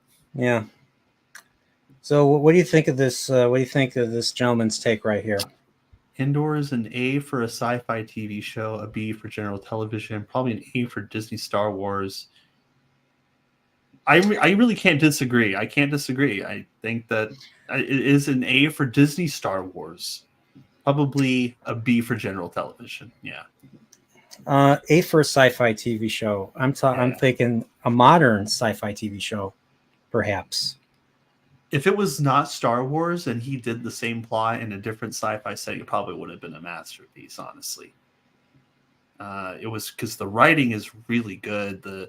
His direction is really good. I love Tony Gilroy's directorial style, especially how he films conversations and builds tension. I think he's great with that. Yeah, I think I'd lower it to a B for a sci-fi TV show if you're going to compare it to like other science fiction from, different from the 90s and earlier. Now, if it's just modern science fiction, well, I mean, The Expanse. I mean, you got The Expanse. You got, I mean, I don't know. Well, maybe it would have just worked better as a heist show and not a sci-fi show at all, because you could have that kind of scenario play out in a modern real world setting too, I think. But the fact that it was in Star Wars maybe took away from it a little bit. I think, I think that could be, and that was the reason why that's the reason why I felt the way I did the first time. That was a big portion of the reason. So, yeah, I'm gonna say B. Yeah. I'll say A for Disney, A+ for Disney Star Wars, because the bar is so freaking low for that. I'd probably go with a B- for sci-fi, if you're gonna count shows like the older Star Trek shows, the older Doctor Who, Babylon 5, everything. I don't know. But I think other than that, he's on point usually. I think Tony Gilroy should have directed a Star Wars film. That's what I think he should have done. Yeah, I'm gonna have to watch a movie. Michael Clayton version of Star Wars. Yeah, I'm gonna actually have to watch Michael Clayton because I haven't seen that one. So yeah, I'll definitely have to check that out. But yeah. Andor is better than Picard season 3. There you go. It's for you, Pips. And yes, there you go. That's for you. Nice. Well, at least we have the answer. I'm surprised you're awake. I'm surprised you're even here. So awesome, man. Thanks for being here. All the rest of you guys, Zax, Salty, AC. This has been a blast, man. Everything has to have a sequel now, so we're definitely gonna do a sequel to this. And for sure. I was telling everybody else, everything has to be a trilogy. So every guest that I've had, there's going to be a part 2 and a part 3. I don't know when those will be. Depends on the guest, but that's the plan. Everything has to be a trilogy. So this is the first stream, but you know what? Let's end this on a cliffhanger. Is there some revelation you should tell me or something? A revelation about in particular? I don't know, or ask a question. Ask a question that will hold the viewer, keep the viewer wondering. See if it will pay off in the next one. I don't know. Remember Empire? I'm Empire ends, right? I am your father. Okay. How many guests have you ever had on at once for a Chillporeal? How many guests have I had? Well, I usually have in one show. How many guests have you had on at once? What do you mean at once? Like in a single show? Yeah, in a single show. I usually I have one guest, but there was one time I made an exception. I had 2 guests. Oh, okay. I was trying to figure out how you usually do Chillporeals. If you have usually one guest, if you ever do like multiple guests at once. I might do that, but right now I might do that depending on the thing and depending on the people. So that could be a thing. So like with Dempsey, the Dangerous Dempsey and his son, I had them both on because they both recorded music together. They do stuff like that, and I wanted to have them both. I wanted to have them both on, so I had them both on. But usually Chillporeal is a one-on-one talk. It's kind of like think of like a Joe Rogan thing, but without the politics. Cool. Without the politics and celebrities, and I don't know, talking about other celebrities and all that. I mean, some people like that. I'm not really as big into talking about other celebrities or something, unless it's someone I like or something, or I don't know. There's weird exceptions to me. So, but it's usually one person. It's just like what we just did. We have back and forth conversation. We talked about we talked about more than just Andor and Yu Yu Hakusho and your channel and all that. We talked about we went to Cobra Kai. We talked about Kung Fu. We talked about martial arts stuff. We talked about a whole bunch of stuff. Oh yeah, it's almost 4 hours. I mean, this is not the longest stream, but this is like the 3rd or 4th longest. Nice. That's pretty awesome. So there's a chemistry here. Oh, for sure. I think that. So next time you have me on, I'm going to have to tell you all about the Souls games franchise, all the Dark Souls games I've played, how long, and why you and everyone else should be playing those at all times. Dark Souls. I have the first game on the Switch, and I have Elden Ring. I have Elden Ring. Elden Ring? I played a bit of Elden Ring, and then I stopped. You know what? Look, I know a lot of people who've played Elden Ring and have stopped. But what you want to do is you want to get into that AA meeting. You want to be the guy who stands up and says, yes, I played way too much Elden Ring.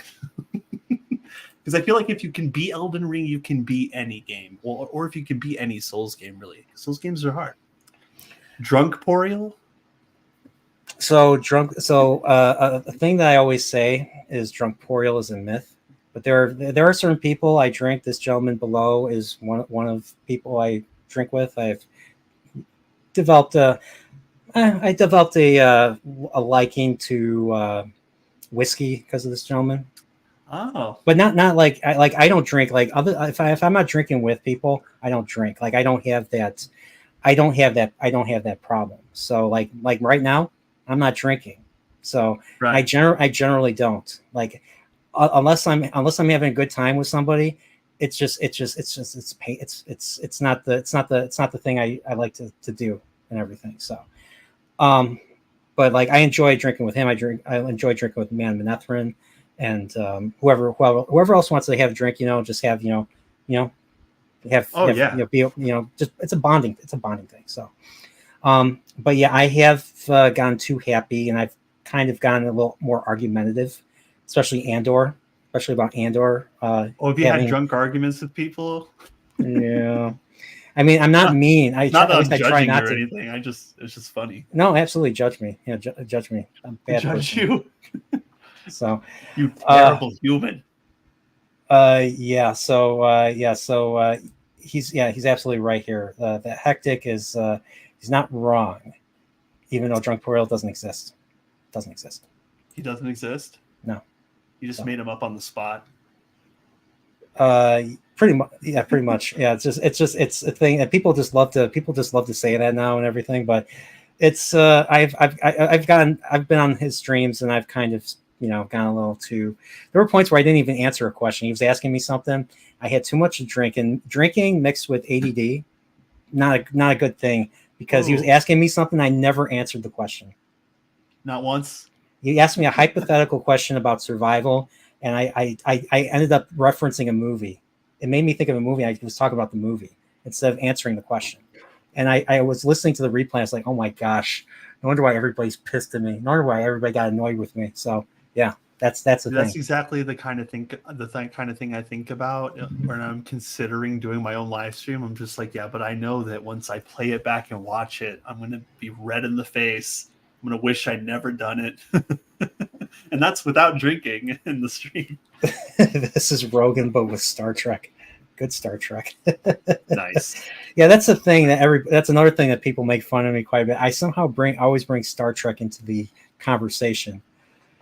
Oh, you no, he's not even joking, because when you were in Discord the other night, honestly, like the 3 or 4 times you've come into chat with us, because I know we have Danny in there, and she thinks politically differently than you and I do.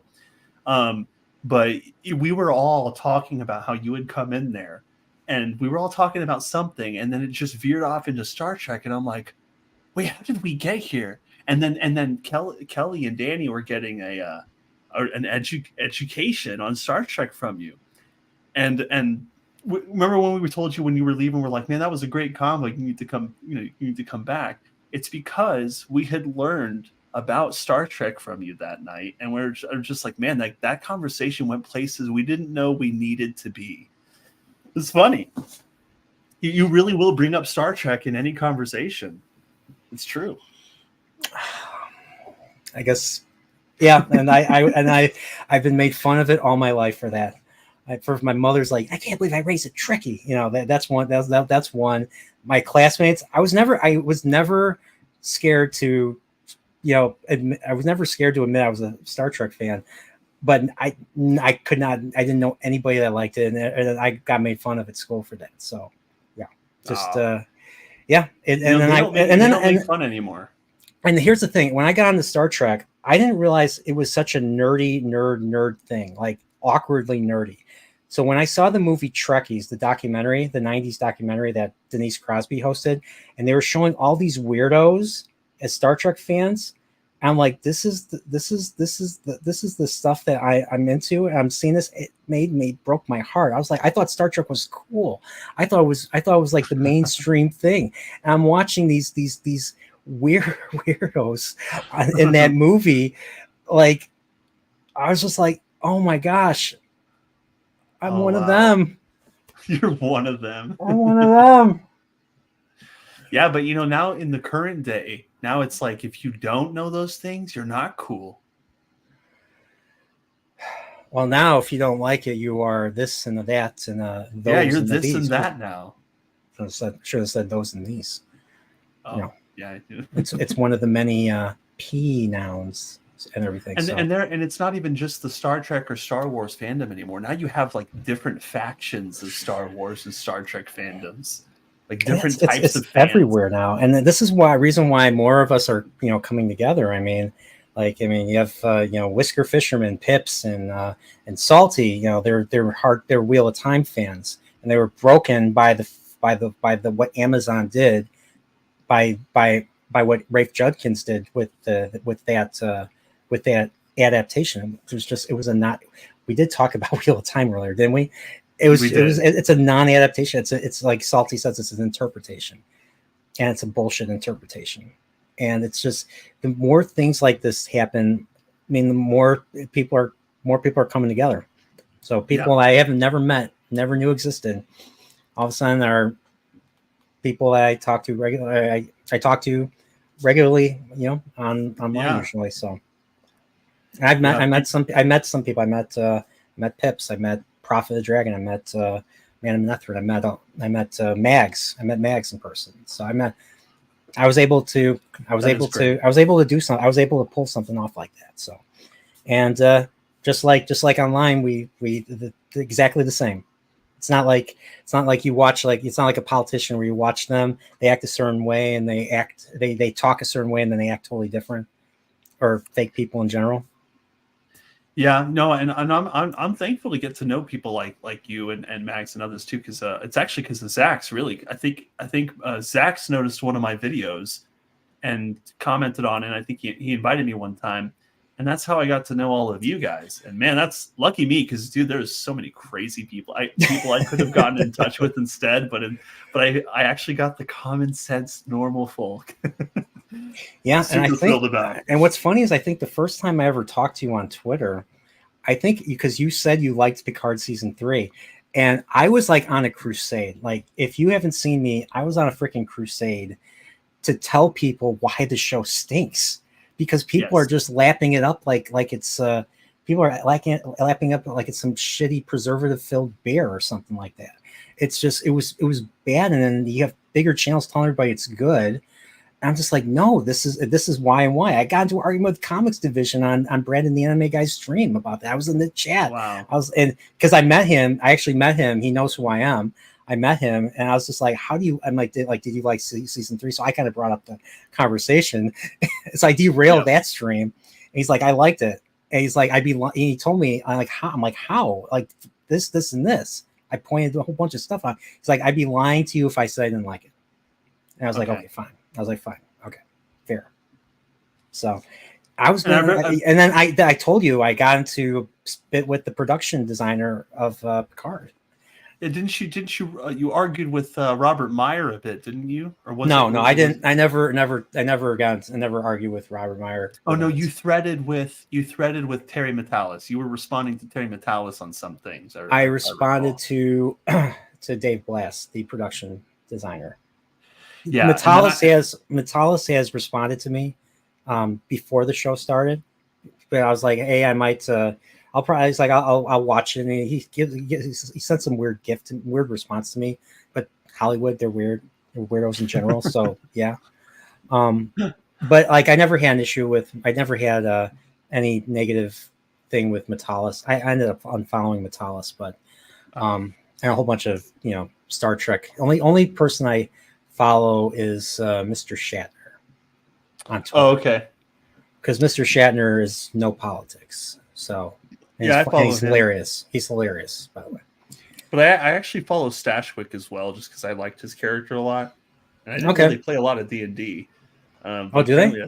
Yeah, apparently he got 7 and 9 actress, and he got Terry Metalis in on a D&D night, and his setup was really cool. Like, he's got like a crazy dragon pirate ship set up like behind him, and like, but it was cool. But I'm like, dude, I gotta follow. That's just so cool. He was one of the better parts of that show, and he got. Yeah, but I recall that you but you thought I had said something directly to you, and I totally get, dude. I've been in that same spot too, where I'm just like, is this guy saying something about me? How dare he? What is it? What is his problem? And I'm like, I had to reassure you. I'm like, nah, dude. I was I was just saying this in general. Like, I don't think I would ever like directly call out any of you guys about anything on social media, just because I know how embarrassing that would be for me. So I think our first interaction was because of Picard season 3. So, like I said, you know, Star Trek drives that wheel of time. Yeah, and hey, I get like the more that we talk, the more passionate I see that you are about Star Trek, and then because of you, I see more flaws about Picard season 3. Like I was actually 100% on it, but after listening to you say some things, I can understand why like some people dislike that season. It's not perfect. I ruined Picard season 3 for him. Bad person. I'm a bad person now. And what's funny is Prophet of the Dragon says the same thing. Prophet of the Dragon says the same thing, and so I always joke around saying you're the reason why I don't like Picard, the reason why I don't like this new show, and everyone else does and everything. But no, man, it's just, you know, it's there's I understand why people liked it, but people wanted to like it. I wanted to like it too. So yeah, I think culture has a lot to do with people's stance on that season as well. I know that like for a lot of YouTubers, the big picture of the culture war and winning it is probably more important than actually critiquing a show. Like they want to praise it as much as they can because that's where they want people to see the success is with audiences. So they're willing to overlook some flaws. So I can see that some people would do that. But I also think that if you want to win culture, you need to be consistent in your critique. So, you know, you can't simp over one thing and then go and go ham-fisted on something else. You know, you need to be consistent. That's something I've even struggled with. But it's like, you know, if you want to win the culture, you have to correct where you're supposed to correct. Otherwise, you're just going to get the same thing, or you're going to get a different version of the same thing that's not better. Or worse, it's just the same. But if you know what I mean. Yeah. Be real and just, you know what you like. I mean, exactly. Yeah. So, I mean, I'm not going to change anybody's mind about anything. Like I can't change anybody's mind. Nowhere. I mean, I tried with Picard season 3. I failed the world, you know? So, but yeah, I was going to, you didn't fail me. You didn't fail me because I'm thinking about it now. So do you want to? So Pops has been asking me. By the way, everybody subscribe to Pops. Awesome guy, awesome channel. He's been asking me what order to watch the original Star Trek series in, and I'm like telling. He's like, should I watch this episode? Because he's like, I watched The Cage. I'm like, no, you shouldn't have watched The Cage because The Cage is adapted into the 2-parter, the Menagerie. So you're going to know exactly what happened in the Menagerie now. So, but I was like, okay, fair enough.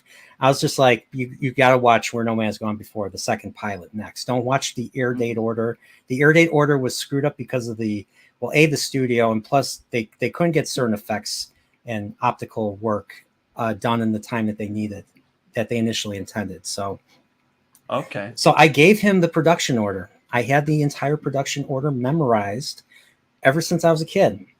And I can tell you the production order of all 3 seasons of the original series backwards. Do you want to hear it? Absolutely. I'm very curious. This is very nerdy now. So if you're cringe to this, you've been warned. So 79, Turnabout Intruder. 78, All Our Yesterdays. 77, that's The Savage Curtain.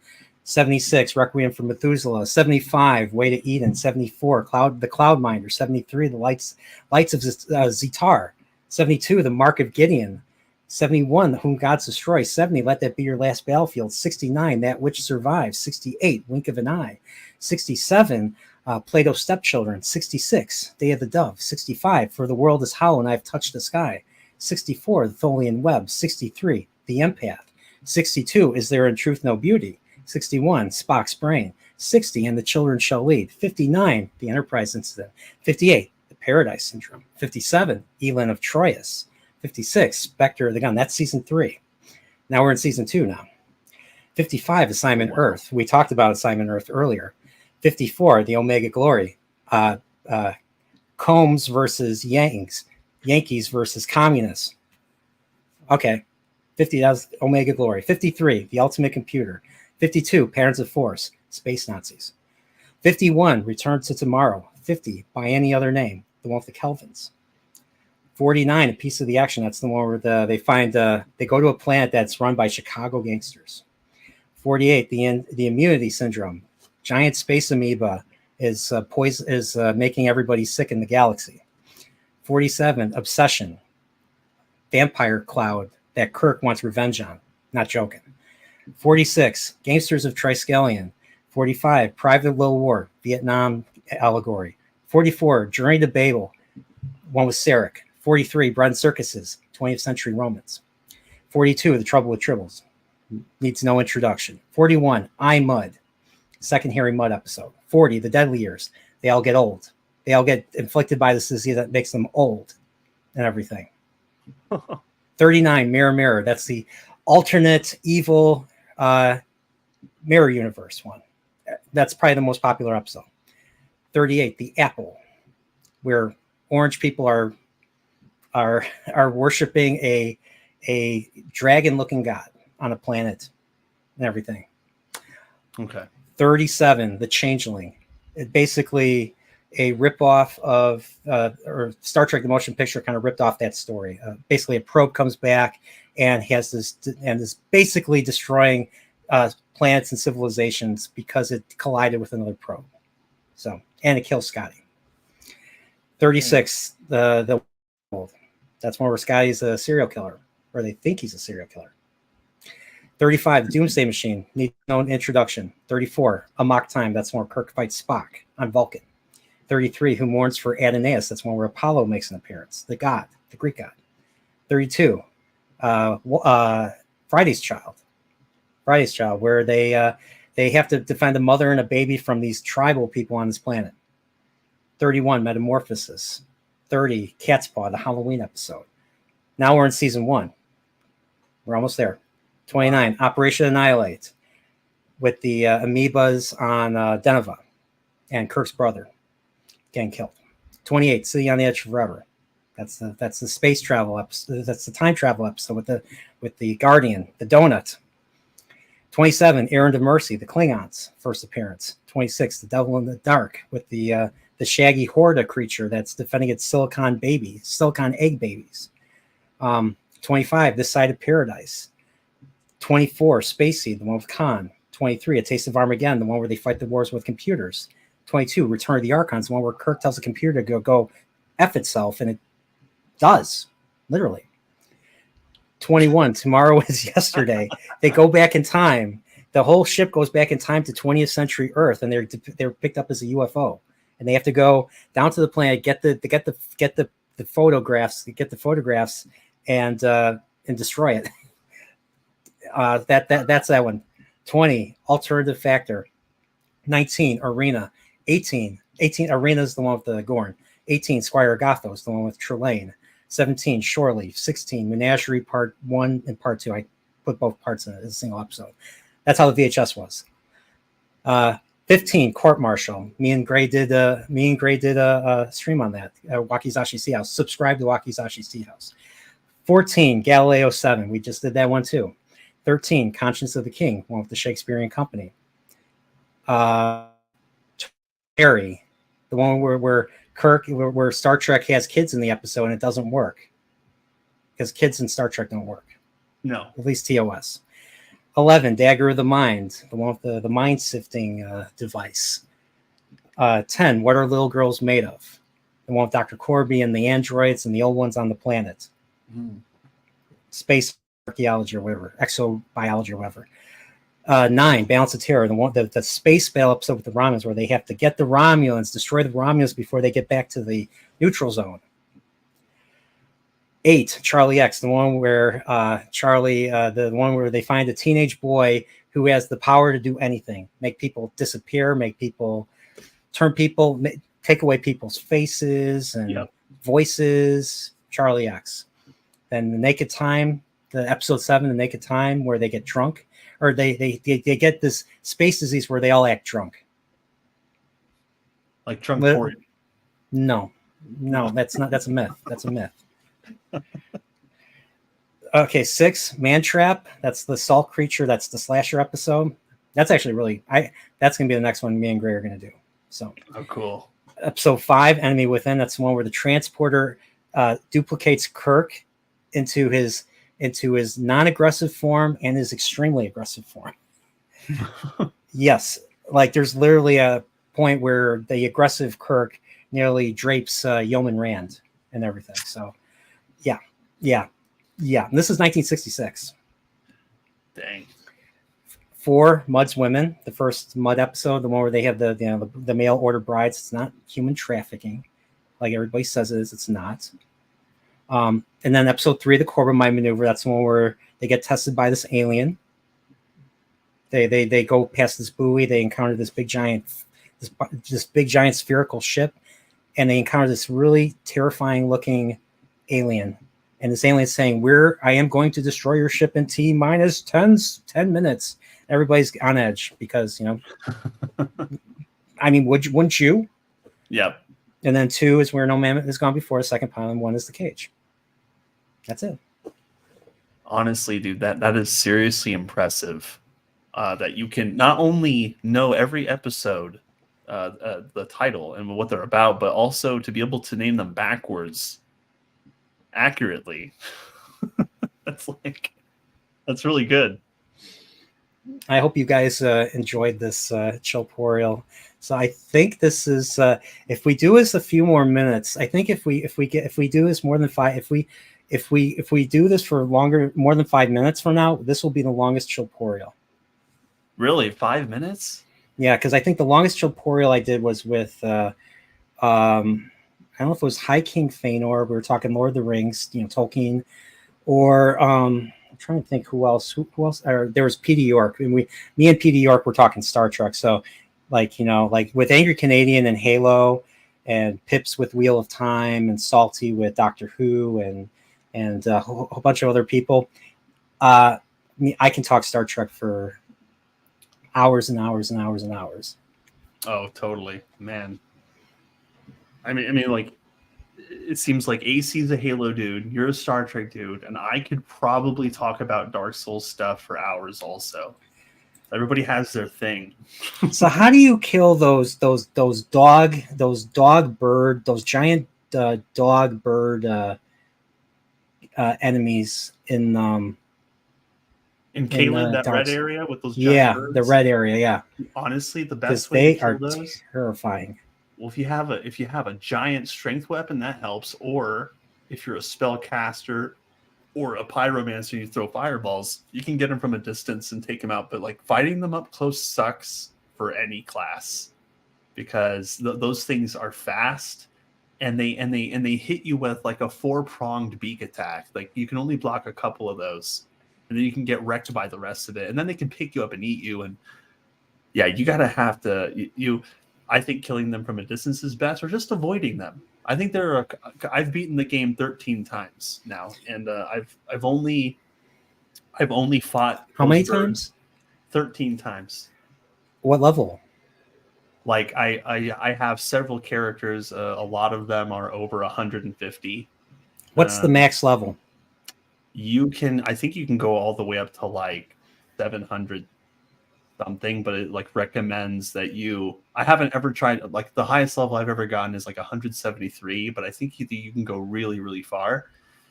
But you stop matching up with people around 125, 150. So if you like to play with others, but you can keep going. You can like max out your level, I think. Oh, okay. I beat quite a few bosses, but I don't know. It just feels like it just keeps expanding. No matter how far I go, there's always more. There's always more. It's like, is there an end to this? I'm going nuts. Yeah, it's one of the first times they've ever had a map, and the map keeps expanding. When you keep finding pieces of it, the map keeps getting bigger.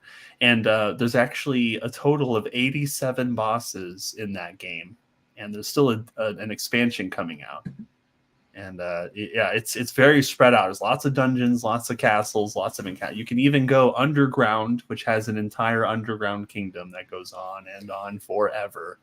So, I mean, you've got a lot to look forward to. And not only that, there's an underground kingdom, a sky dragon Castle. I mean, you're in for it, man. I can't believe you even have Elden Ring. That's hilarious. You're gonna have to absolutely show me how you play it.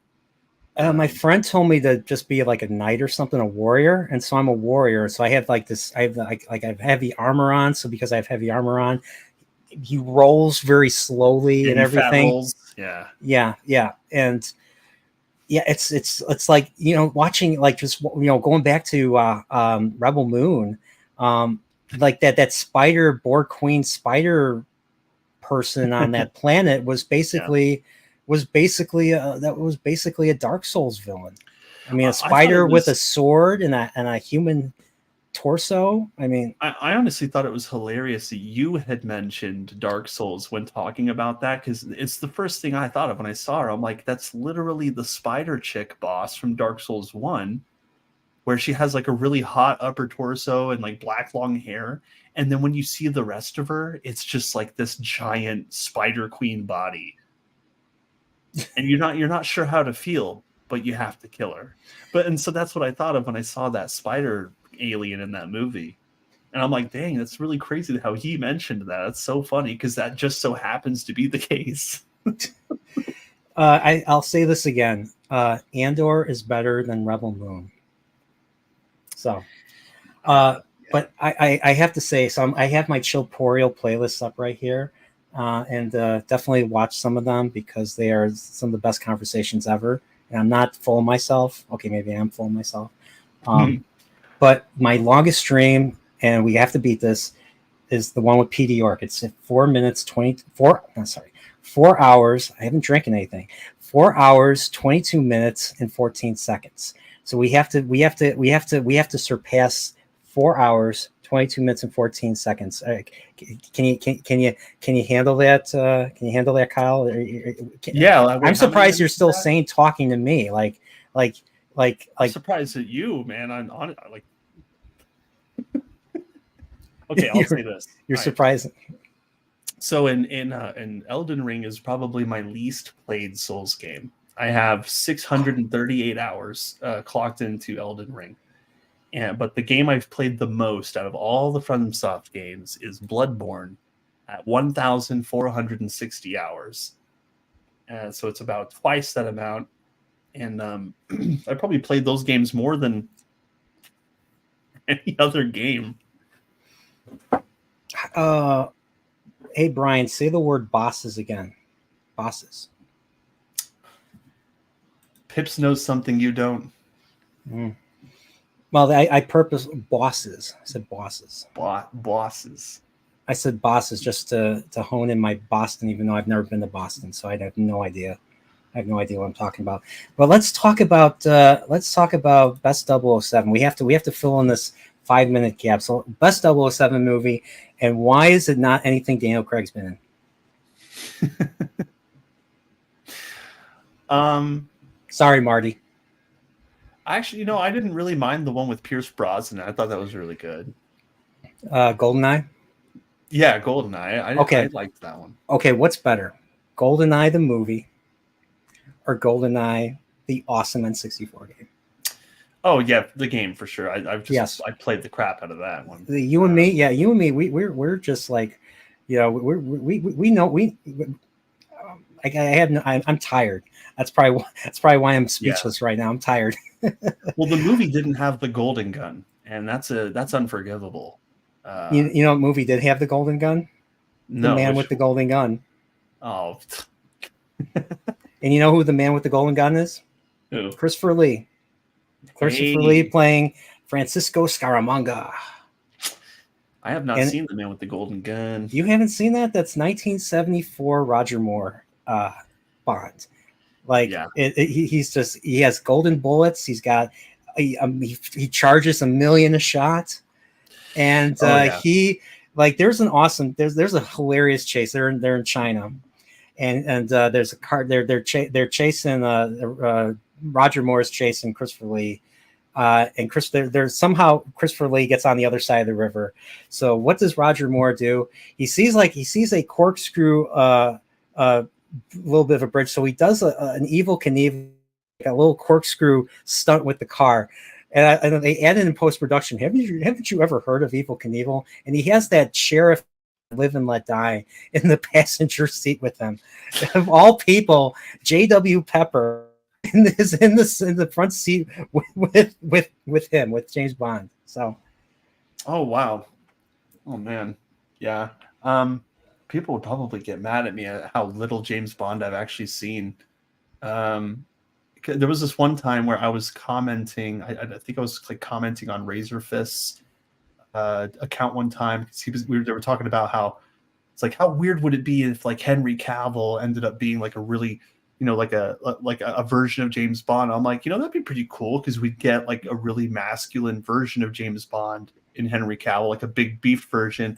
And then Razor Fist disagreed because he was like, well, that would be another character because that's not James Bond. And I've been thinking about it. I'm like, is James Bond not supposed to be a burly, strong dude? I mean, is he supposed to be just like a middle-aged, like middleweight womanizer? Period.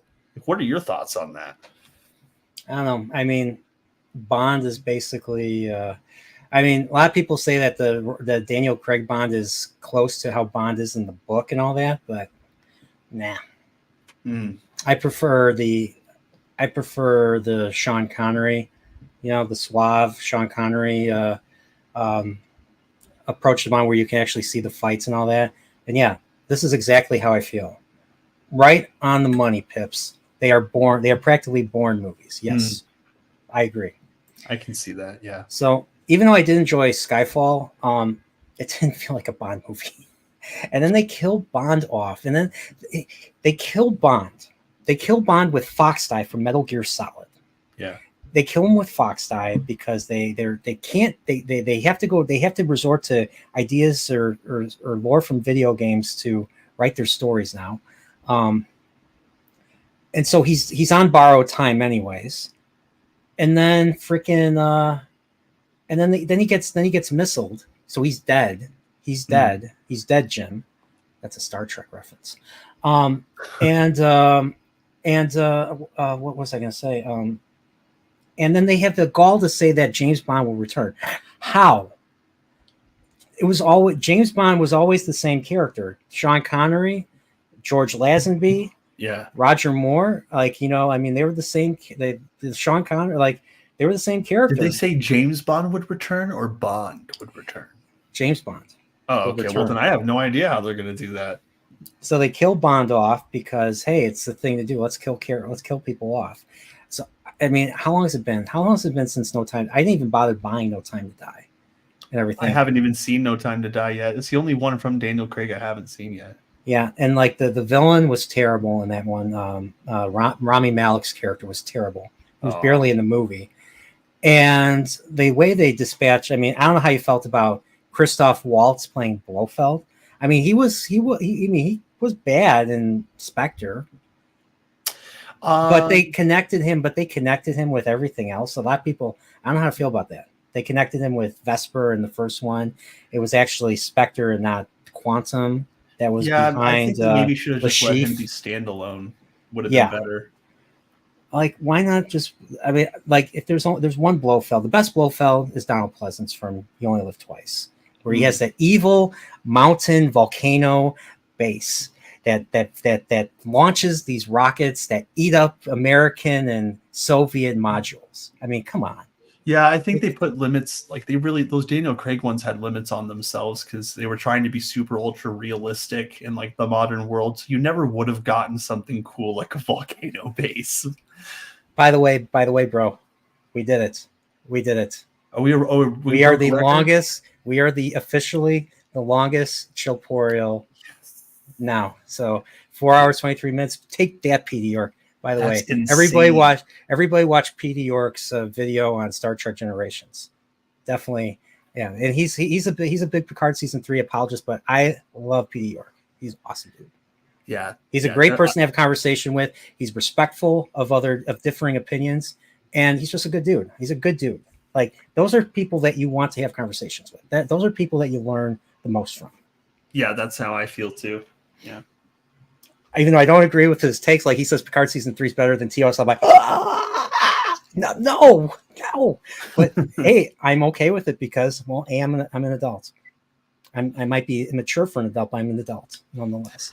So, Oh yeah, yeah. Oh, you know what's so funny you mentioned it because way back in the day, oh my goodness, I would not let anybody deter me from my opinions. I was very opinion, dude. I would just tell you off, like, nah, are you stupid? Get out of here. But these days, I don't know, man. I like listening to other people's viewpoints. It just feels so important to do that now. yeah. Kyle was telling me how horrible of a person I was for not liking Andor the first time, and then got Pips in the chat laughing at me. Been laughing at me for a year now for not liking it. So, but Ace, come on, AC. We all know why You Only Live Twice is your favorite Bond movie because it takes place in Japan, and who is in Japan? AC is. Hey, it's so funny because AC knows I'm moving there in like 6-7 months. And he's very excited about that. I know I'm excited, so I'm not going to leave him alone. It's like, AC, come on. It's like, dude, don't you have a family? It's like, yeah, it's okay, though. Come on. Aren't you going to be hours away? Doesn't matter. Doesn't matter. Let's go. If a Bond movie didn't come out on VHS, don't watch it. Okay, I got a question. Would you watch Die Another Day? That was the last Pierce Brosnan one. That was the one with the ice. That was the one with the ice palace. The ice palace and the I would watch it if I would watch it just to say that I watched it and caught up. I don't know how good it I don't know anything about No Time to Die quality wise.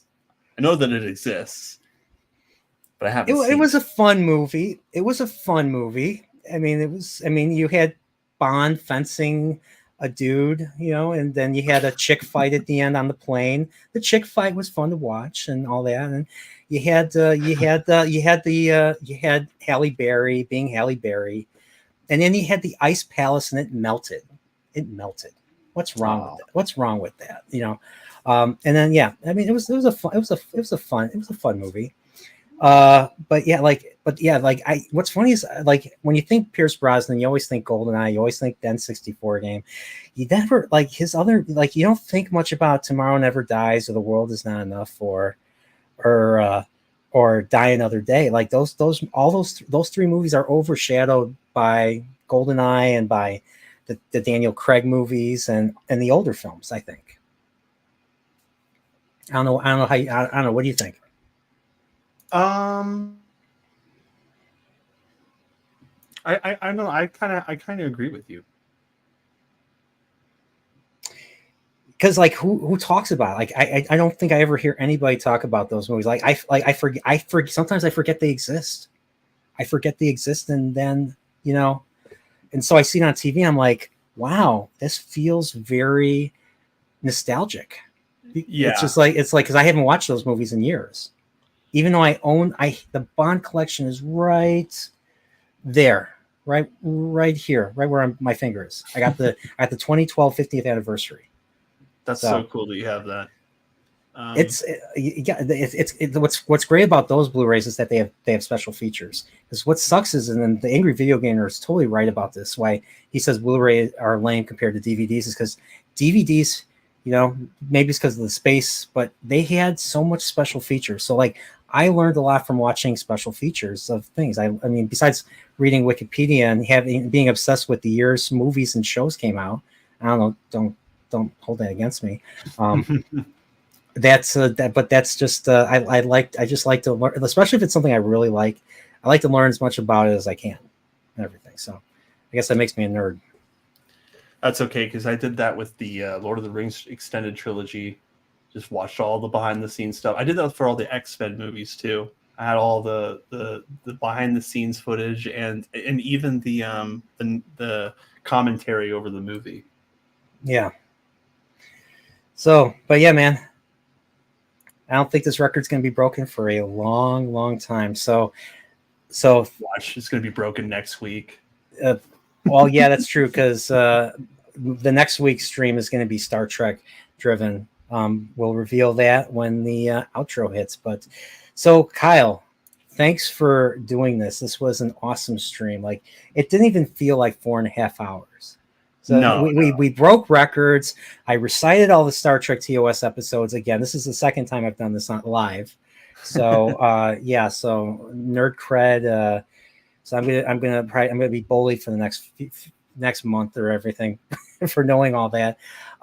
We talked about Star Trek. We talked about season 3 of Picard. Kind of unresolved that. We talked about Andor, Yu Yu Hakusho, martial arts. And I'm sure there's Bruce Lee. We talked about Hero. So yeah, that's yeah. Yeah, that was a lot. It was a great time too. It felt like it just flew by. Yeah.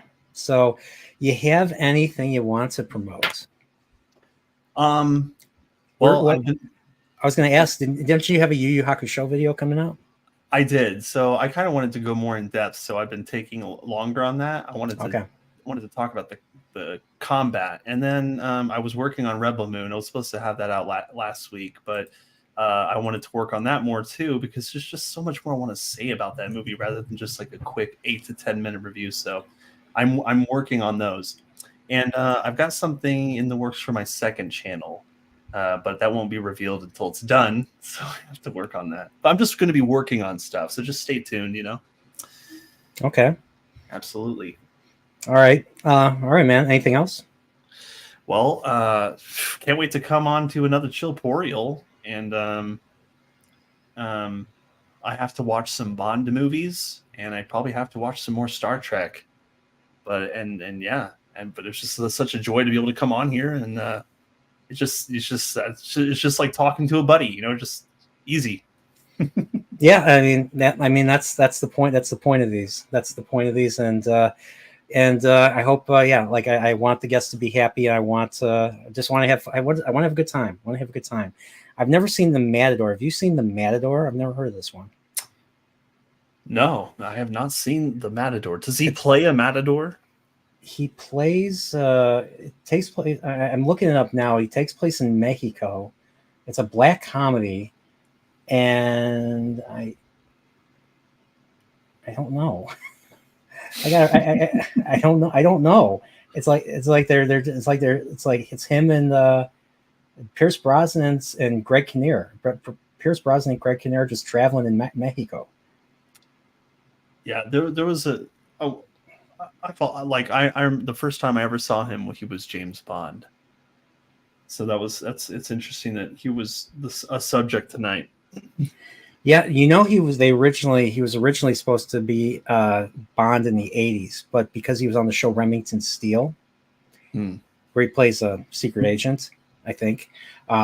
That's why he didn't play Bond in after Roger Moore. That's why they gave it to Timothy Dalton. What's funny is Timothy Dalton was up for Bond back when Sean Connery left after You Only Live Twice, but they felt he was too young at the time. Or I don't know if it was I wasn't sure if it was for On Her Majesty's Secret Service or for maybe it was Live and Let Die, but I think they felt he was too young for either of those. 69, 73. I think he was in his 20s at the time. So yeah, but I think he tried out for Bond back then too. So okay. Yeah. So yeah. Wow. You want to see a dark Bond movie, you gotta see On Her Majesty's Secret Service. That's a dark one. All right, I probably will. Hence why Connery wasn't in the movie. hence why they toned it like that. I don't know. So all right. So for me, I finished my Boy in the Heron review. So all I gotta do is make the video. I'm gonna have to figure out when. I'm probably gonna upload it sometime tomorrow. I don't think I'm doing another stream for a while. I do want to do a movie watch. I want to do a live watch of Airplane. I want to do a live watch of Airplane. A live watch of Airplane? Yeah. Kyle, have you ever been to a Turkish prison? Airplane? I've seen Airplane, and I am so down to watch that.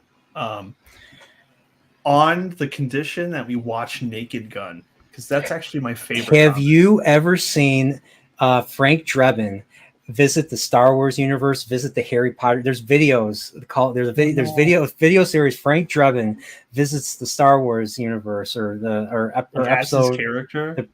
As his character. It's hilarious. It's hilarious. And they play this upbeat jazz music, just I think from the Naked Gun. I think it's hilarious. Yeah. Oh my gosh, I have to see those for sure, dude. That movie is just, that is my meat and potatoes for comedy. It's that's the funniest movie I've ever seen in my life. Like him throwing the pillow at him and him catching it like it's actually stopping him. It's like the funniest thing I've ever It's seen. so you know what else is so funny about that? It's slapstick. It's O.J. Simpson and slapstick, and I mean, because the first time I ever learned about murder was the O.J. Simpson trial. Yeah. Because it was when I was 9. It was 94. I was 9 at the time. It was everywhere. So there's no way I couldn't have known about it. And then they interrupted TGIF on a Friday to show I watched TGIF, and everyone else in the world was watching the NBA Finals in '94, I think. And they were showing that Bronco chase. They were showing that Bronco chase on every channel and everything. I'm just like, well, I was a kid, Wow. so I didn't. I was just like, yeah. And then the Seinfeld makes fun of it, and I watched the Seinfeld show that makes fun of it. It's hilarious. But like seriously, like, why are you? Ugh. Stupid media. What can I say? You know, speaking of OJ, me and my wife had never seen Naked Gun, so when we had watched it together, she thought that she was watching some weird named cop show. I'm like, we're gonna watch a cop show called Naked Gun. So when she saw OJ getting wrecked by everything in that boathouse before like getting shot up by those dudes, and she didn't expect the humor, so she sees this dude just getting destroyed. Like, what's happening to this guy? And I'm like, oh, it's a comedy, and she just started losing it because like OJ's just getting pwned by like a cake and like bumping his head. Oh man. It's the first one, the one where he's like, there's nothing to see here. There's nothing to see here. And there's an explosion. There's an explosion going on behind him. Oh yeah. Where he lets his car go. Like, it's like, who's driving that? Yeah. And I haven't even, I have to be honest. I have not finished the first, I think I tried to watch it. I haven't finished the first Naked Gun. I know. Sorry. Yeah. Ooh. But what's funny is Ricardo Montalban's the villain in that one. Yes, and he's amazing. Ricardo Montalban, yeah. Yeah, he's just so he's great. He's a great dynamic because he's like the only one who tries to be serious, and everyone else is just an idiot. He's the highlight of the Wrath of Khan by far. Like, best actor. He was the best actor in the Wrath of Khan, and he had the most humility. Wow. The most gratitude to be there to do this role and everything. Yeah. And he was already a TV star, television star. He was in Fantasy Island, which, thanks to Blumhouse Pictures, they turned into a horror movie. Yeah. Well, that's Blumhouse for you. Yeah, but like he had a great role in that. There's a great scene where he's confronting the devil. And the devil is played by Roddy McDowall. And if you don't know who Roddy McDowall is, he's the British actor that played Cornelius and Caesar in the original Planet of the Apes films.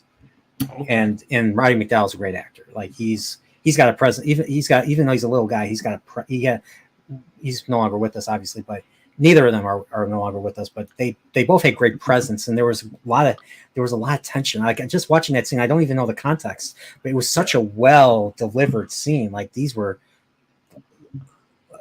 two men talking at each other. Oh, wow. Oh, yeah. Hey, now that I remember, before I forget, there is one movie I'm going to go see this weekend, and it's The Iron Claw with Zac Efron. I was planning on seeing that one. Oh, I heard about that. I think Zac Efron's underrated. I think he's a great actor. Like, yeah. I saw him in I saw him in the Bundy movie, and he was Ted Bundy, serial killer, spot on. Really? Oh, yeah. He was spot on, huh? Yeah. Oh, man. Yeah. So, like, I think he's a great actor. I think Robert Pattinson is a great actor. Wow. They just have what? Like a handful of movies? I've only seen a few. Like, Zac Efron going from High School Musical to roles like this, I'm just like, I'm impressed with the guy. Yeah, I've heard nothing but good things. I know the dude from Shameless is also in it. I think he plays his brother. Yes, I believe so. Yeah, I'm gonna see that. I might actually review that one. But What's I've it been called? really wanting to see a good drama. Oh, What's it what's it called again? The Iron Claw. And there's something I forgot to tell you. Remember how you were talking about Lupin the Third? Yes. Okay. I can't remember where I read it. I think it was on Wikipedia, but I was pretty sure the Godzilla -1 director did the VFX for that movie. Really? Yeah, he either directed it, wrote it, or did the VFX for it, but he was heavily involved in the Lupin the Third movie. Huh. They made a Yeah. Lupin the Third movie? They did an animated one. Oh, they made a whole bunch of them. So, like they made one like a couple years ago. It was like Illumination or something. I forget who did it. Oh, okay. So they didn't. So it's not your typical anime. It was. It was like a legitimately like 3D animated movie, and Oh. that director was heavily involved in the film. I just can't remember what he was doing in it. But I Oh, thought it was okay. interesting that you mentioned it. Okay. I have not seen that, but you know what's a good movie? No, The Castle Lupin the Third, the Castle of Cagliostro. That's the Cagliostro. one that's the one that Hayao Miyazaki directed, 1979. Oh, okay. That's Okay, a good all right. one. That's a very good one. That's interesting because the only ones I remember were I used to watch Lupin the Third on Adult Swim, and it was really late at night, and that's where I would catch the episodes.